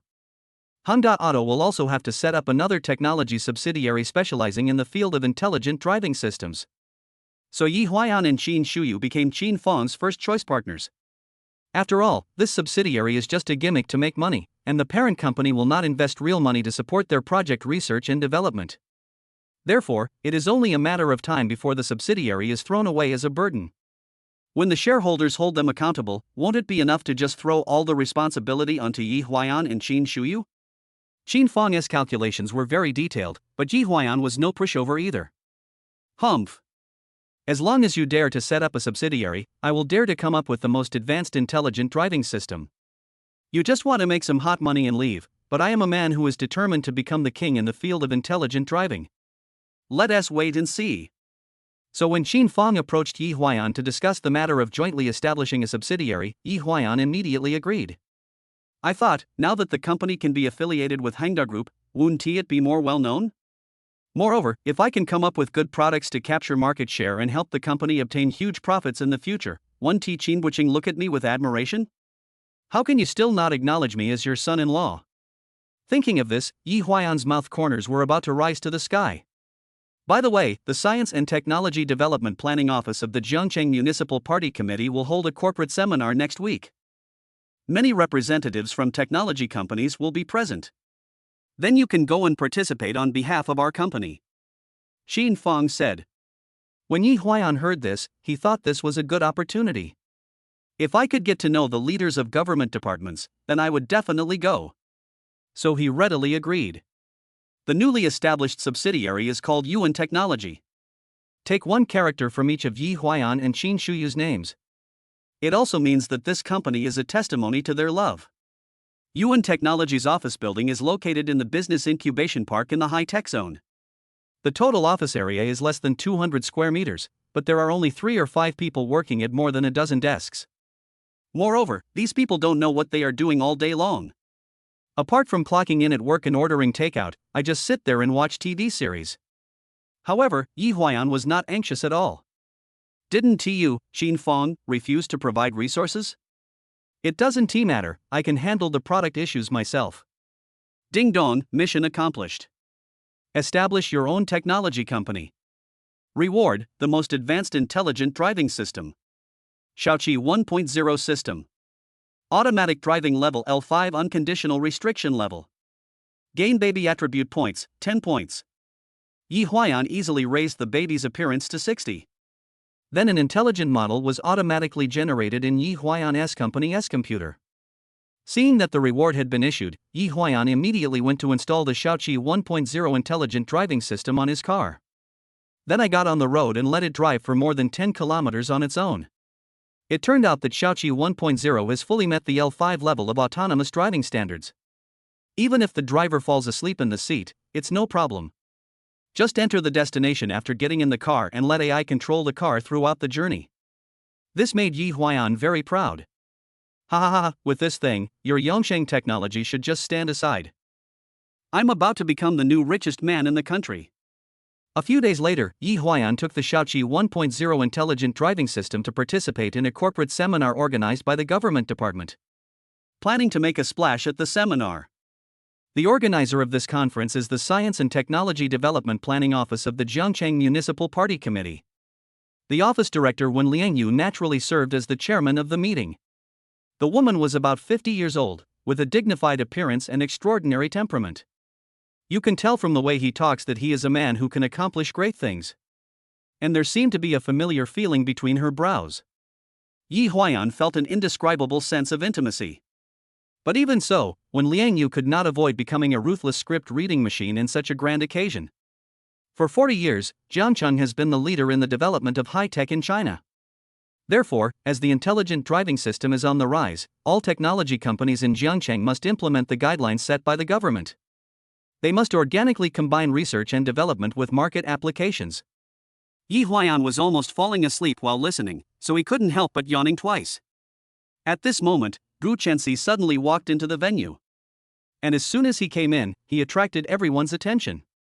Even the sound of Wen Liangyu reading the script had changed slightly. After seeing this, Yi Huayan thought to himself, is Gu Chenxi so awesome? How dare he be late and the last one to arrive at a government meeting? Isn't this obviously putting on airs? This kid is too crazy. However, the next scene proved that Gu Chenxi was indeed capable of doing this. Because almost everyone in the venue was fawning over him. After all, Yongsheng Automobile is currently the leader among domestic new energy vehicle companies. Yongsheng Technology is the largest company in the field of intelligent driving. The technology and resources that Gu Chenxi possesses are not comparable to ordinary people. It can be said that humanity's current breakthroughs in the field of intelligent driving depend entirely on Gu Chenxi. His fame has spread abroad recently.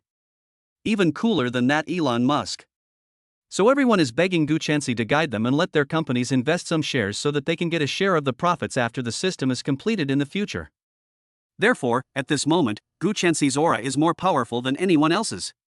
Yi Huayan was the only one at the scene who didn't take him seriously. Chapter 031 Attending the Meeting. When Liang Yu quickly ended his drowsy speech. Next it was the turn of the most eye-catching person in the audience, Gu Chenxi, to go on stage and give a speech. Today he was wearing a branded suit and tie, looking like a successful entrepreneur. It seems that he has replaced Gu Tianxiong as the head of Yongsheng Group. We at Yongsheng Technology have currently invested over 20 billion yuan in the research and development of L4 level intelligent driving systems.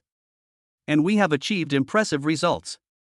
And within a year, the new intelligent driving system will be officially installed on Yongsheng Automobile's new models.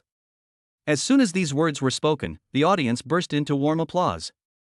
After all, the current mainstream intelligent driving systems at home and abroad are only at the L2 level, that is, the assisted driving stage. The L4 level can achieve fully automatic driving under specific road conditions. This technological breakthrough of Yongsheng Technology is of great significance. As a result, their company's stock price may rise sharply in the near future. At this moment, an idea popped up in Yi Huayan's mind. Since Gujia is promoting their intelligent driving system so loudly, why don't I wait until they officially release the product before taking out my Shaoqi 1.0? Didn't he claim to have spent 20 billion to build the world's most advanced intelligent driving system? Then if my Shaoqi 1.0, whose cost is negligible, can beat him, wouldn't it be more of a topic of discussion? So Yi Huayan changed his mind and decided to hide his treasure first. When you have used up the 20 billion, completed the layout of your industrial lines, and are ready to go public to make money, I will strike you down. After all the corporate representatives had finished speaking, it was Yi Huayan's turn to go on stage and speak. But when Yi Huayan stood up, he found that everyone in the audience was gathered around Gu Chenxi, and no one was paying attention to what the person on the stage was saying. Even the meeting chairman, when Liang Yu, was looking down at his phone. It seemed that Yi Huayan's speech became a filler in the garbage time of the meeting. So he shouted loudly, Yuan Technology, a subsidiary of Hyundai Group, will launch a level L5 intelligent driving system within a year. As soon as these words were spoken, the scene immediately became quiet. Everyone turned their eyes to the young man. After a while, Gu Chenxi recognized Yi Huayan. Oh, who was it? It turns out to be Teacher Qin's little lover. Gu Chenxi said with a smile. At this time, when Liang Yu's face turned a little ugly. You keep saying you're going to launch an L5 system, so how much does your company invest in R&D every year? How many vehicles run and how many kilometers per year for model training and learning? Gu Chenxi asked two professional questions in a row, which confused Yi Huayan. Seeing that the other party remained silent, Gu Chenxi became even more arrogant. He said loudly in front of the public, everyone, the Hyundai Group's new energy vehicles and intelligent driving systems are nothing more than a way to attract attention. It's just to give their poor sunset real estate industry a lifeline. The future of China's automobile industry still depends on Yongsheng Group. As soon as these words were spoken, there was another round of warm applause at the scene. When Liang Yu finally couldn't bear it anymore, so she walked up and pulled Yi Huayan off the stage. Hey, director, you have to let me finish what I'm saying. Yi Huayan thought to himself, aren't you too partial? Why can't I speak here? When Liang Yu then pulled Yi Huayan to a deserted place and said to him harshly, hasn't it been enough that you have harmed our Qin family? As soon as these words came out, Yi Huayan was immediately confused. Your Qin family? He looked at the other party puzzled. I am Qin Shuyu's mother. When Liang Yu explained. When Yi Huayan heard this, he suddenly understood. It turns out that the director of the Science and Technology Development Planning Office of the Jiangcheng Municipal Party Committee is Qin Shuyu's mother. Isn't that my mother-in-law? Hello, Mom. Yi Huaiyan said and held the other person's hand. Get out of here. Who is your mother? When Liang Yu quickly shook off the other person's hand. I'm telling you, don't follow Qin Fang and get involved in Hangda Group's affairs anymore. I can tell you clearly that the guy has no good intentions. If you follow him, you will be cheated sooner or later. When Liang Yu reminded. Yi Huaiyan naturally knew what kind of person Qin Fang was, but he was still quite touched that when Liang Yu could say these words to him. After all, he is the future son-in-law of the Qin family, so when Liang Yu has to remind him as an elder. So Yi Huaiyan said confidently, don't worry, auntie, I know exactly what Qin Fang is thinking. Actually, I'm not here to brag today. I just want to inform other companies that in the field of intelligent driving systems, there can only be one winner, me. When Liang Yu couldn't help laughing after hearing this. Is your brain burned out? You should know that Qin Fang can't possibly provide you with any valuable resources. On the contrary, Yongxing Technology has 20 billion in R&D funds. What do you have to compare with others? Yi Huaiyan was about to refute when he was interrupted by the other party. Although I don't know why Shiyu likes you. But since you two are already together and you're going to be a father soon, I hope you can at least have a stable job in the future. Don't let others use you as a tool, understand me? When Liang Yu has made it very clear. Yi Huaiyan bit his lip and nodded. I understand, auntie. But I still want to say that I will not give up the development of the intelligent driving system. There was a hint of determination in Yi Huaiyan's eyes. Seeing that he was still stubborn, when Liang Yu said, okay, I wish you good luck. Just don't let Shiyu get hurt if you get cheated by someone. When he said this, when Liang Yu's face darkened. By the way, speaking of Shiyu, how is her health lately? Did you eat well? As a mother, when Liang Yu was still worried about her daughter. Don't worry, auntie. I will take good care of teacher Qin. She's doing fine now. After hearing this, when Liang Yu nodded, then turned and left. In the next 2 months, Yi Huaiyan ran back and forth between school and company, trying hard to make himself look very busy. But in fact, he just plays with his mobile phone when he goes to the company, and then discusses with his employees which takeout is delicious. After all, the Shaoqi 1.0 system is already available. What they have to do now is to wait for Yongxing's system to be completed, and then slap them hard in the face. It was just that day when they had just started spraying pesticides in the company, there was a sudden power outage and internet disconnection. Yi Huaiyan checked and found out that Hangda Group didn't even pay their water and electricity bills. This is fucking outrageous. Mr. Yi, as far as I know, shouldn't a company like ours receive government subsidies? This policy was introduced several years ago. Then why is it that we haven't seen any sign of this subsidy? Only after his subordinates mentioned this did Yi Huaiyan react. Yes. Where is our subsidy? This is not a small amount of money.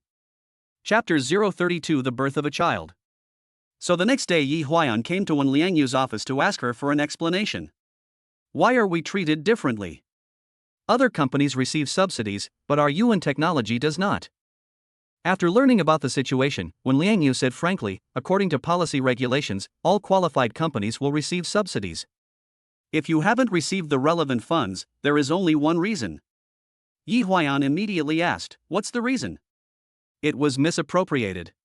According to the data I have here, Honda Automobile has already received a subsidy once in the second half of the year. As for where the money goes, I have no control over it. What Wen Liang Yu meant was that you should go find Qin Fang and ask him about this matter clearly. Yi Huaiyan thought to himself, Qin Fang, you don't even want to let go of this little subsidy. How shameless. So he went back angrily to settle the score with him. Wait, let me remind you, Qin Fang is now a big shot in front of the chairman. If you break up with him, nothing good will happen. In my opinion, let's just forget about it. When Liang Yu persuaded. Yi Huaiyan didn't care about that. He thought that it was okay if you didn't provide us with resources. We could be self-reliant. But now you are even embezzling the government subsidies and you don't even pay our property, water and electricity bills. This is too much. Ding dong, mission released. Negotiated with Qin Fang and acquired 51% of Hangda Automobile shares. Task reward, obtain 40 baby attribute points. So Yi Huaiyan ignored Wen Liang Yu's advice and went straight to Qin Fang's office to ask for an explanation. Seeing Yi Huaiyan's aggressive look, Qin Fang naturally guessed what he came for. Brother Yi, relax. These are just small things, don't get so excited. He poured Yi Huayan a glass of wine and invited him to sit down first. I understand about the subsidies. Let me put it this way, it doesn't matter whether I give you this money or not. Can you guarantee that you can produce a product by June next year? Can it meet the expectations of shareholders? No way. If that's the case, then there are better places for this money to go. For example, real estate. Qin Fong finally told the truth. The so-called Hongda automobile and intelligent driving system development are actually just tools for him to make money. After all, you guys are just playing games on your phones and ordering takeout at the company all day long. Isn't this unpleasant? Besides, the salary I offer you is not low. Why are you haggling with me over this little bit of government subsidy? What Qin Fong said seemed to make some sense, but in Yi Huayan's opinion it was unacceptable. Because he knows that he will be able to come up with an excellent intelligent driving system in the future. So you can't just embezzle this money without knowing the reason. That's fine too. Since you don't want to give us a penny, then use shares to pay it off. If you transfer 51% of Hongda Auto shares to our Yuan Technology, I won't ask you for money. Yi Huayan put forward his own conditions. When Qin Fong heard this, he couldn't help but laugh inwardly. This Yi Huayan really treats Hongda Automobile as a treasure. This company will suffer huge losses next year. How to deal with it then is still a problem. Now that someone is willing to take over, that couldn't be better. So Qin Fong nodded and agreed to the deal. Exchange 51% of Hongda Automobile shares for government subsidies. However, what he didn't expect was that this deal would make him regret for the rest of his life. Ding dong, mission accomplished. Reward, 40 baby attribute points. This time, Yi Huayan was finally able to raise the baby's appearance to the maximum level of 99. 2 months later, outside the hospital's delivery room, Yi Huayan was waiting anxiously. It was almost New Year's Eve, and the outside world was covered in white snow. It seems to indicate that the unborn child will have a rich and prosperous life. Xiaoye, how is Shuyu? At this time when Liang Yu rushed over and asked with concern. It's been half an hour since we went in, and there's still no movement. Yi Huayan said. Here, take this money. It's a small token of my appreciation. You'll have a lot of money to spend when the baby is born. The password is Shu Yu's birthday. As he spoke, when Liang Yu stuffed a bank card into Yi Huayan's hand, Yi Huayan was immediately quite moved. When Liang Yu has been worrying about his daughter these days. In fact, she had secretly given money to her daughter several times. Yi Huayan knows everything. After all, she is not like Qin Shuyu's cold-blooded father. He hasn't spoken a word to his daughter since the engagement party. He didn't even attend his daughter's birth. So cold-blooded. A few minutes later, the sound of a baby crying was heard in the delivery room. Born. The baby is born. Ding dong, congratulations to the host. Officially becoming a dad. A system reward gift package, click to open. So Yi Huayan quickly chose to open the gift package. Ding dong, the gift package you received is a cash reward of 1 million. A super nanny and confinement nanny. 10 cartons of high-end milk powder. 10 boxes of high-end diapers. A complete set of high-end baby furniture. Looking at these rewards, Yi Huayan didn't feel anything. After all, what he wanted most now was to see mother and child safe. After a while, the nurse came out pushing the crib. Qin Shuyu's family members, come here. This is your baby. Yi Huayan saw from a distance that the child was wrapped in pink cloth. That's the girl. Very good. He ran over excitedly and took a closer look. He found that although the girl's eyes were not open yet, he could see that she had a pretty face and would definitely become a great beauty in the future. It's really worth it that I put all 99 attribute points into appearance. When Liang Yu was also very happy when he saw his granddaughter. She couldn't help but take out her cell phone to take a few photos and then sent them to Qin Buqing. At this time, Qin Buqing was waiting anxiously at home. I take out my phone from time to time to see if my wife has sent me a message. When he saw the photos sent by Liang Yu, he couldn't help but smile. After all, the little guy is pretty, cute and very lovable. Afterwards, Qin Shuyu was also pushed out of the delivery room. Yi Huayan hurried over and said with concern, Teacher Qin, you have worked hard. Feeling okay? Qin Shuyu's face was a little pale, but her overall condition was pretty good. So she nodded slightly. After entering the ward, the little girl was placed next to her mother's bed. Yi Huayan had to take care of the pregnant woman and feed the baby all by himself, and he was really too busy to handle it. Ding dong, do you want to call the top nanny? Yi Huayan took one look and decisively chose yes. So half an hour later, a woman named Wang Ma came over. Aunt Wang is in her 50s and looks very amiable. She is a famous confinement nanny in the city. The confinement meals are very good. In addition, she is also good at giving children a bath. It can be said that with her around, Yi Huayan has less worries. Hey, what are you going to name your child? Qin Shuyu asked weakly on the hospital bed. Well, whose surname do you want her to have? Yi Huayan suddenly asked. Of course it's your last name. Qin Shuyu felt that there was no need to ask this question at all. No, I think it's better for her to have your last name, Qin. Yi Huayan said solemnly. Ah? Why? Qin Shuyu expressed her incomprehension. If this little girl's last name is Qin, even if your father doesn't recognize us, can he still not recognize her? Yi Huayan expressed his considerations. Qin Shuyu also fell silent after hearing this. After a while, she smiled and said, It doesn't matter whose surname it is, so you should quickly give her a name. Yi Huayan thought for a while and said, We met at the love bar that night, so why not just call her Qin Cici? Chapter 033 Qin Cici Development Plan. Ding dong, the system has generated multiple development plans, please select one. Plan A, Rich Girl Development Plan. Features, can't do anything but spend money. The more money you spend on your daughter, the more system rewards you will get. Plan B, a plan to develop a top student. Features, you must have high intelligence to choose this option. The better your daughter's academic performance, the more rewards the system will give her. Plan C, Big Star Development Plan. Features, requires high appearance. The more famous your daughter is in the entertainment industry, the more rewards the system will give. Plan D, Sports Athlete Development Plan. Features, requires high physical attributes.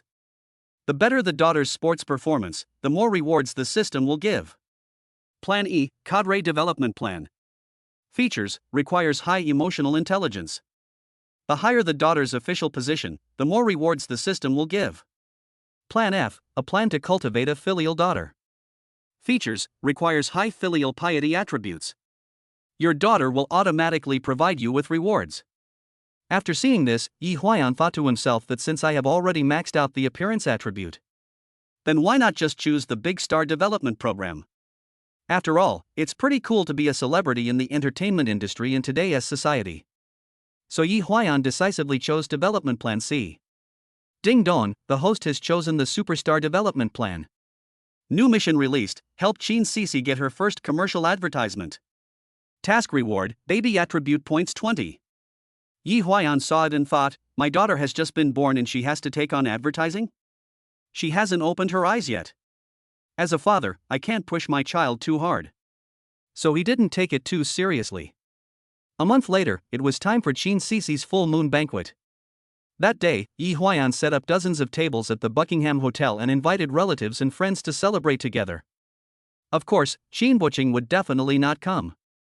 So he asked Wen Liangyu and Qin Feng to attend the banquet on his behalf. Yi Huayan's parents also rushed to Jiangcheng from their hometown. In fact, the main reason they came this time was that they had almost spent the 200,000 yuan they got last time, and they came specifically to collect the membership fees. As a result, what these two did was really cheap. Not only did they take away the red envelopes from the Yi family's relatives, they also pocketed the red envelopes from Qin Shuyu's colleagues and friends. This inevitably made Wen Liangyu feel a little unhappy. But after all, her status is there, and as a cadre it is not a good idea for her to lose her temper in public to avoid causing bad influence. So she winked at Qin Feng and asked him to go and criticize Yi Huayan's parents. After receiving the order, Qin Feng walked up to Yi Jiangwo and Jiang Meichin and said, Uncle and Aunt, you shouldn't take the red envelope given by my sister's friend and colleague, right? When Jiang Meichin heard this, her face immediately fell. I said, why are you so troublesome? This is my granddaughter's full moon banquet. How can an outsider like you get involved in our Yi family's affairs? Qin Feng saw that the old woman was quite arrogant, so he retorted, please make it clear, today is Qin Cici's full moon banquet, the child's surname is Qin, and she belongs to our Qin family. Who is the outsider? Seeing this, Yi Jiangwo quickly stood up and yelled at him, Humph! Since it's your Qin family hosting the banquet, why doesn't Qin Buqing come? He didn't even attend his granddaughter's full moon party. He's simply a cold-blooded beast. These words immediately pissed off Qin Feng. Watch your mouth, old man. He went up and grabbed Yi Jiangwo by the collar. However, Yi Jiangwo relied on the fact that all the relatives of the Yi family were present today, so he was not afraid of the other party at all. What do you want? I'll take the money. What can you do to me? He then put on a scoundrel's appearance. The quarrel here alarmed Yi Huaiyan and Qin Shuyu, who were not far away. The two of them quickly handed the child over to Wang Ma and rushed over to deal with the dispute. Mom and Dad, what's wrong? Yi Huaiyan asked. Jiang Meiqin quickly put on an innocent expression and complained to her son, "We were kind enough to collect the red envelopes for you, but this guy insisted on making trouble, saying that we embezzle our daughter-in-law's money. This is simply wrongly accusing a good person. We are just keeping it for her temporarily." Yi Huaiyan naturally knew what kind of people his parents were. But in order not to escalate the matter, he could only smile and say, "Then just give me her red envelope. It should be okay for me to keep it for her." When Jiang Meiqin heard this, her face instantly fell. That expression seemed to be saying, "Why don't you help your own people? You little brat, don't you even trust your parents? It's all in vain that I raised such an unfilial son like you." Yi Jiangwo had drunk some wine earlier, and suddenly he slammed the table, pointed at his son and started scolding him. This movement attracted the attention of other people at the scene. Everyone looked over here. Yi Huaiyan thought that he couldn't ruin Qin Sisi's full moon wine because of this matter, so he quickly said, okay, then you keep it for her first, and you must return it to Qin Shuyu later, understand?" However, Qin Feng refused to do it at this time. Humph. Who knows if they will embezzle the money later? You must return the money to my sister now. He snapped. Okay, stop talking. Qin Shuyu also hurried over to persuade his brother. "Sister, I'm doing this for your own good. Otherwise, won't you be bullied to death by them in the future?" Qin Feng said bluntly. At this time, the Qin family and the Yi family at the table also started arguing. The main cause was that someone from the Qin family whispered that the old couple from the Yi family were country bumpkins with no manners. Then the relatives of the Yi family heard it and went up to argue. As a result, the argument became more and more fierce, and finally the two families directly fought. Tables, chairs, bowls and chopsticks were flying everywhere, and the sounds of children crying and women screaming were everywhere. The scene immediately fell into chaos. So the banquet that day ended in this abrupt ending. What made Yi Huaiyan even more speechless was that afterwards some people uploaded the video of the scene to the internet. So the next day, major media outlets reprinted the comments. The titles are even more varied. Like the group fight at Hangda Group's family banquet. The Qin family was dissatisfied with the man's conditions and fought with him. Qin Buqing did not attend his granddaughter's full-month banquet, and the man was dissatisfied and started a fight. In short, there are all kinds of opinions. Yi Huaiyan and Qin Shuyu were about to collapse after reading it, wondering why the media nowadays are so bad. It's just random writing. Qin Buqing was even more furious when he saw the news the next day. Frankly speaking, this is a family shame. He also claimed that he would never let Qin Shuyu and Yi Huaiyan set foot in the Qin family in this life. I originally thought that this news would have a huge negative impact on the Qin family. But on the third day, things took a turn for the better. Because Qin Sisi's photos gradually became popular on the internet. Netizens expressed their feelings that they had never seen such a beautiful baby. They all started raising Qin Sisi as their own daughter. Moreover, Yi Huaiyan received calls from several advertising companies within one day, saying that they wanted to invite Qin Sisi to shoot advertisements for baby products. There are diapers, milk powder, and baby clothes. And they are all international brands. This made Yi Huaiyan very happy. Although the advertising pay is very low, just a few tens of thousands of yuan. But as long as it can increase my daughter's fame, it's fine. So Yi Huaiyan decisively took on a few advertisements. Chapter 034 Crew Interview. A month later, the advertisement shot by Qin Sisi was officially broadcast on TV. And it's during prime time. For a while, the news of the young princess of the Qin family shooting a commercial became a hot topic again. It caused quite a stir. Unexpectedly, Qin Sisi became a well-known child star when she was only 3 months old. Ding dong, mission accomplished. Advertising shooting completed. Gain baby attribute points, 20. Yi Huayan thought that since the appearance was already maxed out, he could just choose whatever was appropriate for the rest. So he added 4 points to each of the remaining attributes. Current baby attributes: intelligence, 4. Appearance, 99. Body, 4. Emotional quotient, 4. Morality, 4. Filial piety, 4.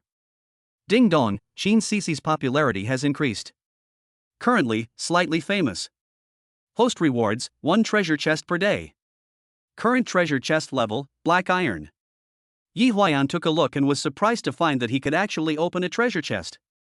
So he decisively clicked the unboxing button. Then a black iron treasure chest appeared in front of him. When the treasure chest was opened, a lighter appeared inside. Get an ordinary lighter. Yi Huayan was stunned immediately. It turns out that there is nothing good to be found in this black iron treasure chest. Ding dong, warm reminder, increasing Qin Cici's popularity can unlock higher level treasure chests. So Yi Huayan made up his mind to train his daughter Qin Cici into a super child star. Half a year passed in the blink of an eye. During this period, Qin Cici took on a lot of advertisements. But its influence has not increased. After all, she is still a baby less than 1 year old. Her previous fame was entirely due to her status as the daughter of Hangda. So Yi Huayan began to think about how to make his daughter famous faster. At this time, a piece of information that a crew was recruiting baby actors caught Yi Huayan's attention. He thought that if he could get Qin Cici to make a movie, it would be a feasible way. However, this idea was quickly rejected by Qin Shuyu. She has always been against taking children out to take photos of this and that. I always feel that children should stay at home, eat, and sleep so that their bodies can remain healthy. After the communication failed, Yi Huayan had no choice but to take Qin Cici's photo to the movie casting interview. The movie is called Super Baby. It tells the story of a policeman who, after being falsely accused, risks his life to rescue a kidnapped baby in order to find evidence to clear his name. The film's investor, producer and lead actor is international martial arts superstar Mr. Chen Xiaolong. He is truly an international superstar. It can be said that there is no one on earth who does not know him. Therefore, the interview site was packed with people on the day. After all, even if you are not selected, it is quite rare to see Chen Xiaolong in person. The parents present brought their babies to show off in front of Mr. Chen. However, Yi Huayan only had a few photos in his hand. He did not bring Qin Cici to the scene, which made him a little worried. After waiting for a long time, it was finally Yi Huayan's turn. He quickly handed over Qin Cici's photo. As a result, a staff member nearby said directly, "This is an on-site interview, the child must come in person. What's the matter with you bringing a photo? Hurry up, next one." As they said that, the staff rushed Yi Huayan out. At this time, Chen Xiaolong reached out to stop him. Well, they have waited in line for quite a while, so since there are photos, they can just take a look. Maybe they really have something going on at home, and it is inconvenient for the children to come, right? I didn't expect that Mr. Chen Xiaolong would be so approachable and amiable, and he would actually take the initiative to help Yi Huayan smooth things over. So Yi Huayan quickly handed over Qin Cici's photo with both hands. Chen Xiaolong felt that this child had a good impression on him at first sight. Especially her big eyes are so bright. I thought that if this child could come to the crew, she would be very photogenic. So Chen Xiaolong smiled and asked Yi Huayan, "What's your last name, sir?" Yi Huayan quickly replied, "No need to mention your surname, my name is Yi Huayan. My daughter's name is Qin Cici." After hearing this, Chen Xiaolong smiled and nodded. "Congratulations, Mr. Yi, your daughter has been shortlisted. Please leave your phone number and go back to wait for a notification." Hearing what the other party said, Yi Huayan was so happy that his heart was filled with joy. If my daughter could make a movie with Chen Xiaolong when she was 1 year old, it could almost be said that she had already stepped into the entertainment industry. He is destined to have an extraordinary future. Moreover, if this movie sells well in the future and can gross over $1 billion, Chen Xiaolong will be so happy that he will recognize Qin Cici as his goddaughter, and then his career will take off on the spot. Thinking of this, Yi Huayan felt so happy. So after returning home, Yi Huayan stayed by the phone every day, waiting for the other party to notify him to bring his baby to report to the crew. As a result, a month later, the crew of Super Baby officially announced the cast list. The baby actor is another mixed-race boy. This news was like a bolt from the blue, hitting Yi Huayan's vital point. It broke him down completely. Qin Shuyu felt uncomfortable seeing Yi Huayan being depressed all day long. So she secretly called her father Qin Buqing without telling Yi Huayan. That day, Qin Buqing was watching the commercial shot by his granddaughter on TV and laughing. Suddenly his daughter called, and his face immediately became gloomy. At this time, when Liang Yu said, "Hurry up and answer it." The father and daughter really can never have anything to do with each other. It's been almost a year, and it's still dead. So Qin Buqing coughed twice, cleared his throat, and picked up the phone. "Hey, what do you want from me?" His voice was very low. Qin Shuyu was stunned when he heard his father's voice. "Dad, I need your help with something." So Qin Shuyu told Qin Buqing about Qin Sisi's interview rejection. When Qin Buqing heard that it was Chen Xiaolong's movie, he immediately said, "I know, leave it to me. Remember, you have to take good care of Sisi, and don't be reluctant to spend money on her food and clothes. If you don't have enough money, just ask your mom for it, okay?" After hearing this, Qin Shuyu quickly nodded in agreement. So 2 days later, Yi Huayan received a call from abroad. At first he thought it was a scam call, so he didn't answer it. But this number was called 3 times in a row, as if there was something really urgent. So Yi Huayan answered the phone. "Hello, is this Mr. Yi?" The other party asked politely. It's me." Yi Huayan felt the other party's accent sounded familiar. "Hello, I'm Chen Xiaolong.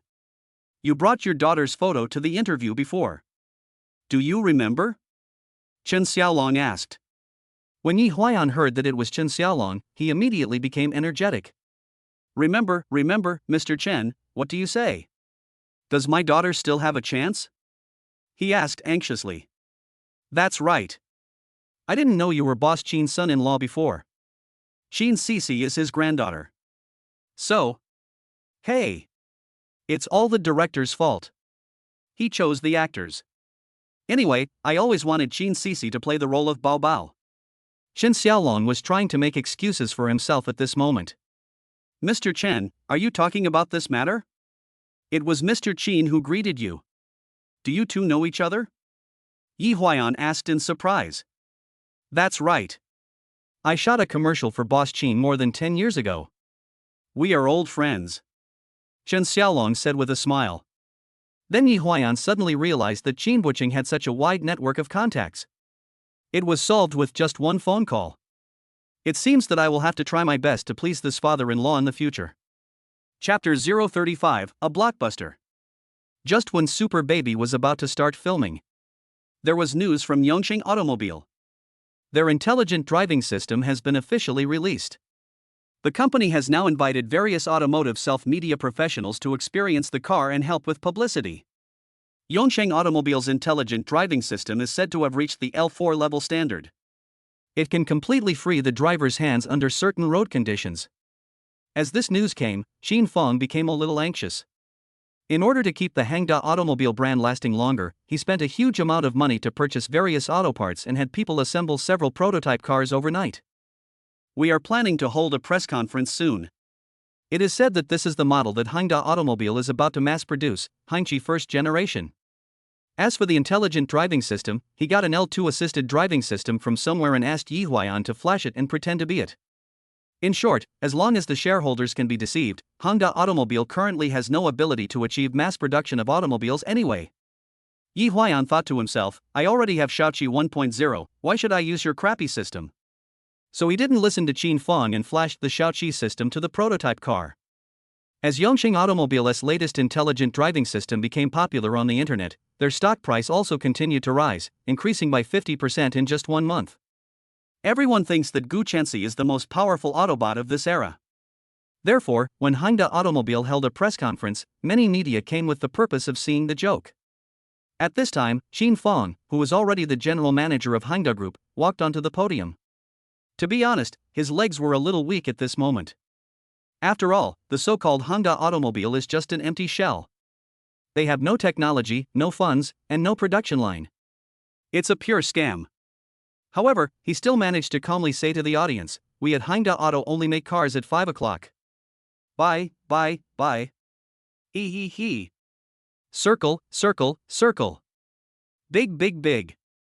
Okay. Buying means buying core technology. We at Hangda will buy whatever technology is good. What if you can't buy it? We are just collaborating, so we need to cooperate. Through purchases and cooperation, Honda Automobile has mastered the world's leading core technology for new energy vehicles. In addition, we plan to launch the new model Hongqi 1 as soon as possible. To achieve circle means to circle the market.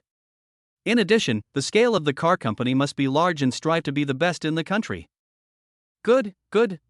Of course the car's quality is good and the sales are good.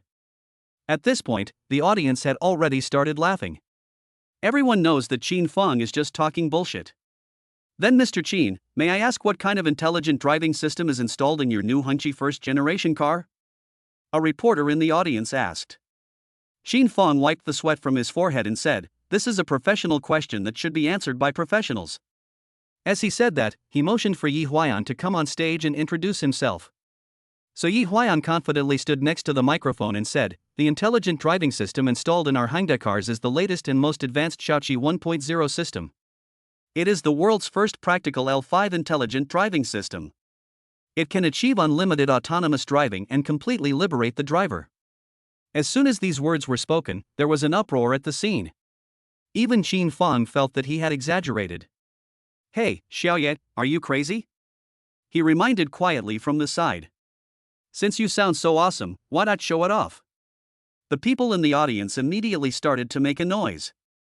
Yi Huayan smiled slightly, and then said, "Sure, please move outside, the place here is too small to perform." So the group followed Yi Huayan to the outside of the venue. There were several prototypes on display there. The domestic automotive self-media person with the largest number of fans, Speed Sisters, was invited to test drive the Hongqi first generation equipped with Shaoqi 1.0. The entire test drive process will be broadcast live via the live broadcast platform.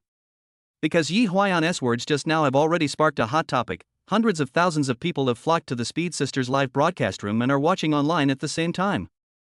Tourist A, I don't believe it, it must be fake. Visitor B, that's right. Yongsheng has just released the L4 level intelligent driving system. How can Honda, a real estate company, produce the L5 level? Tourist C, I hope nothing happens to the anchor. Please pay attention to safety and don't get killed by AI. No one is optimistic about this so-called L5 level intelligent driving system and thinks it is unreliable. However, when the host entered the destination and started automatic driving, the car actually started running on its own. And no matter how complicated the road conditions are, it can respond correctly. The reaction speed is dozens of times faster than that of ordinary people. After driving for more than 10 kilometers, I feel that this system is completely capable of replacing human driving. So the wind direction in the live broadcast room changed instantly. Oh my god, Honda is awesome. Oh my god. They really managed to figure it out. Does that mean I don't need to take a driver's license test anymore? The Speed Sisters were so surprised that they were speechless. After a while, she asked Yi Huayan beside her, "How much did you spend on developing Shaoqi 1.0? Yi Huayan stretched out 5 fingers. 50 billion. Yi Huayan shook his head. 5 billion? Yi Huayan still shook his head. 500 million? He still shook his head. 5 million. Finally he revealed the answer directly. This answer immediately ignited the live broadcast room. What? Honda spent 5 million to develop an L5 level intelligent driving system? Are you kidding me? Then isn't the L4 that Yongsheng spent 20 billion on completely useless? The discussion about their two families immediately flooded the live broadcast room. So Qin Feng was surprised, but also felt strange. I thought to myself, how could this junky thing I just picked up be so powerful? So on that day, the news that Honda Automobile released its latest and most powerful intelligent driving system, surpassing Yongsheng, instantly made the headlines. Yi Huayan also became famous overnight. Coupled with his outstanding appearance, he has won the love of many female fans. However, Yongsheng Group is in trouble. The intelligent driving system, which cost 20 billion yuan to develop, was discarded and thrown into the trash just as it was about to be put on the market for sale. Who can I go to for justice? So the next day, Yongsheng's stock price was cut in half. Hundreds of billions evaporated. Gu Tianxiong was even so angry that he was hospitalized. And Gu Chenxi couldn't understand how the little Yi Huayan could have come up with this thing. He has no money and no resources, it is impossible for him to do it. Is it possible that there really are geniuses in this world? He didn't sleep well for several nights and vowed to find out the truth behind it. This Yi Huayan must have stolen the system from somewhere, modified it randomly, and pretended to be L5. Yes. It must be like this. He was very confident in his judgment and decided to start fighting against counterfeiting in 2 days. Chapter 036 Promoted to President. Ever since the Shaoqi 1.0 system became popular on the entire internet, Hongda's stocks have been rising continuously. This made Qin Buqing very happy. But when he learned that this system was created by Yi Huayan, he felt a little embarrassed. After all, I swore that I would not let him enter the Qin family. If I lower myself to accept the other person now, wouldn't it be too embarrassing? When Liang Yu saw what he was thinking, so he advised, don't worry too much about face. After all, he has made a great contribution this time. It can be considered as saving Hongda once. You should be happy to have such a capable son-in-law. It proves that our Shu Yu is not wrong about him. Why do you have to keep picking on the younger generation just to save your old face? Wouldn't it be nice to go see your granddaughter sooner? These words really convinced Qin Buqing. So he pondered for a moment and said, then you prepare it this weekend and we'll set up a table at home. Invite the 3 of them to come when the time comes. After hearing this, Wen Liangyu smiled and nodded. That's right. On weekends, Yi Huayan and Qin Shuyu took their baby Qin Sisi to Qin Buqing's luxurious villa in the suburbs of Jiangcheng. This luxurious villa is called Jiangcheng No. 1. It looks like a palace from the outside. It is very luxurious and magnificent. It is a symbol of Qin Buqing's wealth and status. Yi Huayan even felt that he was not worthy of coming to such a place even though he was driving an electric car worth over 200,000 yuan. After entering the villa, the butler led them to the living room. At this time, Qin Buqing and Wen Liangyu were already waiting there. Hey, Sisi, come here and let Grandpa and Grandma take a good look at you. As soon as Wen Liangyu saw his granddaughter, he smiled with joy and took the initiative to hold her in his arms. Qin Buqing's eyes never left his granddaughter for even a second. Come, let Grandpa take a good look. Wen Liangyu handed Qin Sisi to Qin Buqing. At this moment, Qin Buqing couldn't close his mouth because of laughing. Sisi, we, the grandpa and grandson, finally meet. I'm your grandfather. Hey, didn't they want you to not be allowed to film? Grandpa called them and told them to replace the actor with you immediately. Qin Buqing brought this up deliberately, trying his best to ease the atmosphere. Dad, the filming is all thanks to you. Qin Shuyu took the opportunity to speak. Hey, it's just a small matter. You two take a seat. Qin Buqing took the initiative to invite his daughter and son-in-law to sit down. By the way, have you two got your marriage certificate? Qin Buqing suddenly asked. Well, I'm not old enough. I can only get a marriage certificate next year.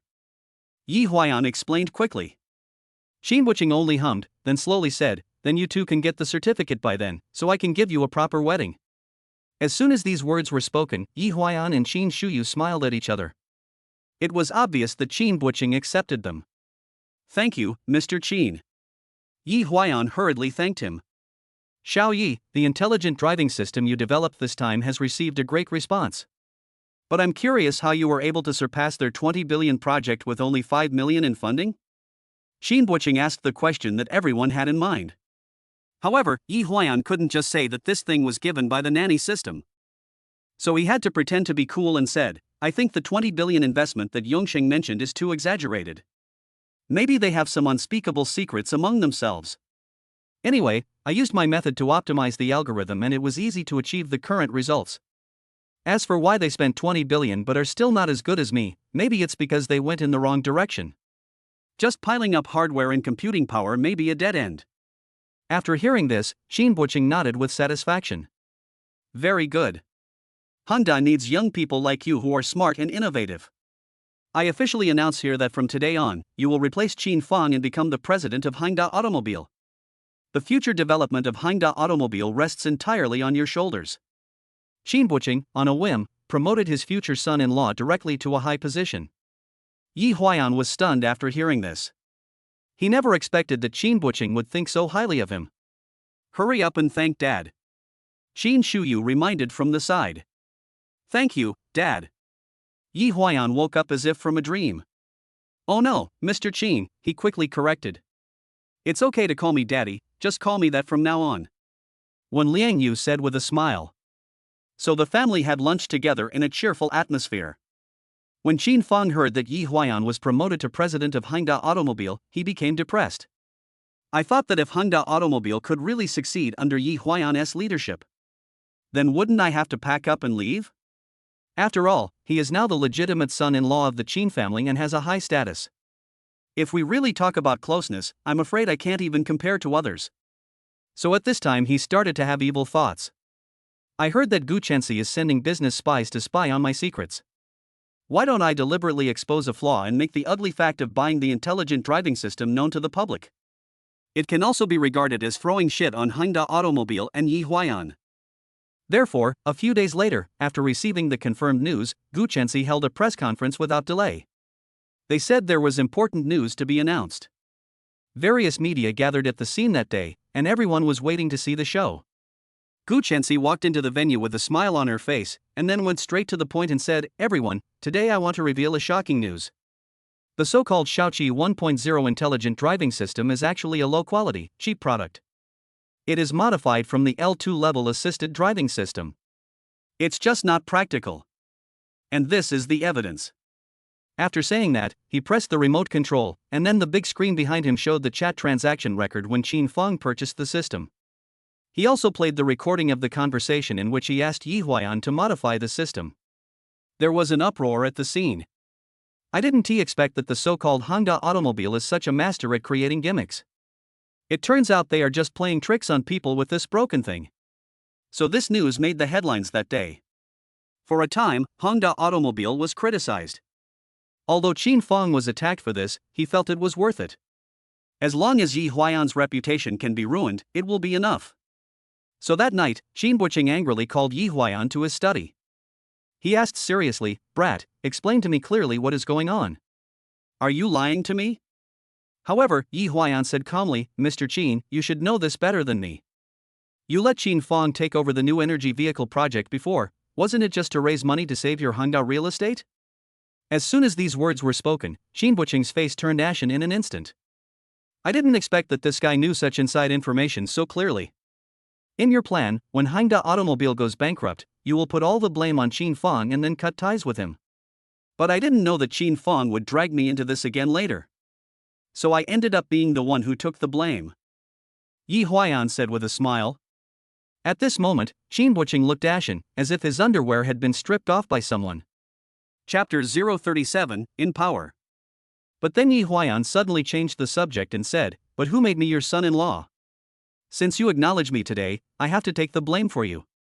Qin Buqing immediately asked, "You mean, you are willing to take responsibility for the crime?" Yi Huayan quickly waved his hands and said, "Let's put aside the question of guilt or not. I'm just saying that I have a way to settle this matter.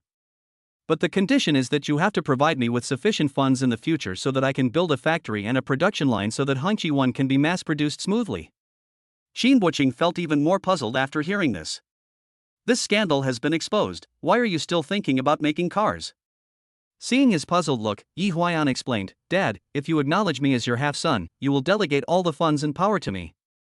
I promise that within a year, I will return you a powerful Hangda group." After these words were spoken, Qin Buqing fell completely silent. Previously, he used Qin Feng because he wanted to use him to provide Hangda with some financial support. But this deceptive method cannot last long after all. At present, Hangda Group has indeed reached a critical moment. If we don't find a way out, I'm afraid we will be doomed. After thinking it over again and again, Qin Buqing finally made up his mind. "Okay, since you said so, I will believe you this time. From today on, you will replace Qin Feng and become the CEO of Hangda Group. Take charge of all Hangda's businesses. All resources are at your disposal." Qin Buqing made a big bet this time. But at the moment, he had no other choice but to let his son-in-law give it a try. After hearing this, Yi Huayan couldn't help but raise the corners of his mouth slightly. The day when I can control Hangda has finally come. No one will be able to stop me anymore. Ding dong, the main mission is completed. Successfully took control of Hangda Group. Reward, 30% Hangda shares. Baby attribute points, 30 points. Yi Huayan thought that Qin Sisi had been filming outside during this period. It is inevitable to come into contact with viruses, bacteria, and so on, so he put all these 30 attribute points on his body. I want my daughter to have a strong physique. Ding dong, current baby attributes. Intelligence, 4. Appearance, 99. Body, 34. Emotional quotient, 4. Morality, 4. Filial piety, 4. Ever since Yi Huayan took control of the power, he began to launch the next counterattack. Didn't Tu Guchensi criticize me for selling inferior goods as good ones and deceiving the public? Well, I will make it completely open source and publish the code of Shaoqi 1.0 so that everyone can take a good look and see whether it has been modified using the L2 assisted driving system. This trick really works.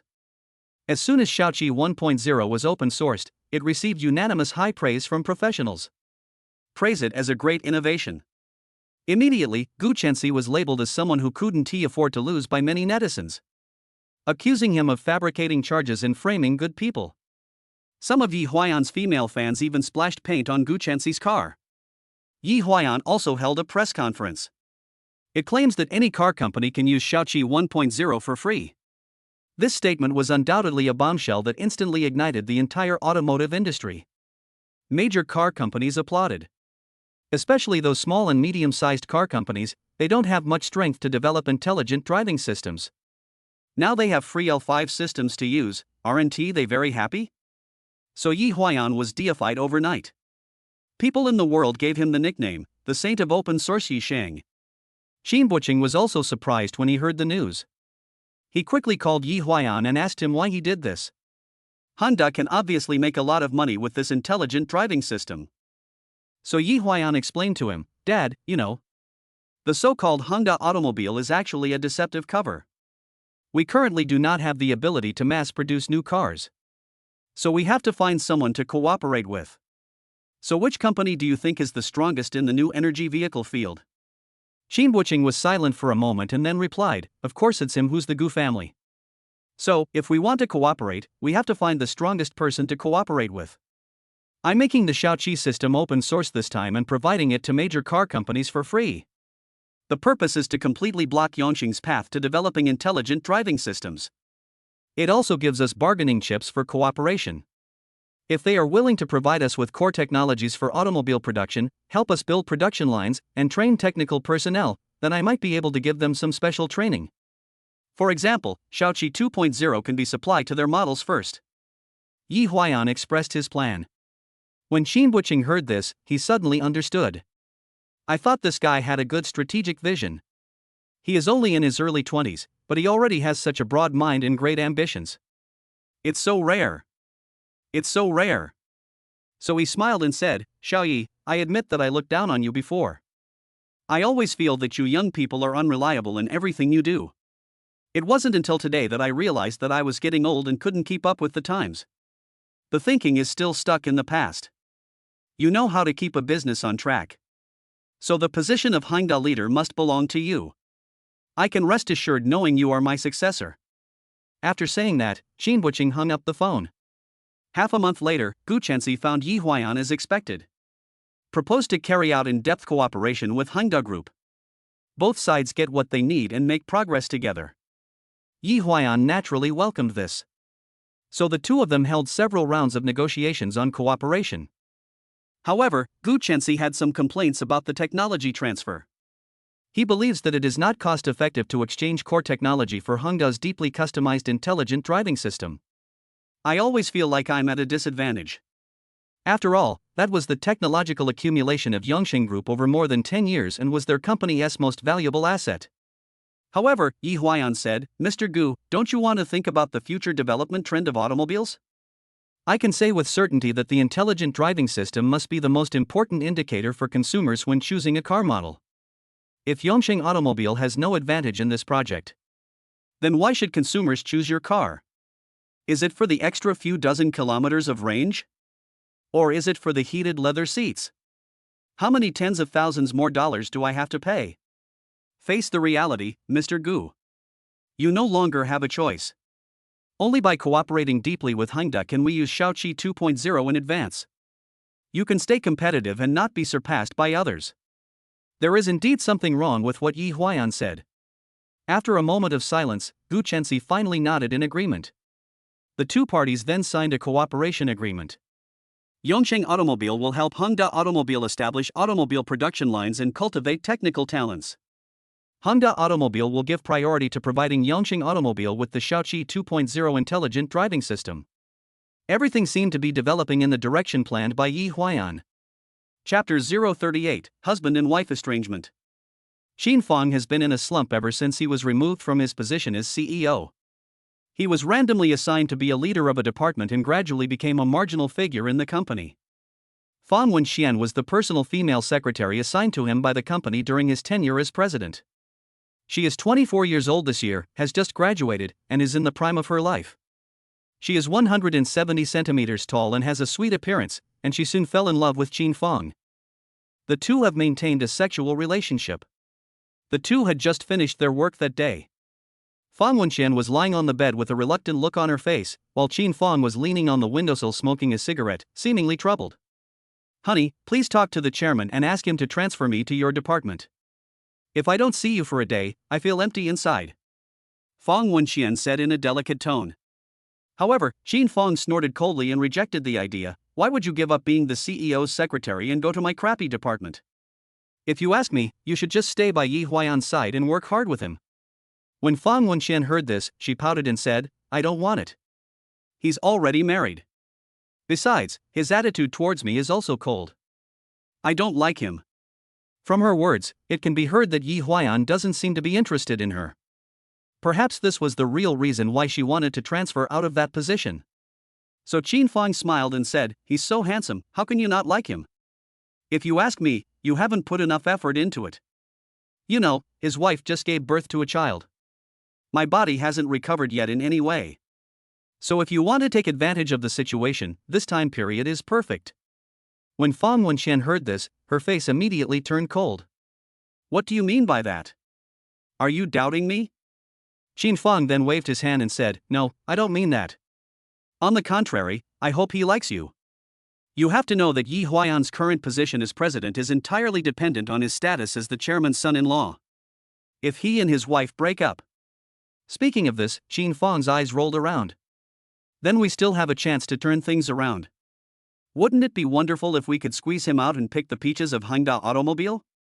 Fang Wenxian also became interested after hearing this. So she asked, "So what should I do?" Qin Fang thought for a while, then leaned over and whispered in the other person's ear. 2 days later, Qin Shuyu and Wang Ma will take Qin Sisi back to the crew to participate in the filming. Yi Huayan went to the airport specially to send them on the plane. Then I rushed back to the company to deal with the construction of the automobile factory. At this time, Secretary Fang Wenxian had already prepared a cup of coffee and was about to serve it to Yi Huayan. Before entering the office, she deliberately unbuttoned a button on her chest, revealing her proud cleavage. She even deliberately lifted up her already short skirt to reveal her snow-white thighs. After everything was ready, she walked to Yi Huayan's desk with a cup of coffee. "Mr. Yi, you've worked hard. Have a cup of coffee to refresh yourself." As she spoke, she bent down and deliberately showed her snow-white breasts to Yi Huayan. Yi Huayan is a normal man after all. After accidentally catching a glimpse of the other person's cleavage, he couldn't help but take a few more glances. Just 2 seconds later, he turned his gaze back to the documents on his desk, pretending nothing had happened.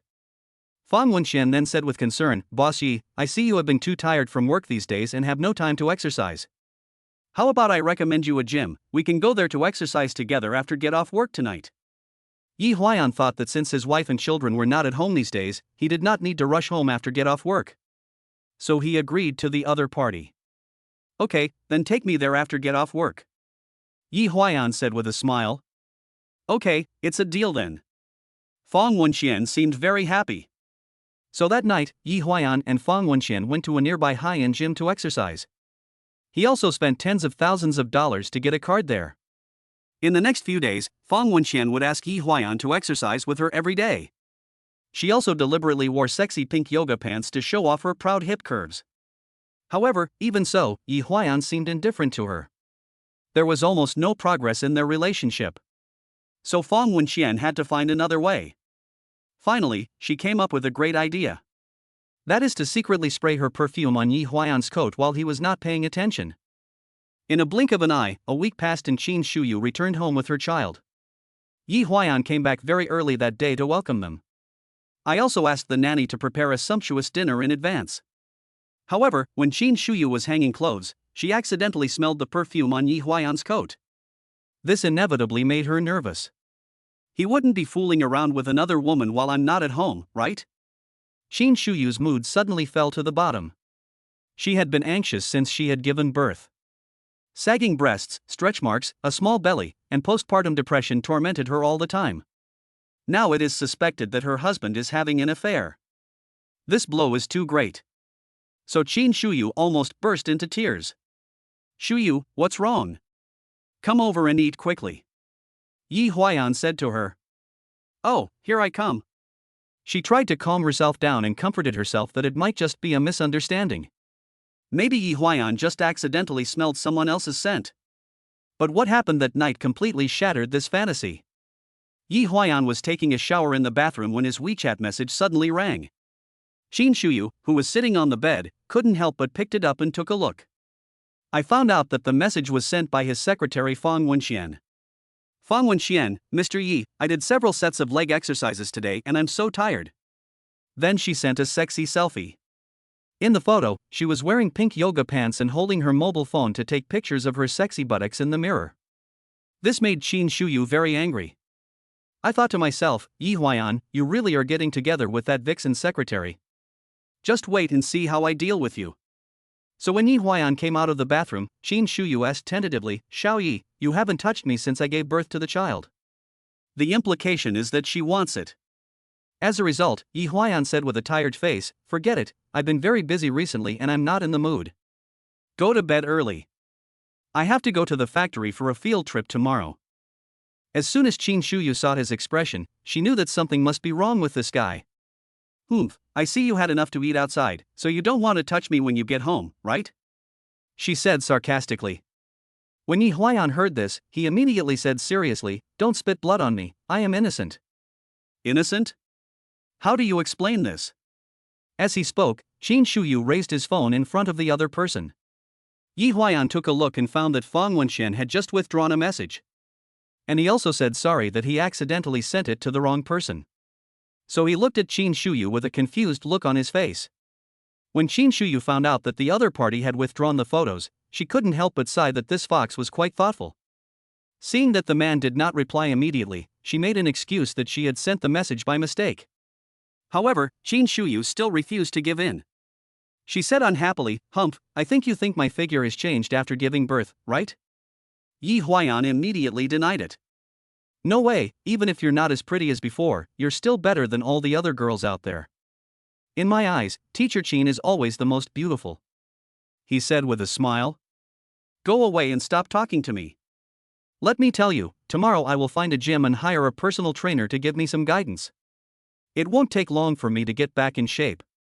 Qin Shuyu said this deliberately. When Yi Huayan heard that the other party wanted to go to the gym, he took the initiative to offer his courtesy and said, hey, I happen to have a gym membership card that costs tens of thousands of dollars. You can use it. The environment there is pretty good. Having said that, Yi Huayan handed the gym card to Qin Shuyu. Chapter 039 Provoking the Original Wife. The next day, Qin Shuyu came to the gym recommended by Yi Huayan. However, the purpose of her trip was not to regain her figure, but to block Fang Wenxian. She wanted to see how powerful this little vixen was. So Qin Shuyu stayed in the gym for half a day, until dark. During this time, many muscular men came over to chat with her. After all, her appearance can be said to be quite outstanding. However, these muscular men only received a roll of the eyes from Qin Shuyu in the end. Because in her opinion, these simple-minded muscular men are not even as good as Yi Huayan's toe. At 8 o'clock in the evening, the target person finally appeared. Fang Wenxian was still wearing her signature pink yoga pants, and she walked out of the locker room with her hips twisted. As soon as she appeared, she became the focus of the entire gym. She walked to a piece of equipment and used a clamp to ask a muscular man next to her to help her remove a few barbells. Then he pretended to do strength training. But in fact, that little weight has no effect at all. Perhaps Fang Wenxian came here purely to meet Yi Huayan by chance. Thinking of this, Qin Shuyu became extremely angry. So she took the opportunity to pass by Fang Wenxian, and suddenly a familiar fragrance drifted into her nose. Isn't this the smell of perfume on Yi Huayan's coat? It seems that it is really her. Then Qin Shuyu walked to the equipment opposite Fang Wenxian and said to the boy who was exercising on it, "Could you please make way?" When the boy saw that the other person was a beautiful woman, he obediently moved aside. Afterwards, Qin Shuyu and Fang Wenxian started exercising face to face. Half a minute later, Fang Wenxian realized that the person opposite seemed to be Yi Huayan's wife Qin Shuyu. So she hurried over and took the initiative to greet him. "Hello, Miss Qin." "I'm sorry, you are?" Qin Shuyu pretended not to know her. "Oh, let me introduce myself. I'm Mr. Ye's secretary, Fang Wenxian." Fang Wenxian behaved in a very confident manner, and was not at all nervous in front of the eldest daughter of the group boss's family. "Oh, what a coincidence, you are exercising here too," Qin Shuyu said casually. "It's not a coincidence. I was the one who recommended this place to Mr. Yi." "Why? Mr. Yi didn't mention this to you?" Fang Wenxian's words were quite aggressive and made Qin Shuyu feel very uncomfortable. So she immediately said with a straight face, "Humph, the secretary and the president come to the same gym, and they don't know how to avoid suspicion, really." Fang Wenxian immediately counterattacked, "Good things are naturally what everyone wants to grab." At this time, the tension between the two of them was gradually growing stronger. So Qin Shuyu immediately retorted, "That's right, everyone loves to grab good things, but before grabbing them, some people may have to look in the mirror first. I see there are a lot of mirrors here. You might as well take a good look at them and recognize your own strength. Don't let your dreams turn out to be a lie and let yourself down." Fang Wenxian did not back down. She said in a confrontational tone, "That's not certain. By then, we won't know if it was just a dream or if some people have become yesterday's news." Qin Shuyu was completely broken down by her words. So she said angrily, "Mr. Fang, we'll see. You seduced a married man, and you won't end up well." "Huh, a married man? As far as I know, you and Mr. Yi haven't got the marriage certificate yet, right? So even if I have something with him, it is still a free love relationship. Are you right, Miss Qin?" Fang Wenxian asked with a gloomy face. Qin Shuyu ignored her, glared at her and left. After returning home that night, Qin Shuyu couldn't swallow this anger. However, Yi Huayan has been extremely busy with factory matters these past 2 days. So I didn't have the energy to coax Qin Shuyu at all. So she got angry at Yi Huayan. "Are you dead? Can't you see that I'm unhappy?" I don't even know how to appease him. Yi Huayan was completely confused by her sudden blame. So he had no choice but to give Qin Shuyu a massage with a smile on his face. "Teacher, which naughty student made you angry today? Let's not argue with her," he comforted. "It's your secretary Fang Wenxian. I ran into her at the gym today. From the way she sounded, it seemed like she wanted to squeeze me out and become the president's wife herself," Qin Shuyu said sarcastically. When Yi Huayan heard this, he immediately showed an innocent expression. "I swear to heaven, I've been so busy these past few days that I don't have the time to mess around with her." "You have definitely wronged me." Qin Shuyu then snorted and said, "That means that as long as you have time, you will get together with her." Yi Huayan was speechless after hearing this. "Wife, stop being suspicious. To tell you the truth, she is Qin Fang's woman. I heard from people in the company that they often slept together before. So recently I've been thinking about whether or not to replace her. It's just that they do a good job at their jobs, and I can't find any reason." However, Qin Shuyu still didn't believe his words. "I don't care. I have to vent my anger today." Qin Shuyu pouted. Yi Huayan pondered for a moment and said, "Then how about this?" As he spoke, he leaned over to the other person's ear and whispered for a while. Qin Shuyu's face immediately turned red. "Is this okay? If it's late at night, you'll fall asleep right away. I still have to take off my makeup, shower, change clothes, and clean up." Yi Huayan couldn't help but smack his lips and said, "I wonder who kept accusing me of not touching her the other day. Now you find it troublesome again. You are really hard to please." So Qin Shuyu listened to Yi Huayan and changed into an OL professional outfit. She was wearing a white shirt on the upper body, a tight skirt with black stockings and high heels on the lower body, and a pair of frameless glasses, dressed like a typical secretary. "Auntie Wine, please take Cece out for a while." Yi Huayan couldn't help himself after seeing Qin Shuyu dressed like this. He shouted to Wang Ma to take the child out. When Aunt Wang came in and saw that the two looked like they were about to start a fight, she hurriedly picked up Qin Sisi and left the room. Then Yi Huayan pressed Qin Shuyu on the desk. Secretary Qin, I heard you wanted to seduce me? Then I am officially informing you that your plan has succeeded. So that night, the two of them, who hadn't had sex for nearly half a year, were like drywood meeting a raging fire, and they had sex extremely fiercely, and didn't stop until the second half of the night. Qin Shuyu also gained psychological satisfaction from cosplaying as a secretary. Fang Wenxian, aren't you very awesome? Why haven't you slept with my man yet? It's not you who can't do it, is it?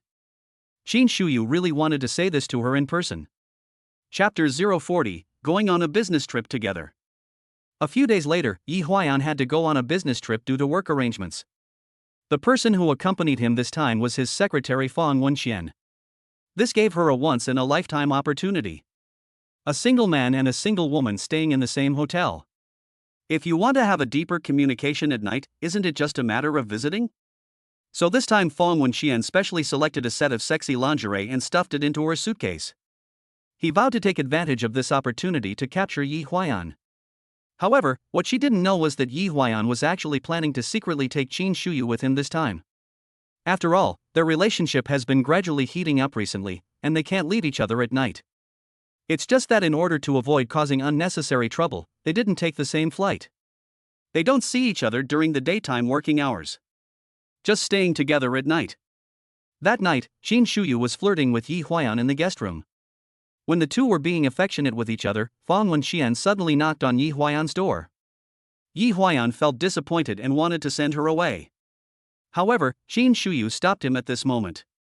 Hey, don't rush to send her away. I'll hide for a while. Let her in. I want to see what she can do. After saying that, Qin Shuyu hid under the bed. Yi Huayan was speechless, wondering when these two women would ever stop. So he had to open the door and let Fang Wenxian in. Mr. Yi, you have worked hard today. I heard that you have a bad cervical spine, so I came here to give you a massage. Maybe it can relieve the symptoms. Fang Wenxian said as she pulled Yi Huayan to sit down beside the bed. Then she took off her high heels, sat directly on the bed, and began to massage Yi Huayan's shoulders and neck from behind. At this time, Yi Huayan received a system prompt. Ding dong, new task released. Resist the temptation of the secretary and be loyal to the baby's mother. Task reward, baby attribute points 20. 1 bronze treasure chest.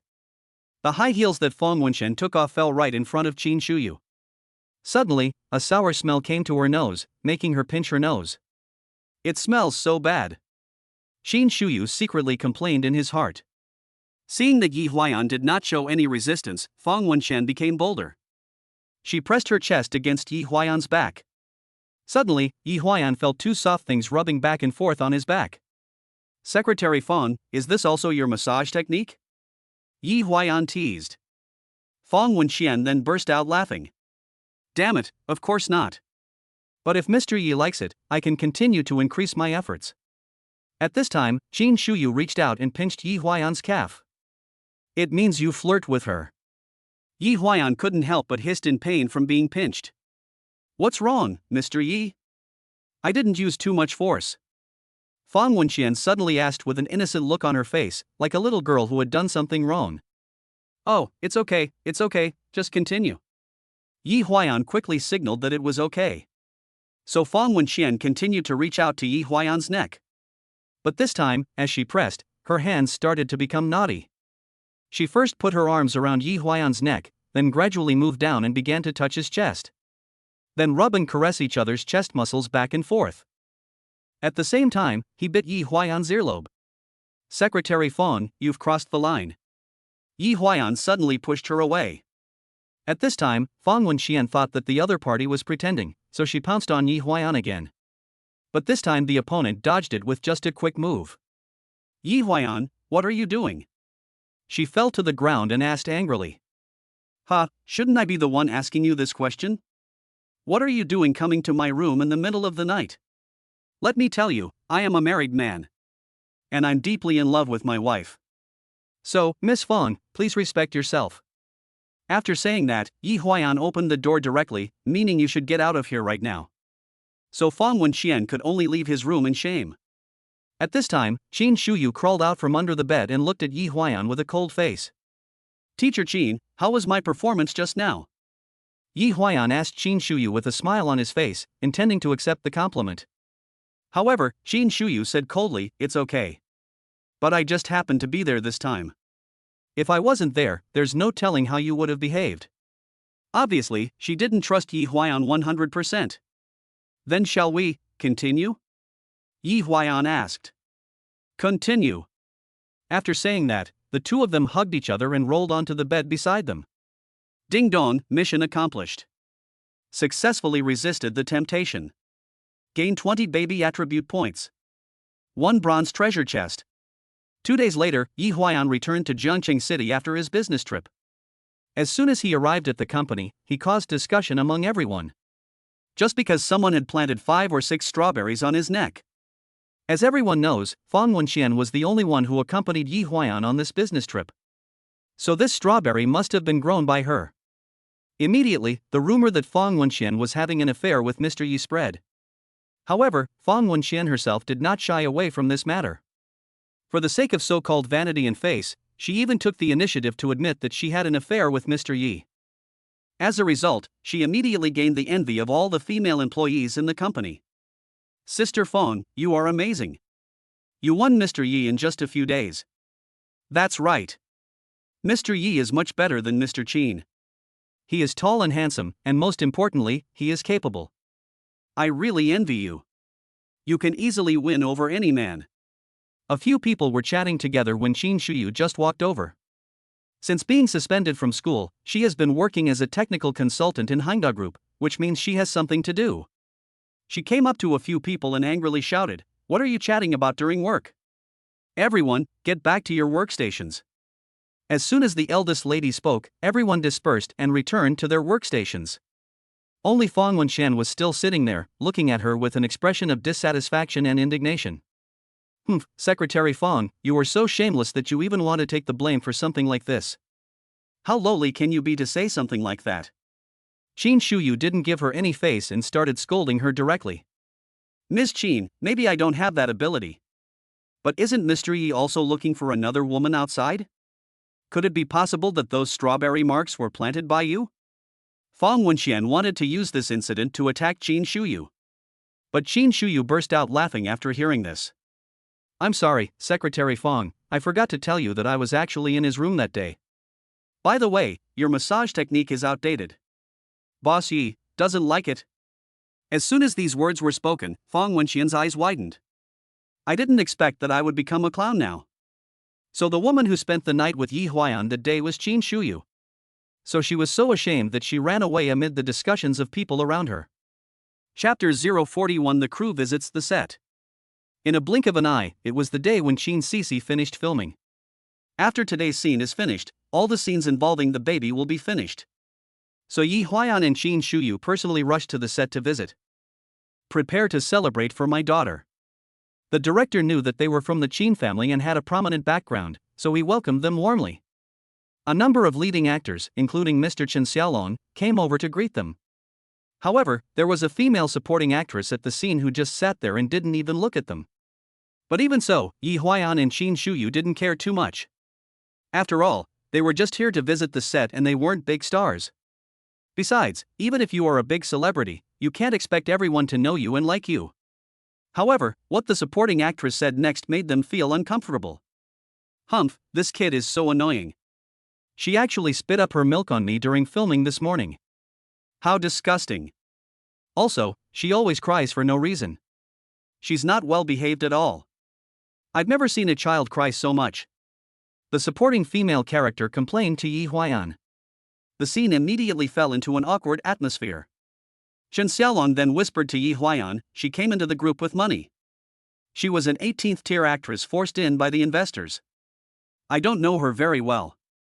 As soon as Yi Huayan heard it, he knew the other party's background.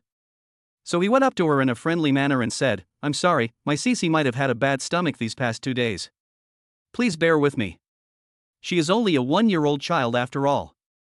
Who knew that the woman still insisted, what's wrong with the child? Children also need to know the rules. How did you adults teach me, really? As soon as these words were spoken, Jin Shuyu became completely angry. Just as she was about to go up and argue with the other party, she was stopped by Yi Huayan. He signaled to his wife to stay calm and not escalate the conflict. So the two of them ignored her and walked straight over to see Cici. On that day, Yi Huayan specially prepared a wrap-up cake for his daughter. Everyone at the scene surrounded Qin Cici and celebrated together. However, Mother Qin Shuyu soon discovered the problem. I saw a purple bruise on Qin Cici's thigh caused by someone pinching her. It looks like the injury is quite serious. Now she cries when I touch her. This made the parents very sad. I wondered who the hell did this. So Yi Huayan quickly found the director and Chen Xiaolong. The other party said that Qin Cici's last scene today was with the supporting actress Guo Meijia. Now Yi Huayan finally understood.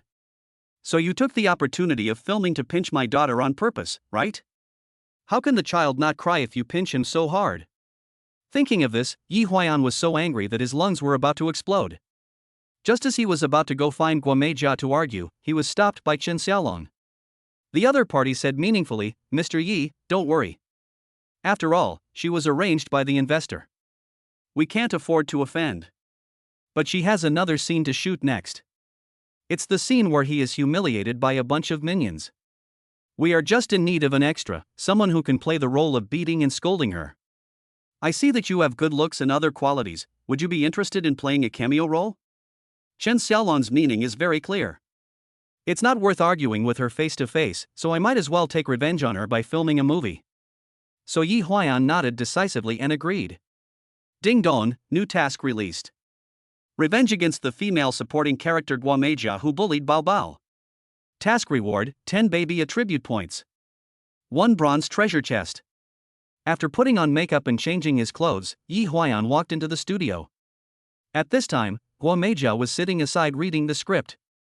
One of the two personal assistants held a fan to cool her down. Another person was holding a cup and feeding her water. Looking at the posture, I thought he was a top superstar. So Yi Huayan couldn't help but give her a blank look. 10 minutes later, the scene officially started shooting. However, Guo Meijia took 7 or 8 takes to get the 3 lines right. So Yi Huayan couldn't help but complain in public, "It's ridiculous that someone who can't speak well can be an actor." Since everyone else at the scene dared to be angry but not to speak out, Yi Huayan finally said what everyone wanted to say but did not dare to say. Therefore, everyone had a somewhat complicated expression on their face at this moment. When Guo Meijia heard this, her face immediately turned red. "What are you talking about? Who has a bad tongue?" She stood up and pointed at Yi Huayan and asked.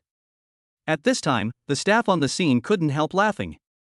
Everyone was watching Guo Meijia's rage as if they were watching a show. I thought that after so many days, someone was finally able to cure this woman. Yi Huayan didn't argue with her, but turned around and remained silent.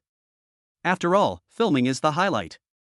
"Humph, Guo Meijia, how dare you pinch my precious daughter like that? See how I deal with you today." A few minutes later, it was the turn of the character played by Guo Meijia to be bullied by the gangsters.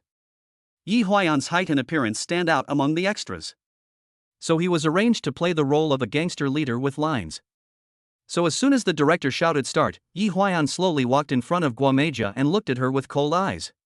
Then he reached out and pinched her chin, lifted her face slightly and said, "Bitch, I let you be so arrogant, now you are in my hands, right?" Just as Guo Meijia was about to spit at him, Yi Huayan slapped her hard in the face. Then Guo Meijia became depressed and thought, "Why don't you act according to the script?" However, Yi Huayan didn't care about this. "Today I'm going to teach you a lesson." So without waiting for her to complain to the director, he simply untied his belt from his waist and started whipping her hard. Suddenly, the sound of Pia Pia being whipped and the other party's miserable wails resounded throughout the studio. A minute later, the director called cut. At this time, Guo Meijia's body was covered with blood. She had a sad face and kept shouting for help.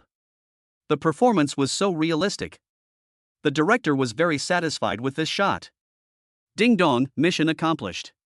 Reward, 10 baby attribute points. 1 bronze treasure chest. After the revenge was completed, Yi Huayan quickly left. He returned to Jiangqing City with his wife and children overnight. When the other party asks you about it, just say that it was done by an extra. Anyway, she didn't recognize me even though I was wearing makeup that day. After returning home, Yi Huayan put all his attribute points into his body. I want Qin Cc's injury to recover as soon as possible. Current baby attributes: Intelligence, 4. Appearance, 99. Body, 84. Emotional quotient, 4. Morality, 4. Filial piety, 4. And he still has 2 bronze treasure chests that have not been opened. So I opened the treasure chest. It turns out there wasn't anything good in the bronze treasure chest. It was a cell phone holder and a pack of cheap cigarettes. It seems that if you want to get good things, you must upgrade the level of the treasure chest. In other words, Qin Cc's popularity must be increased. Then we can only wait for the movie Super Baby to be released. Chapter 042 Box Office Champion. 2 months later in the summer, Super Baby will be released. At this time, Honda Automobile's new factory in Jiangcheng City is about to be completed. For a time, Jiangcheng City was able to have 2 new energy vehicle companies, Yangsheng and Honda, at the same time, which was truly a glorious city. In a good mood, Yi Huayan paid out of his own pocket to buy one of the few IMAX screens in the city in order to support his daughter Qin Cc's first film and television work, and invited all Honda employees to watch the movie. What is even more delightful is that at the premiere of Super Baby, Mr. Chen Xiaolong publicly announced that he would adopt Qin Cc as his goddaughter. This invisibly confirms Qin Cc's status in the film and television industry. At only 1 year old, she already has a huge network of connections. It will be of great benefit to her future development. Just 1 week later, the box office of Super Baby exceeded 1 billion yuan. This result can be said to be quite outstanding. It also defeated a number of its competitors and became the standout film of the summer season. At the same time, Qin Cc's fame began to soar. Because of her cute and soft image, she is very popular and has accumulated a lot of parent fans. These fanatical fans followed Yi Huayan's social accounts and begged him to post Qin Cc's daily photos. So Yi Huayan complied with the fans' request and registered an account specifically named Qin Cc Official to update the baby's news. The account quickly gained hundreds of thousands of followers. Ding dong, Qin Cc's current popularity is a top child star known nationwide. The treasure chest level is upgraded to gold. Yi Huayan thought that this time he would finally get something good. So he tried to open a gold quality treasure chest. Ding dong, congratulations to the host for triggering the guaranteed mechanism. You have received a legendary quality reward, Shaoqi 2.0 Intelligent Driving System. When Yi Huayan saw it, he jumped up with joy. What you think will come true? In this way, he can take this Shaoqi 2.0 to Yongxing Automobile. It seems that Qin Cc is really my lucky baby. So he drove home quickly, picked up his daughter and kissed her again and again. Qin Shuyu was watching from the side, feeling somewhat puzzled, wondering if this guy was having a seizure today. Just when Yi Huayan kissed Qin Cc's face until her saliva was all over her, the child suddenly laughed and called out, "Pull it out." In an instant, Yi Huayan and Qin Shuyu were stunned. They looked at each other, their faces full of disbelief. Did she just now call me dad? Yi Huayan asked. It seems, yes. Qin Shuyu nodded. Wow, Cc, you are awesome. Yi Huayan lifted his daughter up high like crazy and started spinning around. Be careful, don't fall. Look how happy I am making you. At this time, Qin Shuyu on the side began to feel jealous. I thought to myself how much effort I put in taking care of the baby all day long, but in the end the child actually learned to call dad first. I am speechless. As a result, a few days later, negative news about Super Baby gradually emerged on the internet. First, Womeja revealed it to the media, claiming that she was bullied during the filming. He also said that he was maliciously beaten by the families of other actors. He also released photos of his scars after being beaten. In a short time, this incident caused a huge uproar on the internet. Everyone began to speculate who the bully was. Some said it was Chen Xiaolong's, others said it was the heroine's, but no one suspected Qin Cc. After all, she is just a 1-year-old child. Womeja is an adult, so she won't be bullied by a 1-year-old child, right? She saw that public opinion was not developing in the direction she wanted. So Womeja had to hold a special press conference. She also accused Yi Huayan of committing violence against her in front of reporters. After the news was broadcast, everyone realized that the scene in the drama where she was beaten and screamed was not acted out, but real. As a result, many netizens pointed their fingers at Yi Huayan and Qin Cc. They said that they relied on their wealth and power to bully new actors and engage in bullying. Some people even launched a petition to ban Chin Sisi. Ding dong, new task released. Calm down the negative public opinion and fight back against Guameja. Task reward, baby attribute points 20. Jiangnan University graduation certificate. Yi Huaiyan took a look and thought that now that he had become the president of Hangda, to be honest, this diploma was no longer necessary for him. The reason I chose to drop out of school and join Hangda Group was to be able to make a name for myself as soon as possible. Therefore, this graduation certificate can only be regarded as making up for one of my regrets. So facing the tide of malicious attacks on the internet, Yi Huaiyan launched a desperate counterattack. He first released the photo of Chin Sisi after she was pinched on the thigh, and claimed that this was what Guameja did. The cause was simply that Chin Sisi vomited milk and it happened to fall on her. As a father, I couldn't bear to see my daughter being treated like this, so I taught the other person a lesson. After this statement came out, public opinion took a 180-degree turn. Everyone praised Yi Huaiyan as a good father. They also accused Guameja of being inhumane and not even letting a 1-year-old child go. At this time, Mr. Chen Xiaolong also stood up in time to speak for Chin Sisi. The words imply that Guameja brought money into the group and her professional level is not very good. This time he just wanted to use this incident to hype himself up. After Chen Xiaolong's attitude came out, public opinion completely sided with Chin Sisi. Some people even want to sue Guameja for child abuse. For a time, she was pushed to the forefront. Originally, Guameja wanted to use this incident to expand her fame. Little did I know that this would directly block my future development path in the film and television industry. It was really not worth it. Therefore, Guameja had no choice but to stop and clear all her social media accounts.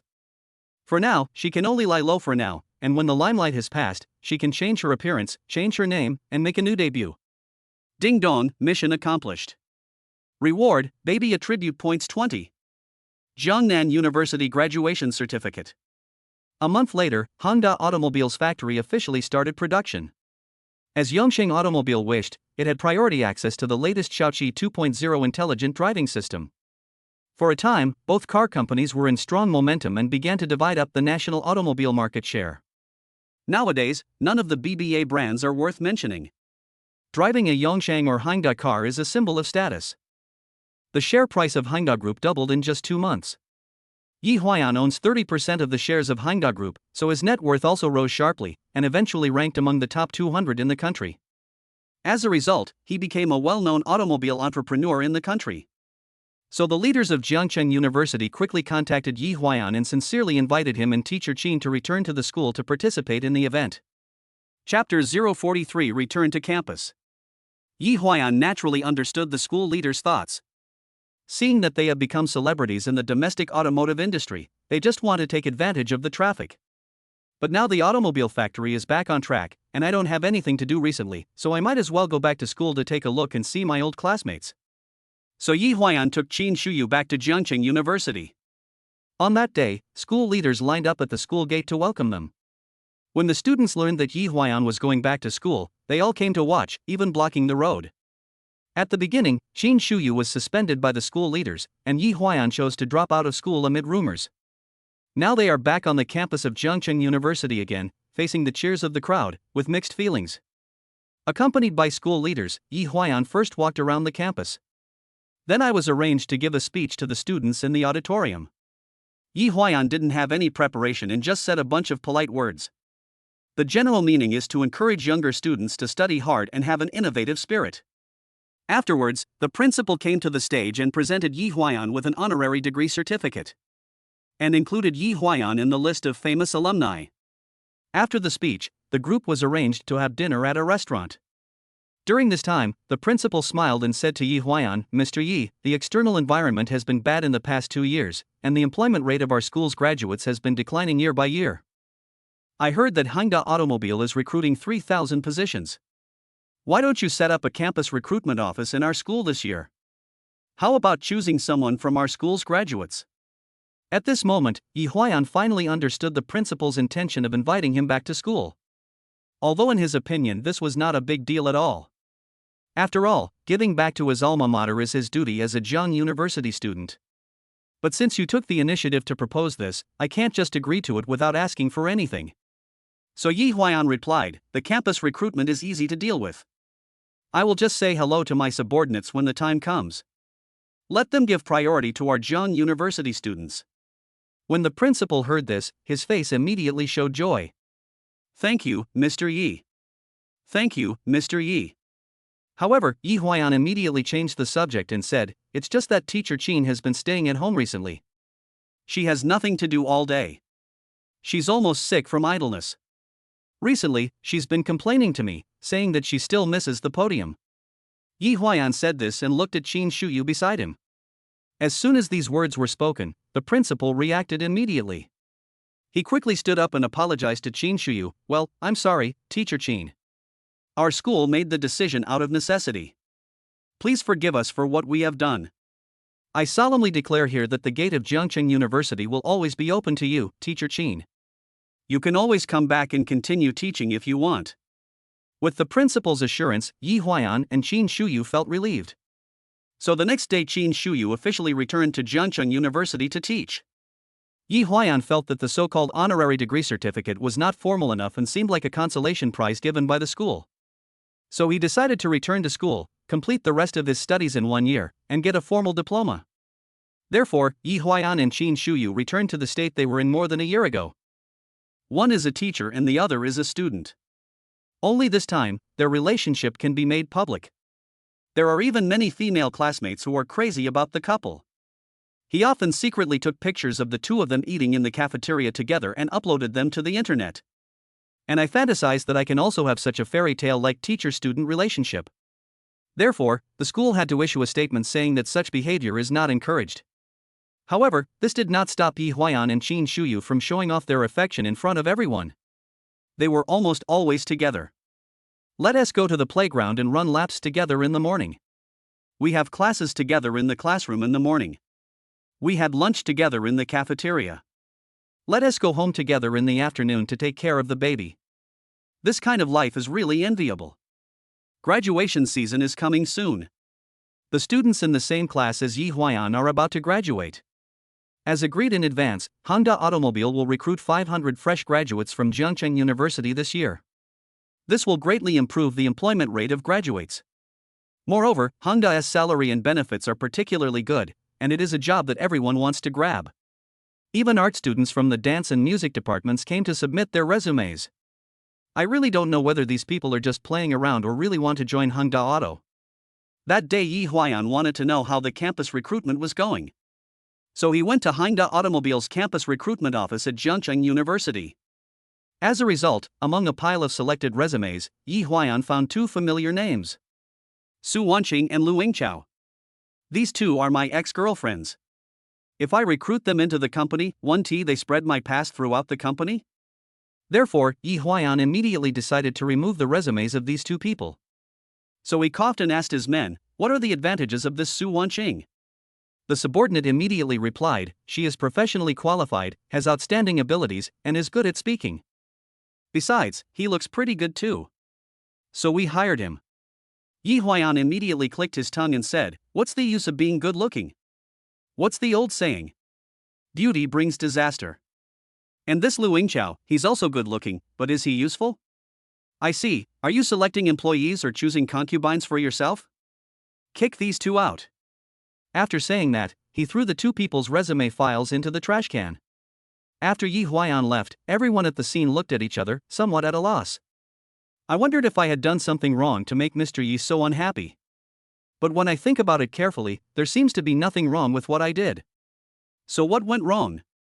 Just when everyone was confused, an old employee who knew the situation slowly said, "These two people are both Mr. Yi's ex-girlfriends."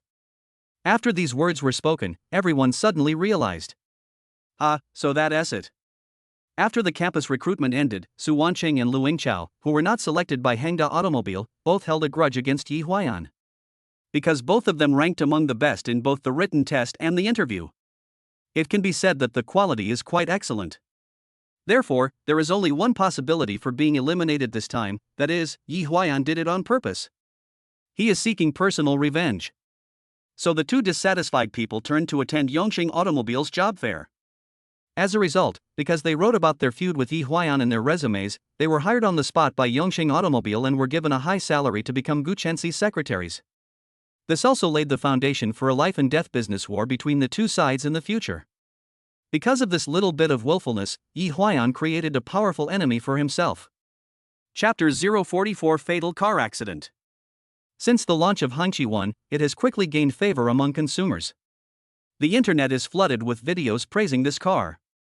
Many car bloggers have also tested it and praised its 0-100 km/h acceleration in just 2.4 seconds. It also claims that this domestically produced electric car worth more than 500,000 yuan already has the performance of foreign supercars worth tens of millions of yuan.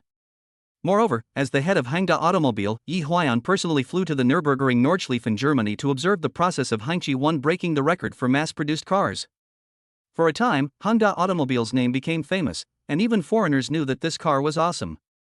But just a few days later, a car accident completely disrupted this good situation. On that day, 3 newly graduated female college students were driving the Hongqi first generation on the highway. As a result, the road was under maintenance and the lane was changed to the opposite direction. Although the intelligent driving system took evasive action in time after detecting the obstacle, it still hit the concrete isolation belt. The out-of-control vehicle then crashed into the roadside guardrail at a speed of 116 km/h and immediately caught fire. In the end, all 3 women were burned to death in the car. After the accident, Gu Chenxi of Yongsheng Automobile keenly smelled an opportunity. I thought this was a godsend. I must take this opportunity to suppress Hongda Automobile. So he called together many company aides and discussed overnight how to make use of this incident. Su Wanxing, who had just joined the company, suggested that the families of the victims must be encouraged to speak out actively. Question Yi Huaiyan why the vehicle caught fire? Why can't the car door be opened? Also, the Shaoqi intelligent driving system clearly claims to have reached the L5 level, so why did an accident still happen? However, Lu Yingqiao expressed a different opinion. She believed that if the attack point was placed on the intelligent driving system, their Yongsheng Automobile would also be affected. After all, their own cars also use the Shaoqi intelligent driving system. Therefore, the focus of the attack is still on why the fire occurred and why the car door cannot be opened. After listening to her, Gu Chenxi felt that what she said made sense, so she immediately asked the Public Relations Department to take action, contact the victims' families, and let them speak out through social media. He also asked many local media in Jiangcheng to report on this incident intensively. For a time, the victims' families' questioning of Yi Huaiyan became a hot topic. However, Yi Huaiyan was still working hard at school these days preparing for the exam. As a result, such a big thing happened just a few days after he left the company. It really made him worry. So he had to go back to the company immediately to start dealing with the matter. At this time, Xin Feng was already waiting for him in his office. Looking at the other person's expression, he seemed to be gloating. Boss Yi, such a big thing has happened, please pay the compensation quickly. Believe me, as long as you pay them enough, they will shut up. After all, no matter whose life it is, it has a price. Xin Feng went straight to the point. I understand this. But if we take the initiative to pay compensation now, wouldn't that be the same as admitting that there is something wrong with our intelligent driving system? I won't do such a stupid thing. Yi Huaiyan immediately saw through the other party's intention. Seeing that his persuasion was fruitless, Xin Feng had to change his tone and said, "This matter is now a hot topic.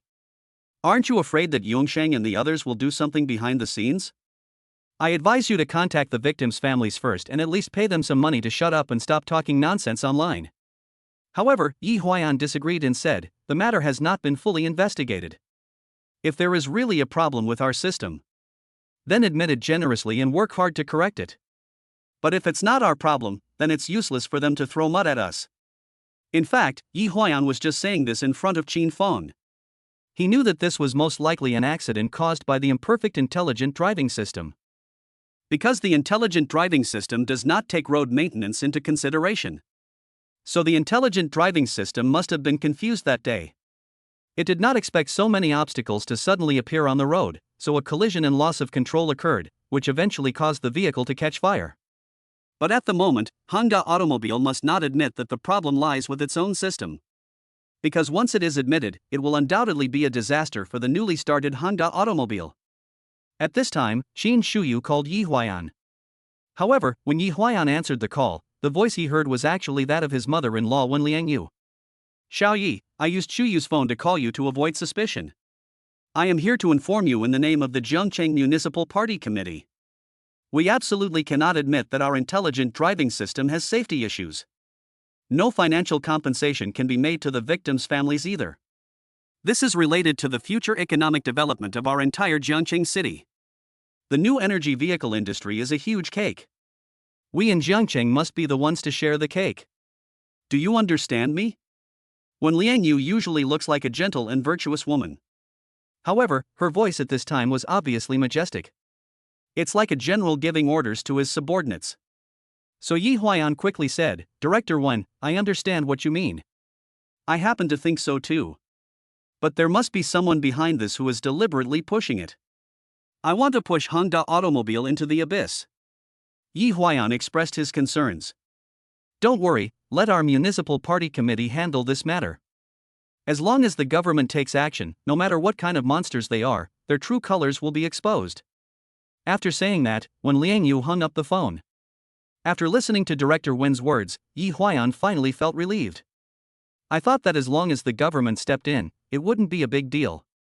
So 2 days later, all social media accounts of the victims' families were cleared.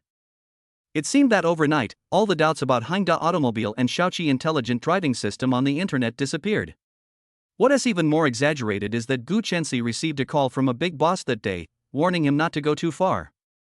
This phone call almost scared Gu Chenxi to the point of peeing. I heard that after he answered the phone, his legs were so weak that he couldn't stand up. Afterwards, Yi Huayan found Wen Liang Yu and asked her how the families of the victims had dealt with the matter. When Liang Yu didn't elaborate, but just said calmly, it's just money. Obviously, in the end, the government stepped in and used money to settle the matter. After all, if Honda Automobile pays the compensation, the impact will be too bad. It will even cast a shadow on the entire new energy vehicle industry. This time, I was indeed dancing next to a fire pit and almost fell in. Director 1, should I find an opportunity to thank my leader? Yi Huayan is a very sensible guy. When Liang Yu smiled and shook his head, saying, no need. Honda Automobile has created so many jobs for the local area and pays so much tax every year. The contribution is already great enough. It's only right for our government to help. Just run your business well, and leave the rest to us. Yi Huayan was deeply moved after hearing this. I thought to myself that I must contribute to the development of my hometown in the future. Chapter 045, Rivals in the Same Team. Although this car accident did not allow the Gu family's conspiracy to succeed. But this also gave Yi Huayan a reminder. As the saying goes, competitors are enemies. Even if the two parties have reached a cooperation agreement, the other party will still spare no effort to seize every opportunity to put you to death. So you must never take it lightly. Be sure to be careful, and cautious. However, just half a year later, Honda Automobile encountered big problems again. Within a month, the newly released Hongqi second generation experienced a series of axle breakage accidents. This incident quickly became a hot topic, and also caused Honda Auto's reputation to plummet. So Yi Huayan had to order the recall of all Hongqi second generation models. Subsequent investigation revealed that the problem occurred with the parts supplier. The products they provided to Honda had quality defects. The failure rate reached a terrifying 15%. However, Yongxing did not encounter any problems with the goods supplied by the same supplier. So Yi Huayan had to suspect that it was the Gu family who was secretly doing something wrong again. It seems that re-tendering of parts suppliers is imperative. You can't possibly fall in the same place a second time after being tricked once, right? So Yi Huayan spent a huge amount of money to reselect the parts supplier. However, after all this trouble, the company's financial report for this quarter became quite ugly. And due to the impact of the broken axle incident, car sales fell by more than 30%. The company also suffered a loss for the first time. All of a sudden, all major shareholders demanded the removal of CEO Yi Huayan. At the shareholders' meeting, this group of people launched an attack on Yi Huayan, or the Qin family. I was opposed to the cooperation with Yongxing at the beginning. What good intentions can they have? Is this okay? They are playing dirty tricks behind our backs, and we have no way to stop them. A group of veterans fired the first shot. That is, in the final analysis, there is a problem with the decision-making level of our group. In my opinion, the CEO must be replaced. Another elder expressed his opinion. That's right, we must change people. Yes, I agree. Everyone expressed their attitudes. Facing the angry crowd, Shinbuching sat in the chairman's seat with a serious face and said nothing. Chairman, now that things have come to this, you have to express your opinion. Should I change this person or not? Everyone looked at Shinbuching with expectant eyes. After a while, Shinbuching coughed and then said, Brothers, we started out in real estate and have been in the business world for 20 years. You can say that we are invincible. It's just that we've encountered a downturn in the property market in recent years. The company has become perilous. To be honest, when I founded Hyundai Automobile 2 years ago, I never thought about making cars properly. They are just trying to attract funds for real estate projects under the guise of making cars. As a result, Yi Huaiyan quietly developed the Shaoqi intelligent driving system. It has revived the dead chess game of Hyundai Automobile. It can be said that he saved all of us here by his own strength. This person must have a grateful heart. We can't completely erase his previous contributions just because of his momentary negligence. I, Shinbuching, am also willing to lower my dignity to beg you, my elder brothers. Give this young man another chance. Thanks to these words, Shinbuching managed to temporarily save Yi Huaiyan's position as president. After all, Shinbuching and Yi Huaiyan's combined shares exceed 70%, and they still have absolute say within the company. It is not so easy for others to drive the Qin family out of Hyundai at the moment. Just 2 months later, bad things happened again. An employee on the assembly line of a car factory died on the job. And he died suddenly while working overtime. This gave Su Wancheng and Lu Yingqiao the opportunity to discredit Hyundai. So they quickly contacted major media outlets in Jiangcheng and made special reports on the incident. It just so happened that the deceased this time had an 8-year-old daughter who was in elementary school. So the reporters rushed directly to her house and interviewed the little girl who was in tears. My father has to work overtime until the early hours of the morning every day before he can go home. When he comes back, I am already asleep. But when I woke up in the morning, he was already going to work. Once this footage was broadcast, it caused a strong response in society. For a time, the news that Hyundai Automobile was exploiting its employees and Yi Huaiyan was a black-hearted capitalist spread throughout the internet. What followed was a campaign to boycott Hyundai Automobile. Even many Hengqi cars on the street were smashed by some overly radical citizens. As a result, Hyundai's car sales instantly fell to the bottom. So much so that some dealers have begun to terminate their contracts. It was obvious that the other party wanted to force Yi Huaiyan to death. If you don't go down, Hyundai Automobile will be finished with you. So, in desperation, Shinbuching had to remove Yi Huaiyan from the position of executive president in order to quell the opposition within the group. Yet shareholders are not ready to give up. At the new round of shareholders meeting, they collectively asked Yi Huaiyan to sell his shares. Because of him, the share price of Evergrande Auto has been cut in half. How can he still have the face to stay in the group? That is, Yi Huaiyan is a sinner and should withdraw from Hyundai Group as soon as possible.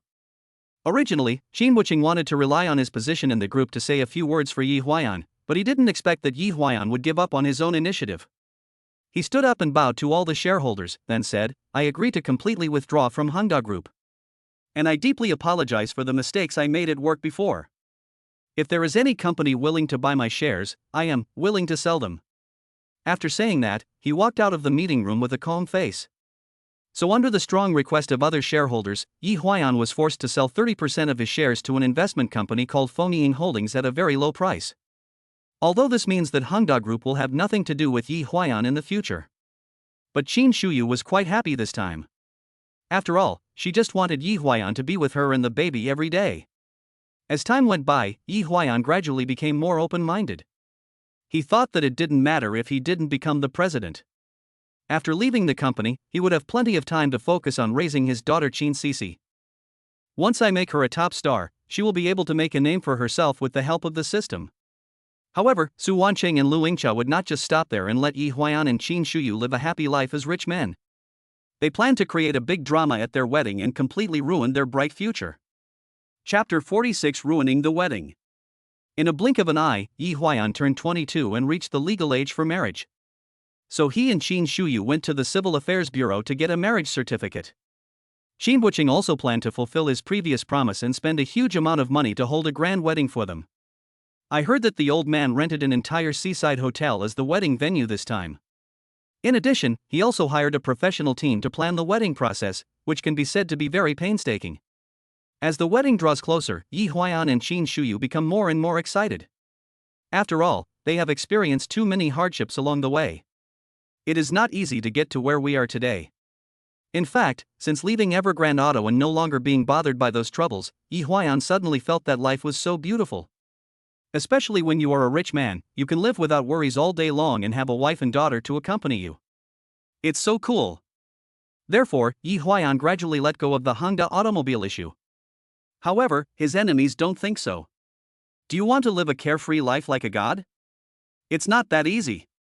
On the wedding day, Yi Huayan came to the wedding scene wearing a high-end custom-made suit. Because he needed to be familiar with the process, the wedding planner personally took him around the venue. During this time, a quarrel was heard at the entrance. So Yi Huayan walked over and saw that it was Su Wanqing and Lu Yingqiao. "I'm sorry, you two didn't receive an invitation, so you can't come in." The receptionist politely kept the two of them outside the door. Do you know who we are? Let me tell you, we are Yi Huayan's old classmates. If you don't let us in today, I'll show you how Boss Yi will deal with you. Su Wanqing deliberately spoke very loudly to attract the attention of people around her. So Yi Huayan walked up to the two of them and said, "Oh, so you really are old classmates? It's been over a year since we last met, right? I heard that you're working for Guchensi now?" When Su Wanqing saw that it was Yi Huayan who came, she showed joy and said, "Oh, today is your big day, let's not talk about this. We both took a special leave today to come here just to have a drink at the wedding. It can be regarded as putting a comma on our youth. At least you, Yi Huayan, have gained happiness." Lu Yingqiao immediately echoed, "That's right, congratulations, Mr. Yi." Yi Huayan smiled slightly after hearing this. Although he knew that these two people came here today with bad intentions, it would not be appropriate to drive them away now that they had said such auspicious words. So he said to the receptionist, "Let them in." When Su Wanqing and Lu Yingqiao heard this, they walked straight into the wedding scene without waiting for the receptionist to reply. He didn't even give any gifts. An hour later, almost all the guests arrived. So the wedding officially began. At this time, Fang Wenxian came to Su Wanqing and Lu Yingqiao wearing a dress. Su Wanqing secretly took out a pill from her bag and handed it to Fang Wenxian. Then he whispered, "Secretary Fang, this is the latest aphrodisiac that I spent a lot of money to get. Just mix it with water and let him drink it. Within 2 minutes, he will be in a state of animalism. Whether Yi Huayan can be made to fall into the abyss and never recover depends entirely on you." Fang Wenxian couldn't help swallowing after hearing this. She still looked a little nervous. "Don't panic, I used it on him once before and it worked." Lu Yingqiao patted her shoulder and comforted her. So Fang Wenxian calmed herself down and planned to give Yi Huayan the medicine later. After all, Xin Fang had promised her that he would marry her as long as she completed this mission. The wedding started with a warm-up performance. The singers were all celebrities invited by Qin Buqing at great expense. At this time, Yi Huayan was waiting backstage to go on stage. Fang Wenxian took the opportunity to come over and greet him. "Mr. Yi, long time no see. It's a bit hot today. You must be tired, right?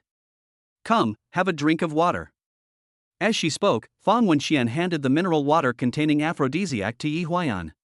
Yi Huayan was already accustomed to Fang Wenxian serving him, so he took the water as a matter of course and drank 2 sips. After all, the temperature on the scene was over 30 degrees, and it was quite easy to sweat in his suit. As a result, the drug took effect within 2 minutes. Yi Huayan's face turned red in an instant, his breathing became heavier, and his mind began to become unclear. "Fang Wenxian, what did you give me? What did you give me to drink?" he questioned with the last bit of consciousness left. However, at this moment, Fang Wenxian lifted up her skirt in front of him, revealing the suspender stockings underneath. Then she came up to Yi Huayan and asked tenderly, "Boss Yi, do you want it?" When Yi Huayan saw the scene, he couldn't help but feel hot all over. After just a few seconds, he completely lost his mind, and with red eyes, he pushed the other person directly onto the piano behind him. At this time, Qin Shuyu had already walked to the center of the stage holding her father's arm. The host then shouted, "Please invite the groom to come in." Then the curtain on the stage slowly opened. However, what caught everyone's eye was the scene of Yi Huayan and Fang Wenxian having sex on a piano. What's even more outrageous is that when the two of them touched the piano keys, they made bursts of sounds, as if they were a song written by the devil. Suddenly there was a burst of sighs at the scene. However, Yi Huayan didn't care how many people were watching outside and still did his dirty things in front of everyone. Qin Shuyu collapsed after seeing this scene. As for Qin Buqing, his blood pressure soared and he fainted on the spot without being able to catch his breath. Just like that, Yi Huayan and Qin Shuyu's wedding was ruined by the three women. What is even more outrageous is that Fang Wenquan called the police afterwards and said that Yi Huayan raped her. As a result, Yi Huayan was taken away by the police and detained for a full 15 days. Later, Qin Shuyu paid money to get him out. After being released from the detention center, Yi Huayan learned that Qin Buqing had died that day. And when Qin Fang learned the news that day, he immediately rushed to the hospital with his lawyer and announced to everyone the will that Qin Buqing had made before his death. The will stipulates that Qin Fang will serve as the new chairman of Hangda Group and inherited 90% of Qin Buqing's inheritance. As for the remaining 10%, it will be used as a trust fund to support his wife, daughter, and relatives. In fact, this will was made by Qin Buqing when he drove his daughter out of the house. He was very angry at that time, so he seemed irrational. Only then did Yi Huayan realize that all this was a conspiracy between the Gu family and Qin Fang. The purpose is to bring down Hangda Automobile and completely wipe out the Qin family's assets. So he quickly said to Qin Shuyu, "Shuyu, listen to my explanation, we were tricked this time." "Stop. You don't have to explain. This is the divorce agreement. Take a look. If there is no problem, just sign it." As she spoke, Qin Shuyu handed a divorce agreement to Yi Huayan. She didn't want to say a word to the other party at all. After all, that beast Yi Huayan had sex with his secretary Fang Wenquan in front of everyone at the wedding, and even angered his father to death. This kind of bastard, get away from me as soon as possible. Seeing Qin Shuyu's disheartened look, Yi Huayan had no choice but to take the agreement and look at it carefully. After a while, he whispered, "I can leave the house with nothing, and leave all my property to you and Cici." Qin Shuyu didn't say anything, but just turned his head away silently. So Yi Huayan signed his name on the divorce agreement. At this point he and Qin Shuyu parted ways completely. All the property belongs to Qin Shuyu, and her daughter Qin Cici is raised by her mother. And Yi Huayan became penniless almost overnight. However, he also knew that the sin he had committed this time was too great. "I'm afraid I'll have to bear this infamy until I die in this life." Chapter 047, completely back to poverty. 2 years passed in the blink of an eye. One summer afternoon, Yi Huayan woke up from the camp bed in the rental house. It was very uncomfortable to live in the hot and humid semi-basement, so he decided to go out and see if there were any odd jobs he could do. Just make a little money to cover my food expenses for the week. At this time, he had an untidy beard and his hair hadn't been cut for 3 months. He turned the originally white short-sleeved shirt into a light yellow one. Yi Huayan no longer has the handsome appearance he used to have. The whole person looks very decadent. Because of his criminal record, he had little chance of finding a good job even though he had a bachelor's degree. Usually he could only do odd jobs in small private factories or supermarkets to supplement his family income. When he passed by a roadside stall that day, he took out the only 10 yuan he had and ordered a bowl of noodles. After finishing eating, he looked down at the cigarette box and found that there was only one cigarette left. So he lit a cigarette and started puffing away. At this time, 2 beautiful women in bright and beautiful clothes passed by him. Yi Huayan didn't hide it either, and stared at their long black legs without blinking. This caused the other party to roll his eyes at him. Ding dong, the daddy system is activated again. New task released, take care of the baby for 3 days. Task reward, 10 baby attribute points. 1 black iron treasure chest. Yi Huayan was stunned for a moment. "I thought that ever since the child was awarded to Qin Shuyu after the divorce, I haven't heard the voice of the system again. Why is the nanny system activated again now?" Just when he was full of question marks, a familiar Mercedes-Benz stopped at the entrance of the alley. "It's Qin Shuyu." Yi Huayan immediately became excited. After all, he hasn't seen any of his relatives in the past 2 years, and he's almost going crazy from being alone. Qin Shuyu was still as beautiful as ever. She got out of the car and looked around. But he did not recognize Yi Huayan immediately. After all, his appearance is no longer the same as before. "Shuyu."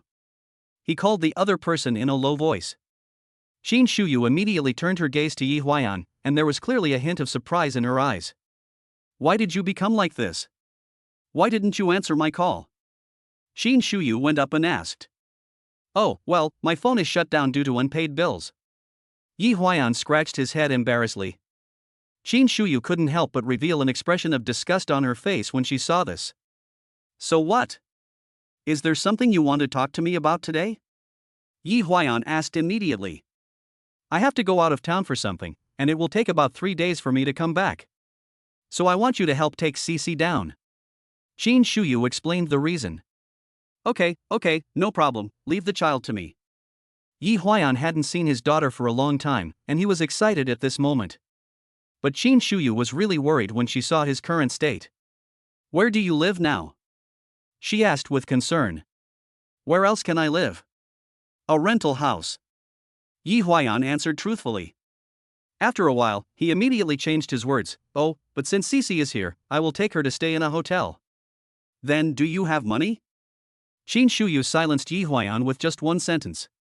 After a long time, Qin Shuyu took out 10,000 yuan from her bag and handed it to Yi Huayan. Take this money and take good care of your daughter. For the rest, you can buy some clothes and food for yourself. After saying that, she turned around and opened the back door of the Mercedes-Benz.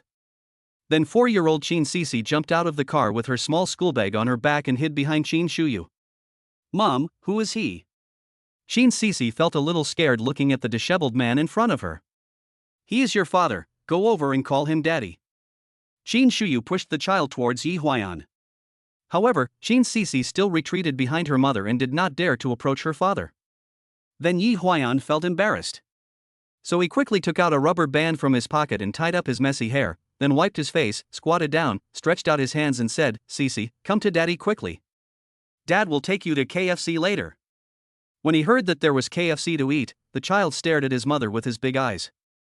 It seemed as if he was asking for her opinion. After all, Qin Shuyu usually doesn't let her eat fried food. Go ahead, go eat something delicious with dad later. Qin Shuyu acquiesced. So Qin Cici slowly walked to Yi Huayan. Then she looked at him with curiosity. I wondered if this man was my father. Then please be careful on the road. Call me when you come back and I will send Cici back. Yi Huayan said to Qin Shuyu. Well, thank you for your hard work in the next 2 days. After saying that, Qin Shuyu turned around, got into the car and left. Afterwards, Yi Huayan took his daughter Qin Cici to the nearby KFC restaurant. He spent 50 yuan to order a deluxe children's meal for his daughter. Dad, why don't you eat? Qin Cici asked. I just ate. I'm not hungry. You eat. Yi Huayan said. Looking at his daughter chewing on the hamburger, he couldn't help but smile for the first time in a long time. If it weren't for that mess, maybe I could be with my daughter all day and watch her grow up. But unfortunately, there is no if in reality. By the way, Cici, do you know why mom is going away this time? Yi Huayan asked curiously. My mother was defrauded of money, and she went to sue someone. Qin Cici said after taking a sip of Coke. Ah? How much was she cheated of? Yi Huayan asked with concern.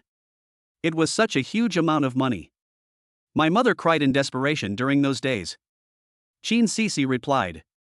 At this moment, Yi Huayan thought that if he was with Qin Shuyu, he would never let her be deceived. But it's no use regretting now. After all, time cannot be reversed. Cici, have there been other uncles around mom in the past 2 years? Yi Huayan asked apprehensively. After all, Qin Shuyu is only less than 30 years old and has outstanding looks. Even though she has given birth to a baby, there are still many people pursuing her. However, Qin Cici shook her head. No, my mother has always taken care of me alone. These words made Yi Huayan feel temporarily relieved. Dad, why did you leave us? Qin Cici asked the doubts in her heart. However, faced with his daughter's question, Yi Huayan panicked. He didn't know how to answer this question. So after a few seconds of silence, he could only say awkwardly, because Dad made a mistake. Your kindergarten teacher must have told you that children should be punished if they make mistakes. Actually, the same goes for adults. And being separated from you is the greatest punishment for me. Speaking of this, Yi Huayan's eyes became a little red. Qin Cici immediately took out a napkin and wiped his tears. Don't cry, Daddy. Be brave. These words were like a warm current, quietly flowing through Yi Huayan's heart. It instantly swept away his previous decadence and rekindled his fighting spirit. Okay, I'll be brave. He smiled and patted his daughter's head.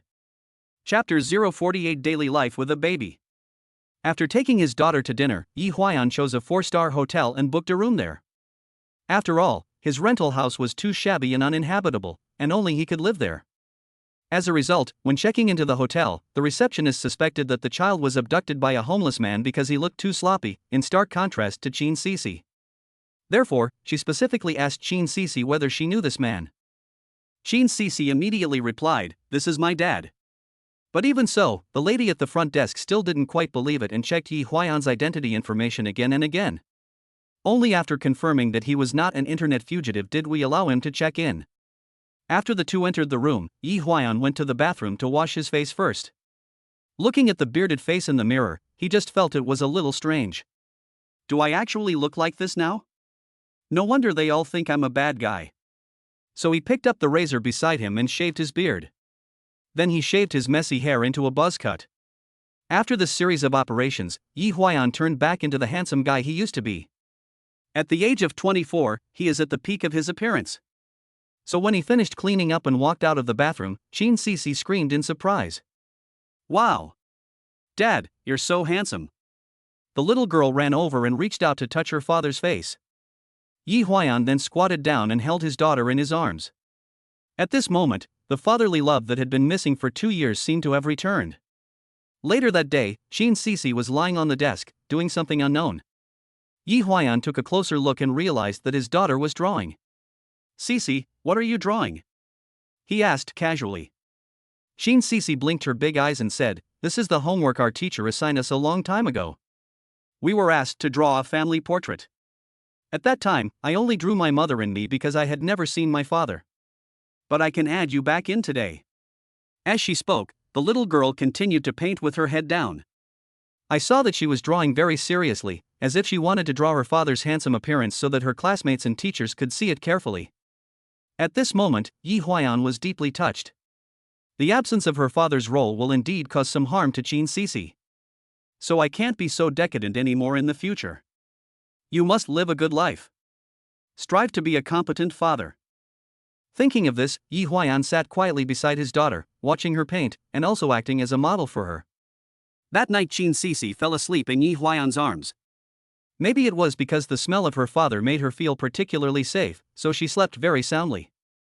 There was not even the movement of turning over. Qin Shuyu sent a WeChat message at night, asking how her daughter was doing. Yi Huayan secretly took a photo and sent it to her. And attached the text, "Asleep." Qin Shuyu then responded with a cute expression.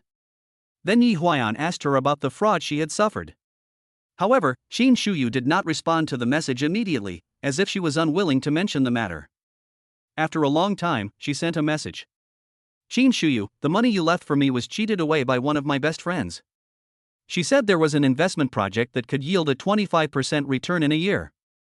I thought that with so much money I couldn't just sit around and live off it, so I decided to invest some of it. 9 months later she said the project failed and all the money was lost. I later learned that she had run away abroad with the money." Yi Huayan, all the money I left for you was cheated away by her? Qin Shuyu, yeah. When Yi Huayan saw the news at this time, he couldn't help but gasp. That's billions. Even if you deposit it in the bank and earn interest, it will be enough to make you rich for the rest of your life. Why invest blindly? He couldn't help but curse the spendthrift woman in his heart. But Yi Huayan still said something comforting on his face. "Yi Huayan, don't be sad. Since the money is gone, it means it never belonged to us. Don't force it if it's not destined to be yours." Qin Shuyu, do you think I'm really stupid? Yi Huayan, it's all my fault. If I could be with you, this wouldn't have happened. Then Qin Shuyu fell silent. She didn't reply until midnight. In the end, Yi Huayan took the initiative to say, "Good night." The next morning, Yi Huayan took Qin Sisi out. He plans to spend a good day with his daughter today. In order to look good in photos, he even went to the store and bought himself new clothes. Make yourself look more energetic. Looking at her handsome father who had a new look, Qin Sisi became even happier. So the father and daughter took the bus to the scenic spot together. The weather is nice today, the sun is shining outside with no clouds in the sky. The flowers are in full bloom along the banks of Yingshan Lake, which is truly a breathtaking sight. Along the way, Yi Huayan took out his cell phone with a broken screen and took a lot of photos of his daughter. Xin Sisi inherited her parents' good looks. She is pretty and cute and looks especially photogenic. Yi Huayan kept taking pictures until his phone's memory was full. Xin Sisi, who had a great time, took her father's hand and asked in a childish voice, "Dad, can we hang out more often in the future?" "With my mother." When Yi Huayan heard his daughter say this, his heart ached. But then he smiled and said, "Okay, Dad promises you, we will go out and play together as a family in the future." That's great, that's great. Xin Sisi jumped up with joy. When the two passed by the ice cream truck, Xin Sisi couldn't walk anymore. "Dad, I want to eat ice cream."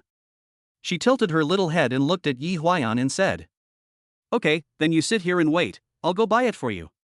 After saying that, Yi Huayan joined the queue.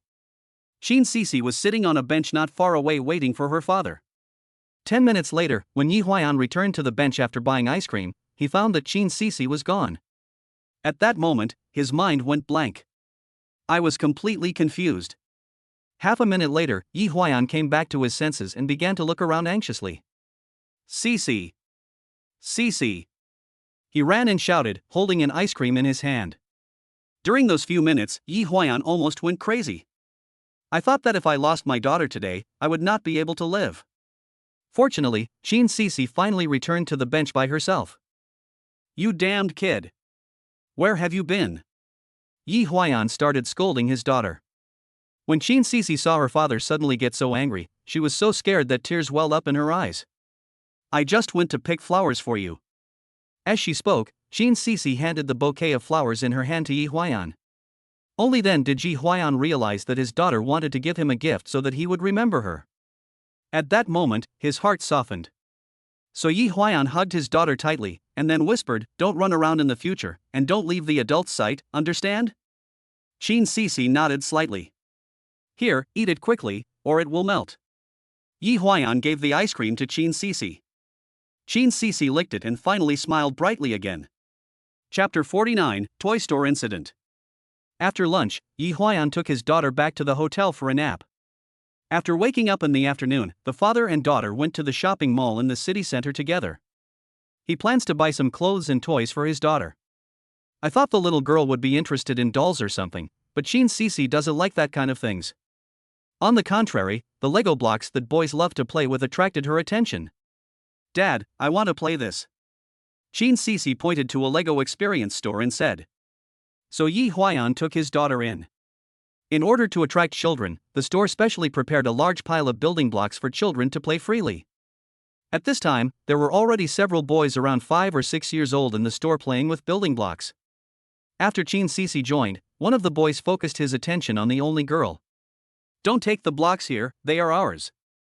When the boy saw Xin Sisi reaching out for the Lego blocks, he snatched them away and yelled at her arrogantly. "Little friends, the toys here are for everyone to play with together. How can you say it's your own?" Yi Huayan immediately stepped forward to protect his daughter. At this time, the boy's mother was playing with her phone and muttering, "It's just a matter between children, why are you, an adult, interfering? Let them sort it out themselves." Although Yi Huayan was very unhappy after hearing this, he couldn't just lose his temper. So he pulled Xin Sisi to his side and whispered to her, "Sisi, if you meet an unreasonable person outside, don't indulge him.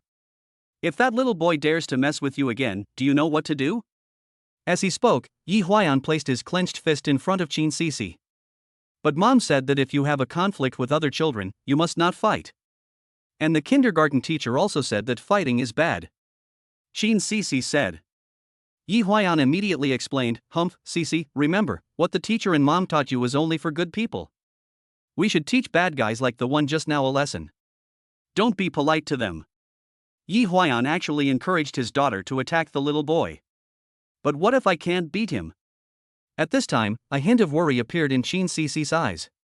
"What are you afraid of? Look at your head, your arms and legs. It's easy to beat up that little boy, right? Besides, even if you really can't beat him, don't you still have your dad?" Yi Huayan gave his daughter full confidence. After hearing this, Xin Sisi felt relieved and went back to continue building her own house. But within a few minutes, the little boy came over to bother her again. The little boy pretended to be a monster and crushed the house that Xin Sisi had just built with one foot. Then he kept shouting, "I am Godzilla, I am Godzilla."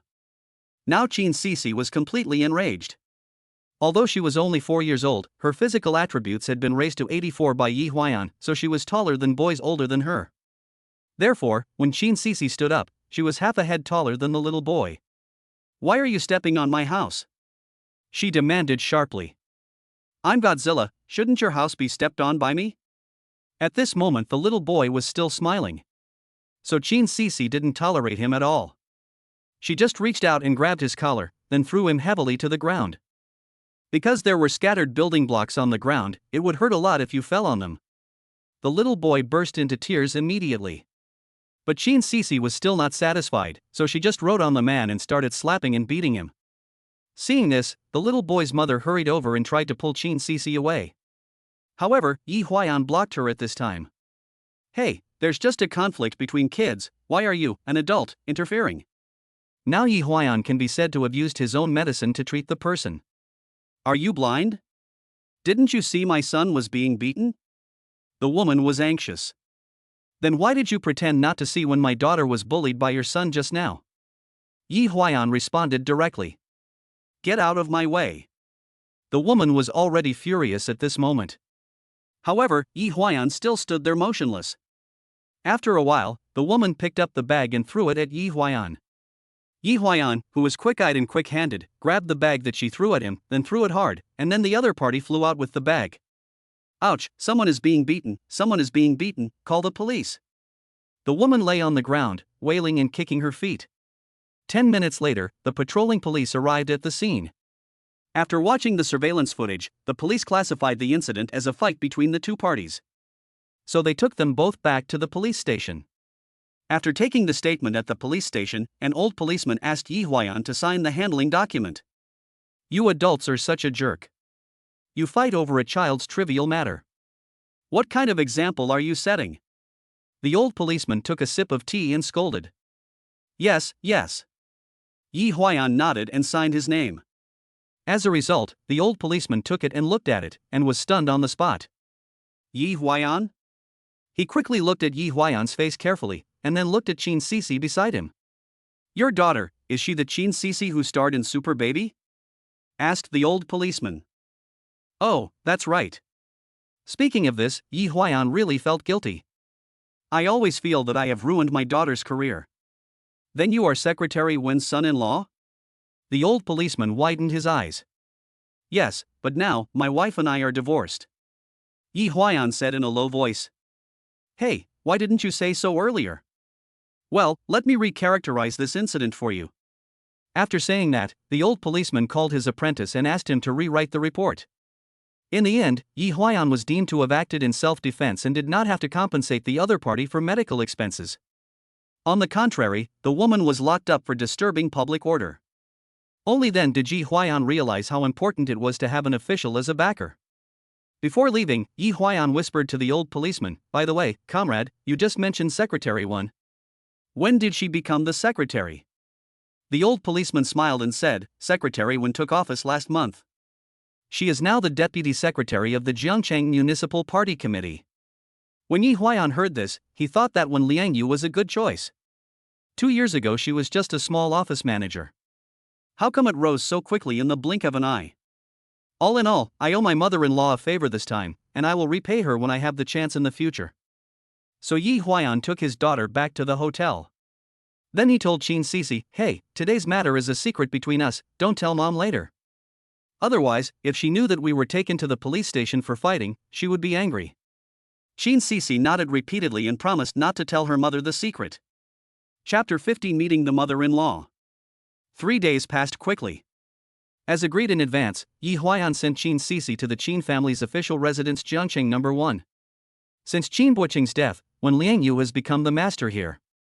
After Yi Huayan sent Qin Sisi into the house that day, the housekeeper said that Qin Shuyu had not returned yet and might have to stay outside for another day or two. At that time, Yi Huayan was thinking, there are so many people in the Qin family, why did Qin Shuyu insist on leaving the child to me? Just when he was still confused, the housekeeper suddenly said, "Secretary Wen said she wants to see you." Yi Huayan naturally agreed immediately. After all, he is now the deputy secretary of the Municipal Party Committee. It is your honor if he asks to meet you. So under the guidance of the housekeeper, Yi Huayan came to a study room in the villa. This is where Wen Liangyu usually works at home. I haven't seen you for more than 2 years, and now Wen Liangyu has a few more white hairs on his head. But his overall mental state seems to be pretty good. After all, he got a promotion. Xiaoya, long time no see, sit down. Wen Liangyu did not show any hatred when he saw Yi Huayan. You have to know that it was she who angered her husband to death. Speaking of which, if Wen Liangyu really hated Yi Huayan, that would be human nature. But at this moment she didn't show any such intention at all. This surprised Yi Huayan a little. Secretary 1, are you looking for me? Yi Huayan did not sit down, but stood aside respectfully. Wen Liangyu saw that he was a little reserved, so he smiled and said, "Don't call me that, it seems strange. No matter what happened before, you are still my granddaughter's father. From now on, in private, you should call me Mom." Yi Huayan was instantly moved after hearing this. Then he trembled and called out Mom. Wen Liangyu smiled and asked him to sit down again. This time, Yi Huayan finally had no psychological burden, so he listened to the other party and sat on a chair beside him. Xiao Yi, I heard that you haven't been doing well in the past 2 years? I live in a semi-basement rental house. Not even a proper job. It seems that Wen Liangyu was very familiar with his son-in-law's current situation. After hearing this, Yi Huayan scratched his head embarrassedly. Yes, it's hard to find a job if you have a criminal record. I can only do odd jobs to make a living. Wen Liangyu pondered for a moment and then said, I'll come forward to help you solve the work problem. Don't worry, your life will get better slowly in the future. If it were someone else, Yi Huayan would definitely think he was bragging. But the person in front of me is the deputy secretary of the Jiangcheng Municipal Party Committee. How could the promise she made personally be false? So Yi Huayan quickly bowed and thanked him. Thank you, Mom. Thank you, Mom. Don't worry, I will do my best to achieve this goal and will never let you down. Yi Huayan was almost moved to tears. Since it is a job introduced by my mother-in-law, it must be a good one. You don't need to ask to know that it is a menial job in the office. Maybe in the future I will have some special powers and can take the opportunity to make more money. Thinking of this, Yi Huayan's mouth corners almost turned up to the sky. By the way, about you and Shuyu. Wen Liangyu suddenly brought the topic to their relationship. I've thought about it. For Cece's healthy growth, you two should remarry as soon as possible. Wen Liangyu's attitude is very clear. The child cannot live without his biological parents and neither of them can be missing in the process of growing up. Mom, I don't have any problem here. But Shuyu, I'm afraid she will hate me for the rest of her life. You will never forgive me. Having said this, Yi Huayan slowly lowered his head, looking extremely lost. What's the big deal? Just explain what happened to her. After all, you didn't do it on purpose. You were just drugged by accident. When Wen Liangyu said this, there was a hint of sympathy in his eyes. However, Yi Huayan keenly sensed that something was wrong. How did you, Wen Liangyu, know that I was drugged? I never told you this. How strange. But in the end, Yi Huayan kept this doubt in his heart and did not say it out loud. Mom, it's not like I haven't tried. But she didn't seem to want to listen to my explanation at all. And they don't intend to give me a chance to correct my mistakes. So I'm afraid that remarriage won't be completed in a short time. Yi Huayan said. Wen Liangyu was silent for a while after hearing this. After a while, she said calmly, then you should look for Shuyu more often in the future, and spend more time with Cece. This may help rekindle the relationship between you two. Yi Huayan nodded after hearing this. Got it, Mom. Finally, Wen Liangyu took out a bank card from the drawer and handed it to Yi Huayan. There's 500,000 in here. You can spend it. Remember to never let Shuyu and Cece down in the future. Otherwise, When he said this, a chill appeared in Wen Liangyu's eyes. It made Yi Huayan shudder. I know, Mom. I will definitely treat her and her daughter well. He quickly stood up, raised his hand to the sky and swore. Well, then you should go back today. I'll send you the address of my workplace later. Just go there and report in. After saying that, Wen Liangyu asked the housekeeper to send Yi Huayan out. Ding dong, mission accomplished. Take care of the baby for 3 days. Reward, 20 baby attribute points. 1 black iron treasure chest. Because Yi Huayan knew that the things that came out of the black iron treasure chest were all garbage, so he just ignored it. As for attribute points, this time he put all of them into intelligence. After all, Cece has started kindergarten, so her intelligence must be caught up. Current baby attributes. Intelligence, 24. Appearance, 99. Body, 84. Emotional quotient, 4. Morality, 4. Filial piety, 4. That night, Yi Huayan told Qin Shuyu on WeChat that when Liang Yu had introduced him to a job. However, Qin Shuyu simply replied, "Believe me, you definitely don't want to do that job." Yi Huayan thought, how could it be possible? How bad could the work introduced by her, the deputy secretary of the municipal party committee, be? It's not necessarily the case that you're tightening screws on an assembly line, right? After a while, Qin Shuyu said, "There are some things you don't know the truth about, so it's better not to get involved." This made Yi Huayan even more confused. What? Is there some hidden secret that I don't know? However, no matter how much he asked, the other party did not respond. Humph, Qin Shuyu must be trying to be mysterious. I just wouldn't listen to her.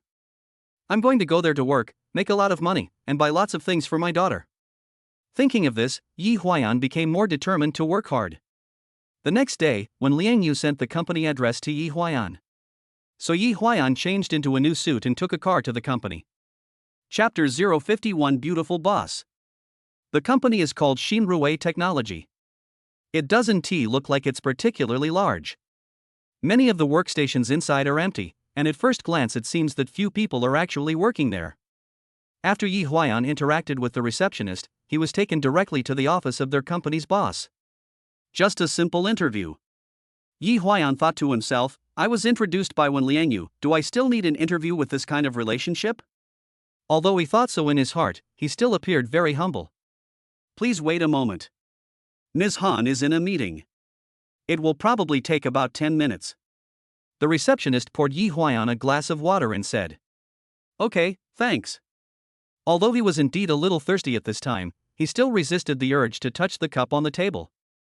Because of the psychological trauma he suffered from being drugged before, Yi Huayan will never drink water given by a stranger.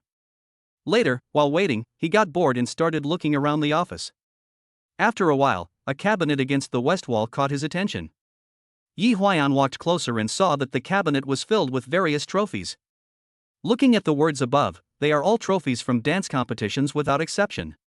Like first prize in the youth group of the 2014 Jiangqing dance competition or something like that. It is obvious that Mr. Han has made great achievements in dancing. But since this person studied dance, how could he start such a technology company? Just when he was still wondering, the office door was suddenly pushed open. Yi Huayan looked up and saw a tall woman walking in. This woman is about 174 centimeters tall, about the same height as Qin Shuyu, and also has long legs and an upright figure. In addition, she is also very beautiful, and the two dimples on her face when she smiles make her look more playful and cute. Hello, my name is Han Muge, and I'm the boss of Xinruwei Technology. Han Muge came in and shook hands with Yi Huayan with a smile.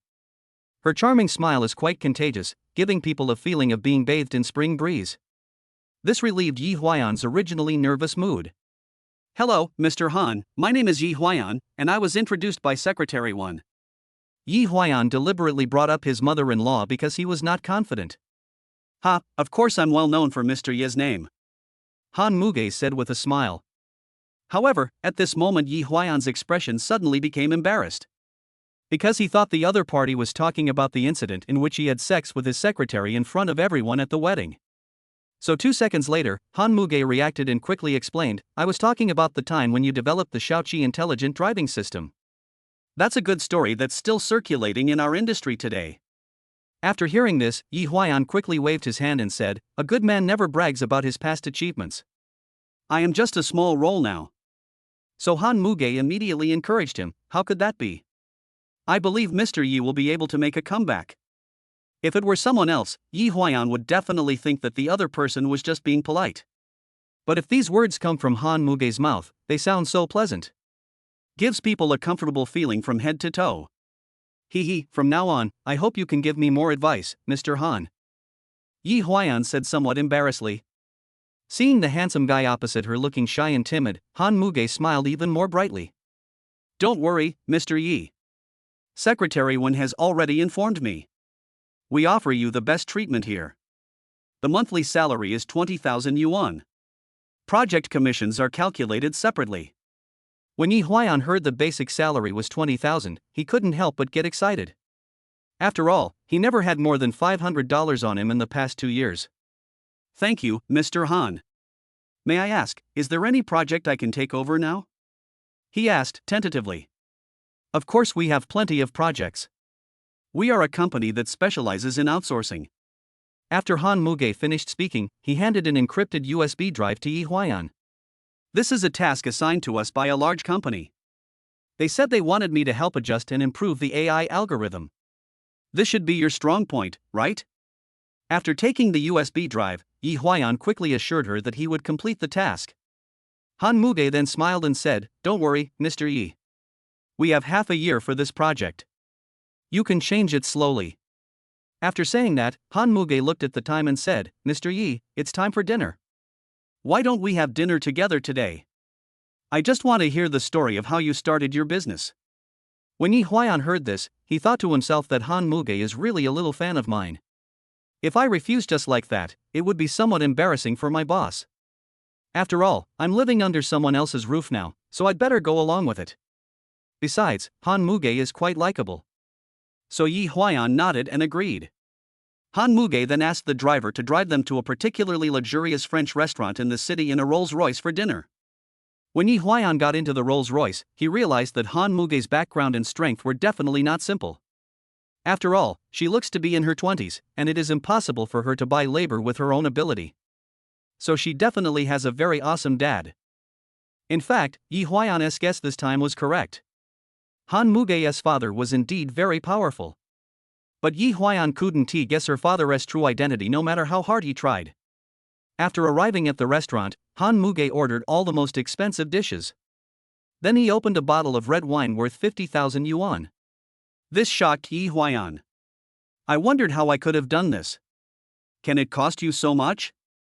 Mr. Yi, how did you develop the Shaoqi system with only 5 million? Han Muge asked curiously. So Yi Huayan said a little embarrassedly, actually, I just used a more sophisticated algorithm. At that time, all the big companies were piling up hardware and computing power. I don't have the capital, so I can only start with the algorithm.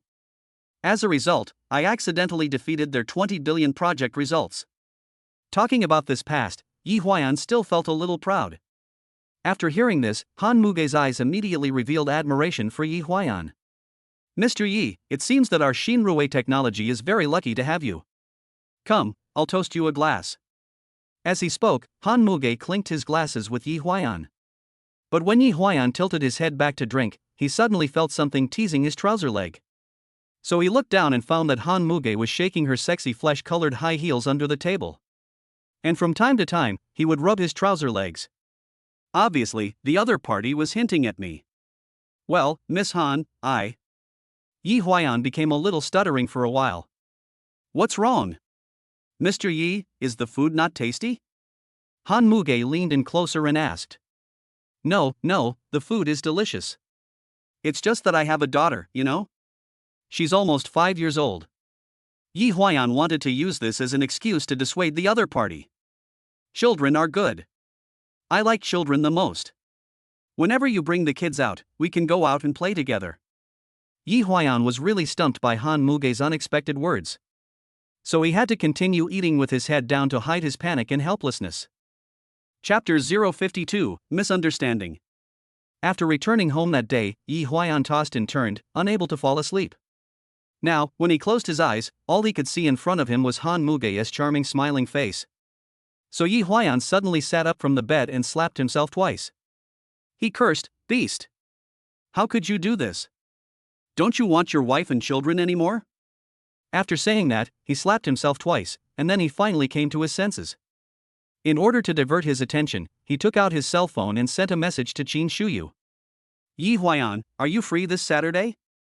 I want to take you and Cici out to play. Half a minute later, Qin Shuyu replied to him, Do you have money? Yi Huayan, yes, your mother gave me a bank card last time. Besides, I have a job now, with a monthly salary of 20,000 yuan, which will be enough to support you and Cece in the future. After a while, Qin Shuyu replied, let's talk about it when the time comes. Yi Huayan felt a little disappointed, and unwillingly he sent a voice message, Shuyu, I miss you. However, the other party never responded. On Friday night, Han Muge found Yi Huayan and asked him to attend an event together the next day. Yi Huayan thought, isn't Saturday a holiday? Why are you still dragging me to participate in this and that? So he tried to find an excuse to refuse. Boss Han, I might have. As a result, Han Muge interrupted him before he could finish. Tomorrow's technical seminar is very important. All the bigwigs in the industry will be present. This is a great opportunity for you to learn and improve. You must come with me, understand? After saying that, Han Muge turned around and left without waiting for his reply. So Yi Huayan had no choice but to agree to the other party. As a result, Qin Shuyu suddenly called in the evening. Yi Huayan quickly answered the call. Hey, what time will you pick me and Cece up tomorrow? Qin Shuyu asked as soon as she came up, and it seemed that she agreed to go out and play with Yi Huayan on the weekend. However, Yi Huayan has already agreed to attend an event with Han Muge tomorrow, so he can only postpone the trip until Sunday. My company has to work overtime tomorrow, how about I pick you up on Sunday? All I heard was Qin Shuyu sighing heavily. After a while, she said coldly, don't you know that Cece has to attend an interest class on Sunday?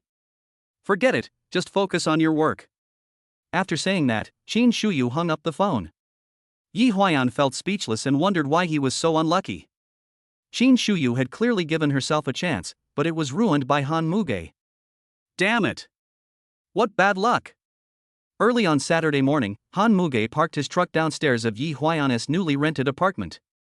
There are only a few of these cars in Jiangxing City, so people around looked at them sideways. After Yi Huayan got in the car, Han Muge showed his signature smile. I heard that you like to eat xiaolongbao, so I bought some this morning. You can try it. Han Muge said as he turned over the small table and placed the dumplings on it. For a moment, Yi Huayan had an indescribable strange feeling in his heart. I felt somewhat touched, but also somewhat resistant at the same time. After all, there is nothing wrong with Han Muge's behavior. It's just that Yi Huayan himself feels that it's not appropriate. After a fierce ideological struggle, Yi Huayan finally picked up the chopsticks, picked up a steamed bun and put it into his mouth. But his mind was full of other things at that time, so he bit into it subconsciously and the soup and the dumplings splashed out. The roof and leather seats of the car were dirty. Yi Huayan was suddenly shocked. I'm sorry. I'm sorry. He apologized to Han Muge repeatedly. But at this moment Han Muge covered his mouth and burst into laughter. After a while, she said with a rosy face, why are you so stupid? I can't even eat xiaolongbao. As she spoke, she snatched the chopsticks from Yi Huayan's hand, picked up a steamed bun, put it to her mouth and blew it gently. Suddenly a small fragrant breeze blew out of her mouth. Yi Huayan felt refreshed when he heard it. Come on, open your mouth, take a small bite and suck the soup inside. Han Muge brought the steamed bun close to Yi Huayan's mouth. She leaned closer now. The long legs in black stockings also reached Yi Huayan. Faced with such a tempting scene, Yi Huayan felt uneasy. Finally, more than 10 minutes later, the car arrived at the event site. Only then was Yi Huayan liberated. He was really suffering in the car just now. After the event, Han Muge invited Yi Huayan to go to the city for dinner. Yi Huayan wanted to refuse, but Han Muge said that she had already booked a seat in advance, so he had no choice but to accompany her. As a result, the dishes had just been served, but the two of them hadn't started eating yet. Qin Cece suddenly ran over from a distance. Dad! Dad!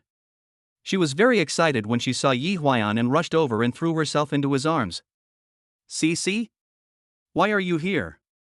Yi Huayan looked surprised. My mother brought me shopping today, so we came here to eat. Ha? Who is this auntie?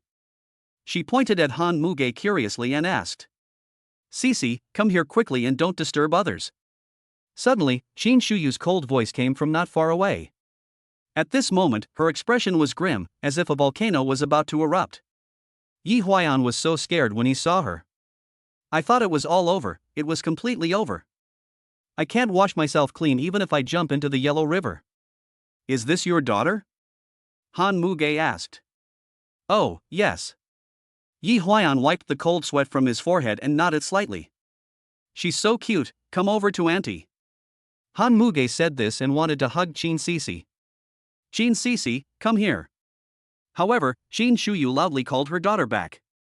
At this time, Han Muge's face also darkened. Miss Qin, you don't have to be so sensitive, right? I just had a meal with Mr. Yi. It's okay for the boss to have a meal with his subordinates, right? Besides, you two are already divorced. Han Muge's words immediately ignited Qin Shuyu's anger. She walked up to him and pointed at his nose and said, Han Muge, it was embarrassing enough that you lost to me in the dance competition that year. What? You want to retaliate by stealing my man? Ha, let me tell you, this Yi guy is not a good guy. I don't like him. You are only fit to pick up the trash I throw away. After saying that, she took Qin Sisi's hand and left without looking back. Only then did Ji Huaiyan realize that Han Muge and Qin Shuyu were old acquaintances. No wonder she is so enthusiastic about me. So it was for revenge. I was so scared, I really thought she fell in love with me. Thinking of this, Yi Huaiyan felt a little more at ease. Well, Mr. Han, why don't we go back? Yi Huaiyan said in a low voice. Han Muge took a few deep breaths and finally calmed down. She still said with a smile, I'm sorry, Mr. Yi, I made you laugh just now. It's okay, let's continue eating. So the meal that day was finished in a weird atmosphere. Chapter 053 Sending my daughter to interest classes. Early on Sunday morning, Yi Huaiyan drove to the gate of Jiangcheng number 1. Waiting for Qin Shuyu and her daughter to come out. At about 9 o'clock in the morning, Qin Sisi walked out of the door holding her mother's hand. At this time, Yi Huaiyan quickly got out of the car and waved to them. As soon as Qin Sisi saw that it was her father coming, she shook off her mother's hand and ran towards Yi Huaiyan. Then the father and daughter hugged each other tightly. Qin Shuyu didn't even have time to react. So she had no choice but to walk up to Yi Huaiyan and asked coldly, why are you here? Yi Huaiyan smiled and replied, of course I will send my daughter to an interest class. Then send her there. After saying that, Qin Shuyu turned around and went home. Oh, come on, I don't know the place, you have to show me the way. Yi Huaiyan said quickly. In fact, he just wanted to find an opportunity to have a good chat with Qin Shuyu and resolve the knots and misunderstandings between them. Qin Shuyu stopped there for a few seconds, seeming to be hesitating. Mom, you should come too. At this time, Qin Sisi's childish voice came, completely melting Qin Shuyu's cold heart. So she sat in the back seat of Yi Huaiyan's car with a stern face. On the way, Qin Sisi and Yi Huaiyan were talking and laughing. We talked about everything from what happened in kindergarten to the kitten at home.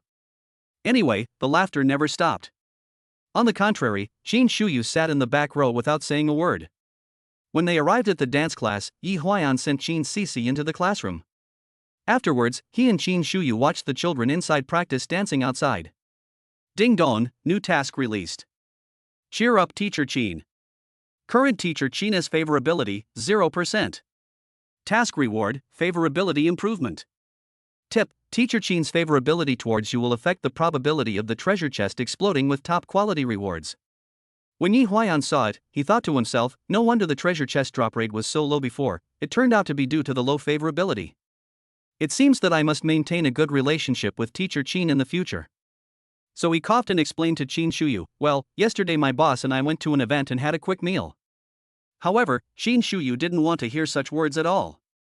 She just snorted and said sarcastically, Mr. Yi, you don't have to explain. We are divorced. You can eat with whoever you want in the future. It has nothing to do with me. This does sound quite hurtful. But Yi Huaiyan still refused to give up, so he said innocently, this job was introduced to me by your mother. Since you are working under someone else, some things are naturally beyond your control. Besides, you know that you two had conflicts when you were young. Maybe she really is being so nice to me just to piss you off. You must not fall into their trap. What Yi Huaiyan said seemed to make some sense. Ha, didn't I tell you not to go? Why do you listen to my mother so much? Qin Shuyu immediately retorted. Yi Huaiyan said with a wrong look on his face, then I'm thinking about making some money as soon as possible to buy some food and clothes for Sisi. Qin Shuyu rolled her eyes and said, Sisi doesn't need these things, do you understand? I understand. Yi Huaiyan nodded quickly. Shuyu, you have to believe me, there is really nothing going on between me and that Han Muge. Don't be suspicious anymore. I only have you and our daughter in my heart. Yi Huayan finally spoke the truth at this moment. However, Qin Shuyu still disagreed. She just snorted and said, "That's not necessarily true. Han Muge is the daughter of the provincial party secretary after all. I can't compare to them." As soon as these words came out, Yi Huayan's eyes widened immediately. What? Are you saying that Han Muge is the daughter of the provincial party secretary? Qin Shuyu then said, "Nonsense, we grew up together in the government compound. I know her family's background very well. Han Muge's father, Han Dongsheng, was the top official in Jiangqing City in his early years, and later he was promoted to the provincial government. My mom and her dad were classmates, but Secretary Wen's career path wasn't as smooth as Han Dongsheng's. She worked at the grassroots level for most of her life, until her hair turned gray, before she was promoted to the top of the municipal party committee." After hearing this, Yi Huayan thought that there was actually this kind of relationship. No wonder when Liang Yu introduced himself to Han Muge. So we are all family. Shuyu, then why did you have a conflict with Han Muge? Is it really because you beat her in a dance competition when you were little? Yi Huayan started gossiping. Speaking of this, Qin Shuyu couldn't help but sigh. In the beginning, we got along pretty well. We are childhood friends, I guess. It's just that as I get older, my desire to compare with others becomes stronger. Before we knew it, we were competing in everything. Comparing grades, food, clothing, and boyfriends. Having said this, Qin Shuyu paused, then looked at Yi Huayan with a little embarrassment. Yi Huayan could only lower his head and pretend that he didn't hear clearly. After a while, Qin Shuyu continued, "In fact, the dance competition held in the city was just a fuse. She happened to be injured at the time, so she kept saying that I won unfairly. I was so angry that I started arguing with her in public. After that, she completely broke off with me." Speaking of this, Qin Shuyu couldn't help but reveal a trace of sadness on her face. Yi Huayan patted her shoulder and comforted her, "Don't be sad, after all, it has been so many years. I think if you two can find a chance to have a good chat, you can still continue to be best friends." "Humph, forget it. I am now overwhelmed by the word bestie. We have been good friends since we were little. One cheated me out of billions. The other one is trying to steal my husband now." Suddenly, Qin Shuyu seemed to realize that he had said the wrong thing. So she immediately changed her words and said, "No, it's about stealing my ex-husband." After hearing this, Yi Huayan could only scratch his head in embarrassment. "Don't worry, she is just my boss. I don't have any thoughts about her," he assured Qin Shuyu. However, Qin Shuyu did not make any comment on this, but just snorted softly. Looking at Qin Sisi who was dancing inside, Yi Huayan couldn't help but sigh, "Look at this little guy, with long arms and legs, he is a good dancer." "That's right, don't you see who her mother is?" Qin Shuyu said this as she passed her hands under her crotch, demonstrating her talent for passing the lower wrist line under the crotch. It seems that she is in a slightly better mood now. After the dance, Yi Huayan sent the mother and daughter back home. Before leaving, Qin Shuyu said to Yi Huayan through the car window, "Drive slowly on the road." Just this one sentence made him happy for a long time. Ding dong, mission accomplished. Current teacher China's favorability is 15%. The treasure chest's top quality reward explosion rate is 0.5%. Chapter 054, A Glimpse of the Truth. So Yi Huayan casually opened hundreds of black iron treasure chests that he had accumulated over the past few days. As a result, in addition to a bunch of useless garbage, he actually got a top-notch reward. Oh my god, a 0.5% chance of producing a top-quality product? Wouldn't this definitely shorten my life? While he was surprised, he couldn't help but worry about the remaining value of his luck. Ding dong, congratulations to the host for obtaining the top-quality item, Programmer's Wisdom Eye. After using the props, you can scan all the information of the program at a glance, find the bugs and automatically generate solutions. When Yi Huayan saw it, he couldn't help but be overjoyed. In the past, it only increased intelligence and so on, which was also very good. But when you encounter a problem, you still need to spend time and use your brain to solve it. Now, with this thing, you can do it with just a glance. Ha, then can't I complete my current job with my eyes closed? So after Yi Huayan returned home, he quickly opened the USB drive that Han Muge gave him and scanned the projects inside with the programmer's smart eyes. You won't know until you scan it, and you'll be really shocked when you do. Yi Huayan found that this thing was similar to the Shaoqi intelligent driving system he developed 2 years ago. It seems like some kind of modified Xiaoqi's smart driving. It's just that this modification is too stupid, it's like copying someone else's work. So the modified thing is full of loopholes and is basically unusable. Wisdom I, can you tell me what project this thing is? Yi Huayan asked directly. Ding dong, scanning and analyzing. Scan completed, reporting to the host. This AI model is a new intelligent driving system Xiaoben developed by Yongxing Technology based on Xiaoqi 2.0. This scanning report made Yi Huayan laugh. I thought to myself, this is all Yongxing Technology has come up with in the past 2 years. It's really rubbish. However, as he was laughing, a bad thought suddenly popped up in Yi Huayan's mind. Thinking about everything I have seen in the company these days, such as the tech company boss who was a dancer, the brand new desks and chairs, and the colleagues who were just pretending to work all day long. Yi Huayan had reason to suspect that when Liang Yu and Han Muge had gone to great lengths to get themselves into this company just so that I could modify this new intelligent driving system. Even this so-called Xinruwei technology company was established specifically to fool me. Thinking of this, Yi Huayan couldn't help but feel a chill on his back. How many masterminds are behind all this? Even the mother-in-law whom I had always respected was involved. What the hell did I do wrong? Thinking of this, Yi Huayan couldn't help but smash his fist heavily into the wall of the study. After a while, Yi Huayan gradually calmed down and decided to confront Han Muge tomorrow. Let her tell herself the truth. Otherwise, I wouldn't change a line of code. Humph, you want me to help solve such a big problem for only 20,000 yuan a month? You guys really don't take me seriously. The next morning, Han Muge was sitting in his office, browsing his phone. Suddenly, a small red dot appeared on Yi Huayan's avatar on WeChat. So she opened it and read the message sent by the other party. Yi Huayan, where are you? I have something to talk to you about. Han Muge immediately replied to him in a coquettish voice, I'm in the company, just come to my office. A few seconds later, Yi Huayan replied, this matter is very important, I hope we can find a place with fewer people to talk about it. Han Muge thought, isn't my office private enough? Not to mention talking, even if we did something like that, no one outside would know about it.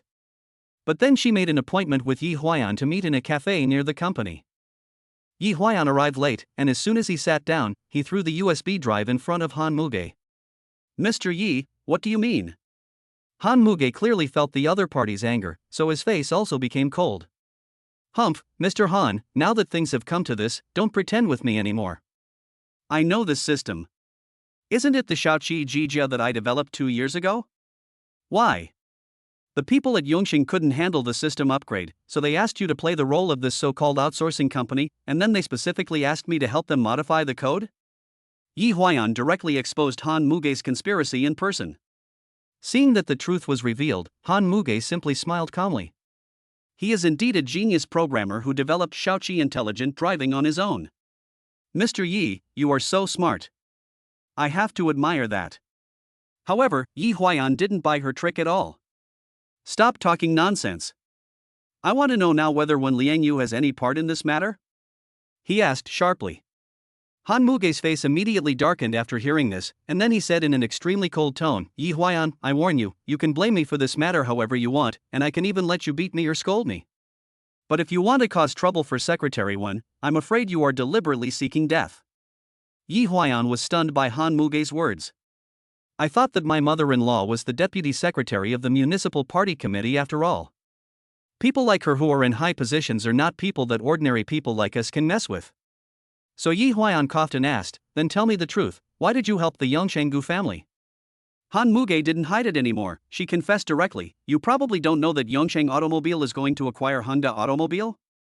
When Yi Huayan heard this, he immediately shook his head. Didn't you sell 30% of your shares to a company called Fomying Holdings? Han Muge said after taking a sip of coffee. Yi Huayan nodded immediately. To tell you the truth, behind Fomying Holdings is our Han family. And part of the shares that Qin Fong inherited are actually shares held by our Han family. After all, Honda Automobile is now an asset of our Han family. We had several rounds of negotiations with the Gu family regarding the acquisition, but we could not reach an agreement on the purchase price. Finally, Gu Chenxi said that if we can find a way to get you to help modify their intelligent driving system, then he will agree to the purchase price proposed by our Han family. That's the thing, do you understand? Han Muge asked. After hearing this, Yi Huayan thought, so that's how it is. It turns out that your Han family was conspiring to divide up the Qin family's assets. Humph, according to what you said, then we should be enemies. I now suspect that the mastermind behind harming me at the wedding was also your Han family. Yi Huayan said viciously. However, in the face of the other party's accusations, Han Muge smiled. Mr. Yi, every wrong has its perpetrator and every debt has its creditor. This matter cannot be blamed on our Han family. Besides, the shares of Hyundai Automobile that we hold were all purchased with real money. I didn't steal or rob. You can't wrongly accuse a good person. There is no deep hatred between us. Han Muge stretched out a finger and gently touched the back of Yi Huayan's hand. Seeing this, Yi Huayan quickly retracted his hand and said, anyway, I can't change this code. You want me to work for the Gu family? No way. Han Muge chuckled and said, what if I can help you get revenge? Will you do it? Yi Huayan then said, there are so many people I want to avenge. Fong Wenxian, Qin Feng, Gu Chenxi. And Su Wanxing and Lu Yingqiao. I just recently figured out why they had to come to the wedding. It turns out they were here to deliver aphrodisiacs. Speaking of this, Yi Huayan became extremely angry. Han Muge immediately said, no problem, as long as you can get the Gu family to buy Hyundai Automobile at the price we offer. Our Han family will definitely help with this. How about this, to show my sincerity, I can take you to see someone tomorrow and let you have a taste of the pleasure of revenge first. Hearing this, Yi Huayan hesitated for a moment, but then nodded in agreement. Okay, it's a deal. I'll help you change the code, and you'll help me get revenge. After that, the two shook hands happily.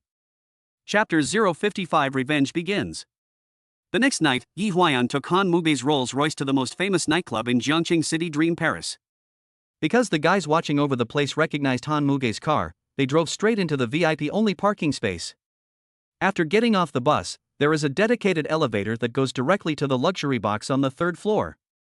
Because Han Muge is a distinguished guest here, and she is also the daughter of the provincial party secretary, the boss will come to receive her personally. Hey, Miss Han, we have a new batch of princes here today, some of them are blonde and blue-eyed.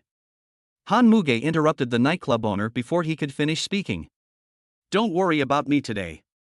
Just take good care of the gentleman next to me. Han Muge said lightly. The boss then looked at Yi Huayan, but at this moment Yi Huayan was wearing sunglasses and a baseball cap, so his appearance could not be seen clearly. Okay, no problem. Then I'll let the princesses come first so you can choose? Yi Huayan nodded slightly. So 2 minutes later, a group of drinking princesses stood in front of Yi Huayan in an orderly manner. He took a quick glance and found that these girls were indeed of high quality. They were all over 170 centimeters tall with fair skin and good looks, but none of them were the one he was looking for. Change. Yi Huayan waved his hand and said. So the boss quickly called another group of girls over. In the end, there was still no one that Yi Huayan liked. Change. He continued waving his hands. Soon, another group of girls stood in front of Yi Huayan, but he still did not see the familiar face. So Yi Huayan couldn't help but ask, Boss, did you hide all the best girls? The boss then said, Sir, to be honest, we do have something more advanced, but the show fee is.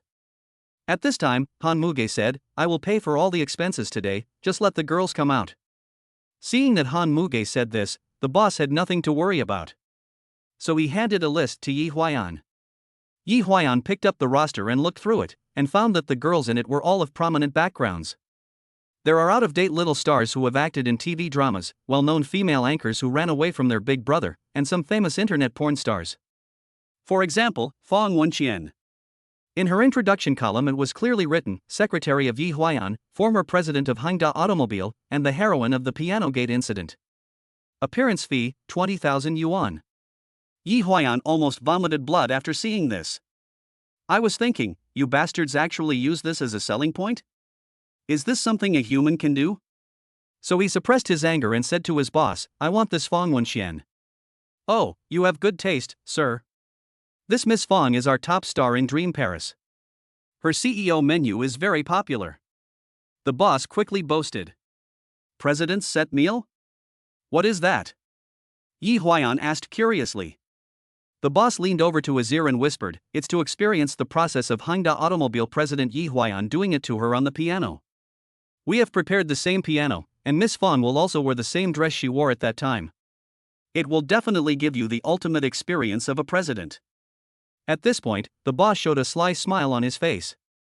Yi Huayan couldn't help but feel his scalp tingling after hearing this. I thought, isn't what is going on in this nightclub too perverted? Is there anyone willing to spend money to experience this? So how much is this CEO package? Yi Huayan asked. Hey, not much, just 100,000 yuan. The boss replied. Okay, then give me the CEO set menu. Yi Huayan stretched out his hand and pointed at Fong Wenxian's photo on the roster and said. Okay, I'll ask Miss Fong to prepare it now, and I'll take you to the 4th floor to meet her in 10 minutes. So after the boss walked out of the box, Yi Huayan asked Han Muge why Fong Wenxian had fallen to work as a lady in a nightclub. Han Muge immediately explained, didn't your piano scandal go viral on the internet? The video was uploaded to the domestic selfie section, so Fong Wenxian became an internet porn star. Qin Fong saw that her reputation was completely ruined, so he didn't marry her and kicked her out of the company. Then, somehow, she ended up owing a large sum of money to the owner of Dream Paris. In order to pay back the money, I have no choice but to come here to receive customers. After saying this, Han Muge ate a piece of watermelon from the fruit plate. Judging from her nonchalant attitude, she didn't seem to sympathize with this guy named Fong. Yi Huayan couldn't help but snort after hearing this, thinking that God has eyes, you, Fong Wenxian, deserve what you have today. But I heard that she makes a lot of money with her reputation as an internet porn star. If I work for another year, maybe I can pay it off.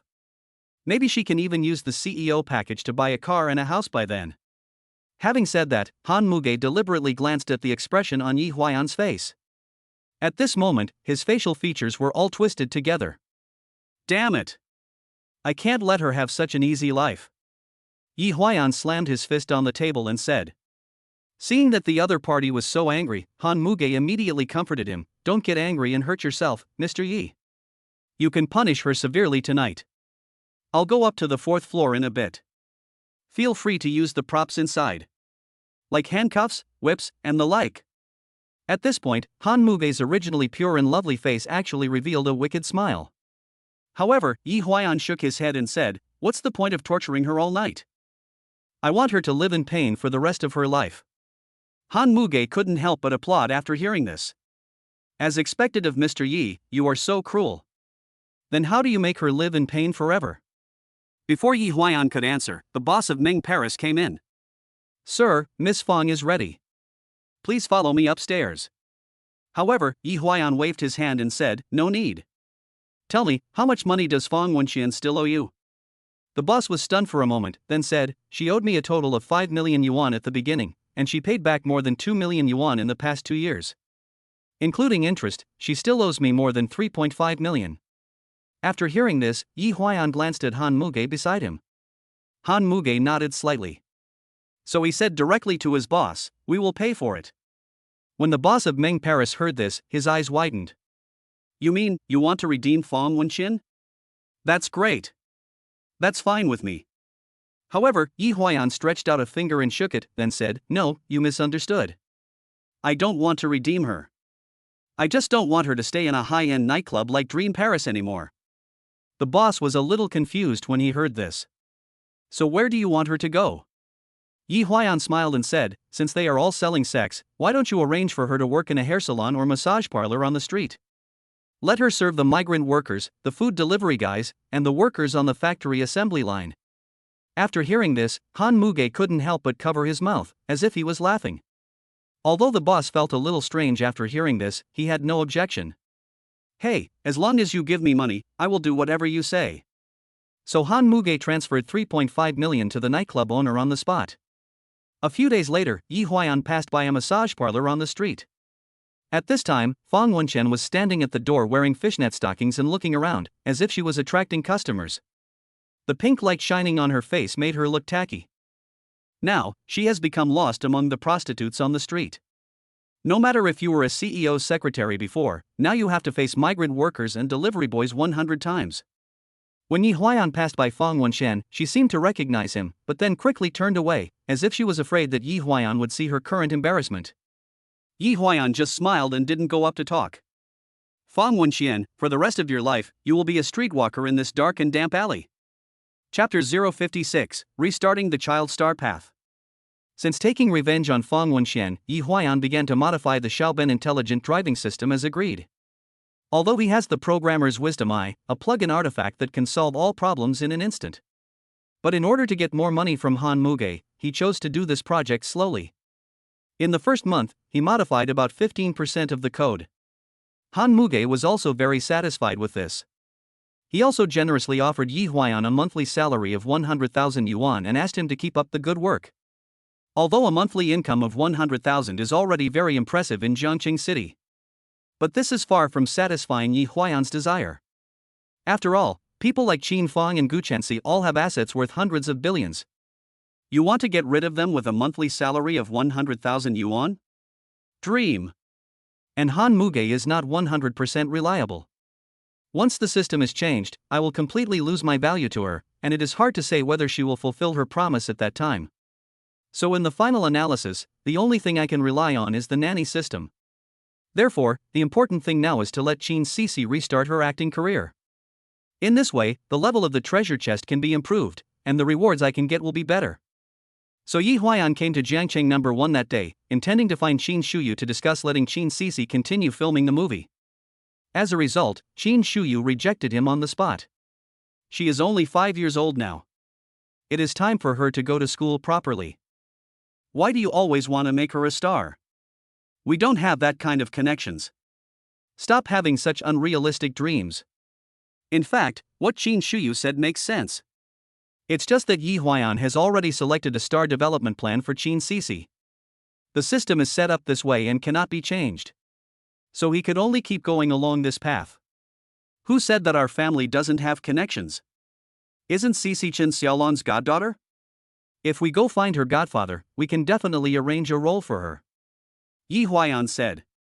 However, Qin Shuyu immediately retorted, "Come on, he was just saying a few polite words to the media at that time. Has he contacted our family in the past 3 years? Have you met Cici? Everyone is busy with their own careers, who has time to care about you?" Qin Shuyu's words made Yi Huaiyan become autistic. Indeed, time can dilute everything. 3 years have passed, maybe Chen Xiaolong has already forgotten about Qin Cici. After a long silence, Yi Huaiyan asked in a low voice, "If I can find a suitable play for Cici, will you let her take the role?" Qin Shuyu sighed and said, "It's not that I don't want her to go to film, but I don't want her to waste her precious time on meaningless things. If it's just a small role in some short web series, then there's no need to go. Unless it's a theatrical movie." Qin Shuyu made a request. Because she concluded that Yi Huaiyan did not have the connections to get Qin Cici a role in a big movie. However, he still underestimated the determination of a father. In the second month, Yi Huaiyan only completed 10% of the project progress. This inevitably made Han Muge feel a little dissatisfied. After all, if we continue at this pace, half a year may not be enough. So she made an appointment with Yi Huaiyan that day, wanting to give him a good beating. As a result, Yi Huaiyan was well prepared, and he said with a sad face as soon as he came up, "Boss Han, to be honest, I didn't delay on purpose, but there are some things in my life that have been bothering me recently. I can't calm down and work properly. You know, modifying the code is a delicate job. If you can't calm down, then..." At this time, Han Muge interrupted him directly. "Just tell me, what can I help you with?" So Yi Huaiyan smiled and said, "Don't I have a 5-year-old daughter, Qin Cici? When she was a child, she starred in Super Baby, the one she co-starred with Chen Xiaolong. You must have seen it, right?" Han Muge nodded immediately. This kid has recently become addicted to acting and is clamoring to make another movie. With my current conditions, where can I find a movie for her? It really worries me to death. As he spoke, Yi Huaiyan secretly glanced at the other person. Han Muge smiled and said, "So it's about this, isn't that simple? I have an entertainment company under my name. I can sign your daughter directly and let her have a movie to film." When Yi Huaiyan heard this, he was immediately overjoyed. But then he emphasized, "Isn't your entertainment company just for show like Shinrui Technology?" Han Muge then rolled his eyes at him. "What are you talking about? Go outside and ask around to find out about the reputation of our DreamWorks. My company has signed several top film and television stars." When Yi Huaiyan heard the name of DreamWorks, he was immediately filled with respect. It turns out that this famous agency in the entertainment industry belongs to Han Muge. In this way, isn't Chin Cece destined to become famous? So he quickly agreed to sign the contract. And they promised to complete the intelligent driving system project within 3 months. That day, Yi Huayan happily went to Qin Shuyu's house to have a meal. Brought the good news to my ex-wife and daughter. Although Qin Cece was extremely excited and thought that making a movie was a very cool thing. But at this time Qin Shuyu began to regret it. I don't want my daughter to sign a contract with the enemy's company. She stated the reason directly. Yi Huayan was speechless after hearing this. So he couldn't control his emotions and said angrily, "You must not delay your daughter's future because of yourself. I fought hard to get her this opportunity. I can work with A-list stars to make movies. Before, you always said that I had no connections and no resources. Now that I finally got the resources, you complain about this and that. You are really troublesome." Qin Shuyu immediately became angry after hearing this. "What did you say? I'm hindering her career? Okay, then Cece, you will live with daddy from today on. I don't care." After saying that, Qin Shuyu went straight back to her room and locked the door. Ding dong, teacher Qin's current favorability is 0%. The explosion rate of top quality rewards is 0.1%. Yi Huayan couldn't help but touch his forehead, feeling helpless. At this time, Qin Cece walked up to Yi Huayan with a small school bag and said, "Dad, let's ignore her. Take me to the movie." Yi Huayan was somewhat pleased with his daughter's attitude. I didn't expect this little girl loves filming so much. Maybe she really has the potential to be a star. So Yi Huayan decided to go all out and took Qin Cece back to his apartment. I plan to take her to sign a contract with DreamWorks in a couple of days. Let him become a real child star and start his own acting career. Chapter 057 Parent-Child Reality Show. After signing the contract with DreamWorks, Qin Cece became the youngest artist in their company. However, until Yi Huayan finished revising the entire project, Han Muge was unable to arrange a movie role for Qin Cece. This made Yi Huayan feel dissatisfied. So on the day of submitting the project results, he made it clear and asked the other party whether they were just trying to give him a perfunctory answer. However, Han Muge said with an innocent look, "Mr. Yi, you really wronged a good man this time. In fact, I have been running back and forth about this matter these days. I'm here to entertain guests and give gifts, all just to get you and your daughter a chance." Yi Huayan's expression changed instantly after hearing this. He asked excitedly, "Boss Han, is there any progress on the filming of the movie? What kind of subject matter is it? Does my daughter have a lot of scenes?" Han Muge immediately waved his hand and said, "You're wrong. It's not a movie. It takes too long to become famous by making movies. From filming to release to becoming famous, it takes at least 1 or 2 years. This time, I have secured for you two a spot as a guest on Jiangqing TV's Where Are We Going, Baby? You know, in this day and age, if you want to become famous quickly, you have to participate in reality shows. Especially this kind of parent-child program, the popularity is very high." When Yi Huayan heard this, he couldn't help but be surprised. What? Participating in a reality show? It's a parent-child event? Wait. You mean I have to attend, too? Han Muge nodded and said, "Yes, you are the former president of Hangda Automobile, and you are famous for the piano scandal." This topic is no less discussed than the other celebrity guests. Yi Huayan was speechless after hearing this, thinking to himself, "How did you convince the TV station leaders to let me, a person with a stain, appear on the variety show?" As if seeing Yi Huayan's worry, Han Muge explained, "Don't worry, your incident is not a stain. Now everyone knows that you were drugged at that time and you were a victim. You can take this opportunity to perform well on TV. Maybe you can change your image in the eyes of the public." Yi Huayan thought about it carefully and felt that what Han Muge said made a lot of sense. So he nodded and agreed. Half a month later, the recording of the reality show Where Are We Going, Baby? On Jiangqing TV officially began. The first season was filmed over a 2-week period. The entire process will be edited into 7 episodes for broadcast. In fact, for the sake of effect, the scripts for these reality shows are all written in advance. The characters' personality, language characteristics, and behavior patterns all follow the script. Therefore, the director determined the characters of the 4 children early on. And Qin Cece's character is actually just a beautiful vase. Specifically, the director gave her the task of being as beautiful as a flower. You don't have to do any other work. The main image is of a person with good looks but low living ability. Even in some places, stupidity is deliberately shown. This creates a sharp contrast between her and another girl, Wang Yizi. Wang Yizi is the daughter of actor Wang Lei. She is 6 years old this year. Although she is not tall, her mental age is already far beyond her peers. In general, her character is that of a mature little adult. Nothing she said or did was like that of a child of her age. Even some of the lines sound like they are educating adults. So when Yi Huayan saw the script, he felt unhappy. I wondered why my Cici could only be a vase.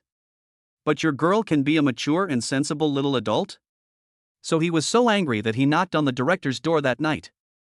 The director of this show is Chen Bing. He is a well-known reality show director in China. As soon as he saw Yi Huayan's expression, he knew why the other party came. So Chen Bing said directly, "Mr. Yi, this quota for you and your daughter was obtained by Mr. Han with great effort.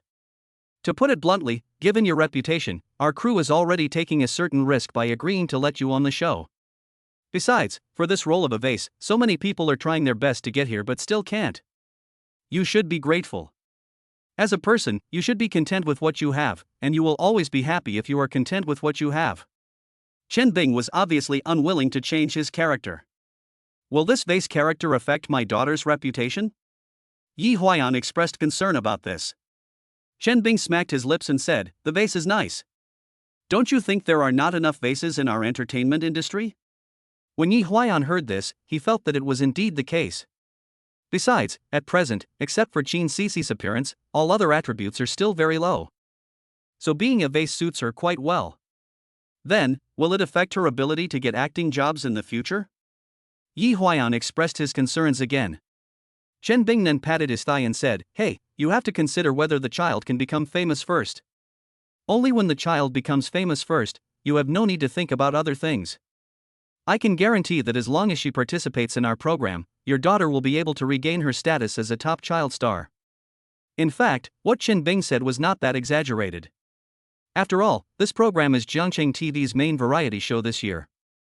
Anyone who can appear on this variety show will definitely become popular, it's just a matter of to what extent. So Yi Huayan was convinced by Chen Bing's words. After returning to his room, he quickly read the script to his daughter and asked her to memorize the lines well. The next morning, the shooting officially began. The 4 groups of guests are parents with their children. Yi Huayan and his daughter Qin Cici are in a group. The famous actor Wang Lei and his daughter Wang Yizi are in the same group. The rest are actress Yang Wenli and her son Shi Xiaoyong. As well as Jiang Man, a single mother who was a model, and her handsome mixed-race son Jiang William. Director Chen Bing will also be the guest host this time. So he held up the microphone and said to everyone, "Welcome everyone to participate in the new parent-child reality show Where Are We Going, Baby?" In the next 2 weeks, our 4 groups of guests will face the challenge of surviving on a deserted island. So our mission on the first day is to land on the island. After saying that, the camera turned to the beach behind the director. This time the filming location they came to was a tropical island in the South China Sea. There are no islanders living here all year round, and there is only one naval outpost with officers and soldiers stationed here. The first task the guests have to complete today is to paddle small kayaks from the big ship to the island. Whoever arrives on the island first will have priority in choosing accommodation. And the last person to arrive on the island will probably have to live in the worst place. So everyone is eager to try it. In comparison, Yi Huayan and Qin Cici actually have the greatest advantages in this project. After all, Yi Huayan is 182 centimeters tall and at the age of 25, he is at the peak of his physical strength. He has many advantages over the already fat Wang Lei and the other 2 women. Although Qin Cici is the youngest among the 4 children, she is the largest. With her long arms, it must be easy for her to row. Therefore, Yi Huayan and Qin Cici were full of confidence at this time and wanted to grab the best residence on the island. Chapter 058 Exquisite Small Vase. With a whistle, the game begins. 4 groups of guests jumped into the kayaks and began paddling towards the small deserted island. Yi Huayan and Qin Cici took the lead, directly leading their opponents by several steps, with a clear advantage. At this time, director Chen Bing began to have ideas. It would be too boring if they just won the game like this. So in order to add to the ups and downs of the plot, he shouted to Yi Huayan through the intercom, "You let your daughter throw away the oars." When Yi Huayan heard this, he was stunned for a moment. I thought this part wasn't in the script. So he ignored the director. Chen Bing got angry and shouted, "Tell your daughter to throw away the oars. Do you hear me?" Seeing that the director had lost his temper, Yi Huayan reluctantly told Qin Sisi to accidentally drop the oar on purpose. Although Qin Sisi was not very happy about it, she still followed the director's arrangement and deliberately accidentally let her oar drift away with the waves. The follow-up camera also captured this scene. The video recorded Qin Sisi's stunned expression, but in fact, she just acted it out on purpose. Then Yi Huayan and his cruise kayak slowed down. Wang Lei and Wang Yizhi followed suit. Soon the two boats were sailing side by side. When Chen Bing saw this scene, he finally smiled with satisfaction. Ding dong, new task released. Win the island landing competition. Task reward, 10 baby attribute points. 10 silver treasure chests. As soon as he saw the mission coming, Yi Huayan immediately became excited. So he gave his oar to Qin Sisi, and he rowed with his hands. As a result, the speed of their boat increased again, and gradually they were half a bow ahead of Wang Lei and his team. It's just that now director Chen Bing has started to do something again. He shouted directly to Yi Huayan on the intercom, "Slow down, let Wang Lei and the others take first place." After hearing this, Yi Huayan thought to himself, "You are deliberately messing with my mentality, right? What's the point if the rankings of the competition are already determined in advance? Besides, how do you want me to tell my daughter? We were just slowing down on purpose? To let them take first place? What a fucking fuck." So he ignored Chen Bing and turned to Qin Sisi and said, "Come on, let's charge forward in one go." Their boat was rowing faster and faster, and soon they left Wang Lei and his friends behind. Seeing this, Chen Bing said to the cameraman on the intercom, "Go ahead. Block Yi Huayan and Qin Sisi's boat." After receiving the order, the cameraman quickly stepped on the accelerator, and their motorboat soon appeared in front of Yi Huayan. "Get out of the way. Get out of the way quickly." Yi Huayan shouted at them loudly. However, the cameraman deliberately blocked their path by taking a frontal angle shot. So Yi Huayan could only choose to go around it. Just with this detour, Wang Lei overtook him. In the end, Wang Lei and his daughter Wang Yizhi were the first to rush onto the deserted island. Yi Huayan and Qin Sisi only got second place. Ding dong, mission failed. Consolation prize, 5 baby attribute points. It seems that the system is quite considerate and knows that they lost unfairly this time, so it gave them a consolation prize. At this time, the cameraman focused the lens on the guests who won the first 2 places. Wang Lei and Wang Yizhi were naturally delighted, and they hugged each other to celebrate. Qin Sisi, however, looked bewildered under the camera. It was because of her mistake just now that the father and daughter lost the championship. So at this moment, she looked like a vase with nothing good except her good looks. After seeing the images he wanted on the monitor, director Chen Bing seemed very satisfied. So the next step is to choose a place to live. The 4 accommodations are ranked from high to low: luxury villa, mountain spring cabin, sheltered cave, and beach hammock. Wang Lei and Wang Yizhi were given priority selection rights because they were champions. I thought they would choose the best luxury villa. However, surprisingly, Wang Yizhi only chose the mountain spring cottage. Suddenly, there was a burst of doubtful voices at the scene. "Mr. Wang Yizhi, why did you only choose Shanquan Hut?" Director and host Chen Bing asked, holding the microphone. Wang Yizhi acted like a little adult and said confidently, "Because our victory was all due to luck. If Qin Sisi hadn't lost the oar, we probably wouldn't have been able to beat them. So I only chose the mountain spring cabin and gave them the luxury villa. Because I think friendship comes first and competition comes second." As soon as these words were spoken, thunderous applause broke out at the scene. No one expected that a 6-year-old child would have such a big vision. The host then gave her a thumbs up and praised Wang Lei for his good education. However, Yi Huayan was dismissive of this. "I was thinking, what the hell are you guys pretending for? It's all a script. It's all a script. If that damn cameraman hadn't deliberately blocked you, you wouldn't have won even if you were given only 1 paddle." Although Qin Sisi was unwilling to accept it in her heart, she could only show an aggrieved look on her face. After all, that's what the director asked for. Next it was Qin Sisi and her friends' turn to choose a residence. Yi Huayan didn't bother to be polite with them and directly chose the best luxury villa. Because in his heart, this is what they deserve. Okay. After choosing a place to stay, it's time for dinner. Tonight our guests need to go to the island to find ingredients by themselves, and then work together to cook dinner. After the host made the announcement, everyone gathered together to discuss the division of labor. How about you adults be responsible for finding the food, and we kids will be responsible for collecting firewood for making a fire? Wang Yizhi suggested. Everyone nodded in agreement after hearing this. So Wang Lei and Yi Huayan chose to go fishing in the sea. Yang Wenli and Jiang Man chose to pick wild fruits and coconuts. Wang Yizhi led the remaining 4 children to the woods to find wood for making a fire. However, they searched for a long time but couldn't find the fallen dry branches. So the crew gave each of them a small hatchet and asked them to chop wood. How could these city kids use an axe to chop wood? But this is exactly the effect the director wanted, to see what they would do when they encountered difficulties. In the end, it was Wang Yizhi who stood up first. It took her only a few minutes to figure out how to use the hatchet. And he also actively teaches his peers how to use it. Looking at the short Wang Yizhi instructing Qin Sisi, who was a head taller than him, on how to chop wood, Director Chen Bing nodded with satisfaction. Now both of their personalities are established, one is a smart and capable little adult, and the other is a vase that can do nothing but look good.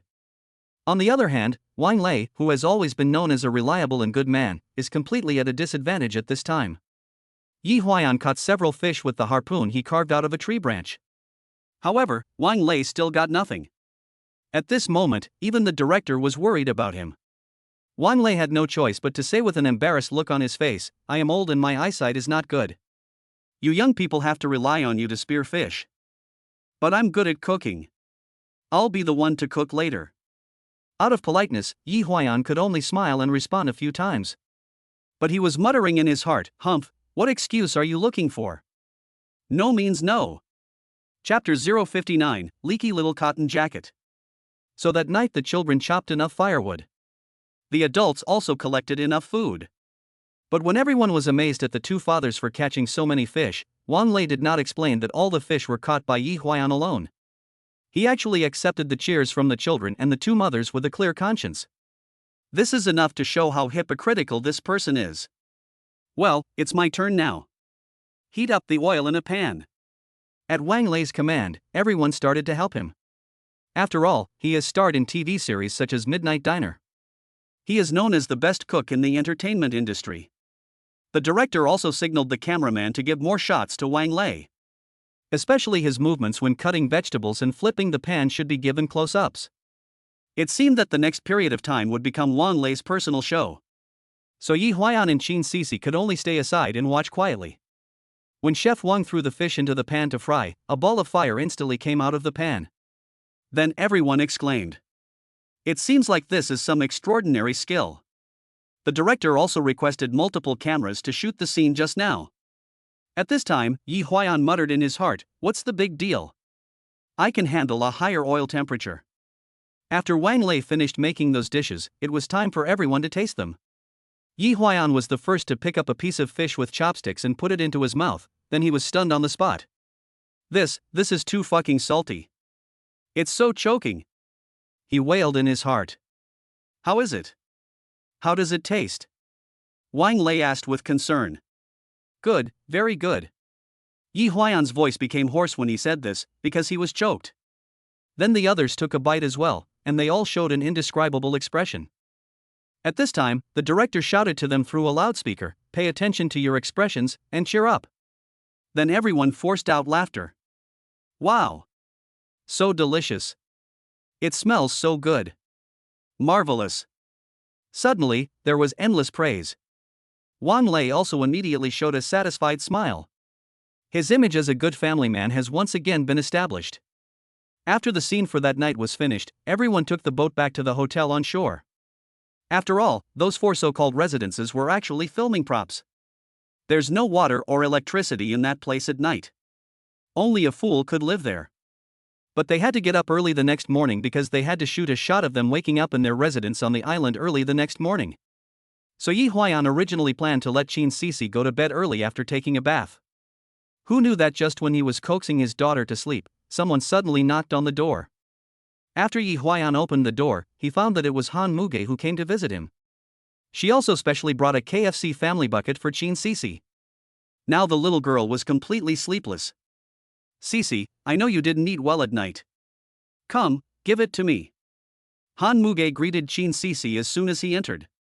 Wow, it's KFC, thank you Aunt Han, my mom never lets me eat this. Speaking of this, Chin Sisi seemed to have some complaints. Ah? Really? Then you are so pitiful. Will Auntie buy you food often in the future? Han Muge said this and touched Chin Sisi's head. Okay. Chin Sisi took a bite of fried chicken and looked at Han Muge happily.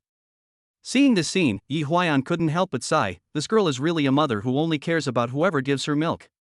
She had only been out for a few days and she had already forgotten her biological mother. She was won over with just a meal at KFC. She is truly worthy of being called a filial daughter whose filial piety attribute is only 4. Yi Huayan was complaining like this when suddenly, the door rang again. Yi Huayan thought it was room service, so he opened the door. Who knew that the person standing at the door was actually Qin Shuyu? Yi Huayan was completely stunned at this moment. What's wrong with you? Qin Shuyu thought he looked like he had seen a ghost, so she asked curiously. No. It's okay. Yi Huayan spoke hesitantly. Humph, is there someone hiding in the house? Qin Shuyu said jokingly. How is that possible? Yi Huayan could only pretend to be calm. At this time, Han Muge in the room seemed to have recognized Qin Shuyu's voice, so he took the initiative to come over and pushed Yi Huayan who was blocking the door from behind. Oh, Miss Qin, what a coincidence, are you here to visit the set too? She said generously. When Qin Shuyu saw that the woman in the room was Han Muge, he immediately became furious.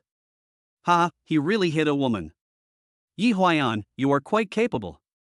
Now you do this kind of thing without even betraying your daughter? Qin Shuyu directly criticized. No, listen to my explanation. These are all misunderstandings. Yi Huayan hurriedly explained. Shut up. Han Muge interrupted him directly. Miss Qin, please don't slander our relationship. I'm his boss, and he and Qin Sisi are both from my company. As a boss, it's not too much to care about your employees, right? Please stop making groundless accusations. Han Muge was not at all inferior in momentum. Qin Shuyu burst into laughter after hearing this. She walked into the house and found Qin Sisi was eating fried chicken. Sisi, who told you to eat this kind of fried food? She accused loudly. This was bought for me by Aunt Han, it's none of your business. Qin Sisi retorted directly. When Qin Shuyu heard this, her face turned red instantly. No, how long have you lived with your father? Why don't you recognize me as your mother? Okay. Han Muge, you're going too far. First you took my man away, and now you want to take my daughter away too, right? She yelled at Han Muge with red eyes. Humph, that's what you think. Han Muge neither admitted it nor completely denied it. So Qin Shuyu, in extreme anger, reached out and slapped Han Muge. But this immediately irritated Qin Sisi who was standing beside her. Why are you hitting people? Although the little girl was only 5 years old, she was already very strong. She rushed over and pushed her biological mother Qin Shuyu down. Qin Shuyu never expected that the child would push her, and she was caught off guard for a moment, so she fell heavily on the coffee table. By chance, the teapot tipped over and the boiling water scalded her arm. It turned red in an instant. This scene frightened the 3 adults present. So Yi Huayan quickly asked Han Muge to help look after the child, while he took his ex-wife Qin Shuyu to the hospital to treat the burns. On the way, Qin Shuyu's arm hurt a lot. But none of them were as painful as the pain in my heart. The daughter that she had raised with great difficulty actually stood up for the enemy and pushed her own mother down. If this matter were made public, it would really be a great honor to everyone. Thinking of this, her heart suddenly became cold. I couldn't help but let the tears well up in my eyes. Yi Huayan naturally knew what was going on. After all, Qin Sisi's current filial piety attribute is only 4. How filial can she be? If you were lying in the hospital with an oxygen tube right now, she would definitely remove it for you. But in the final analysis, the responsibility lies with oneself. Who made me put all the attribute points on appearance and body in the early stage? It turned her into a leaky cotton jacket.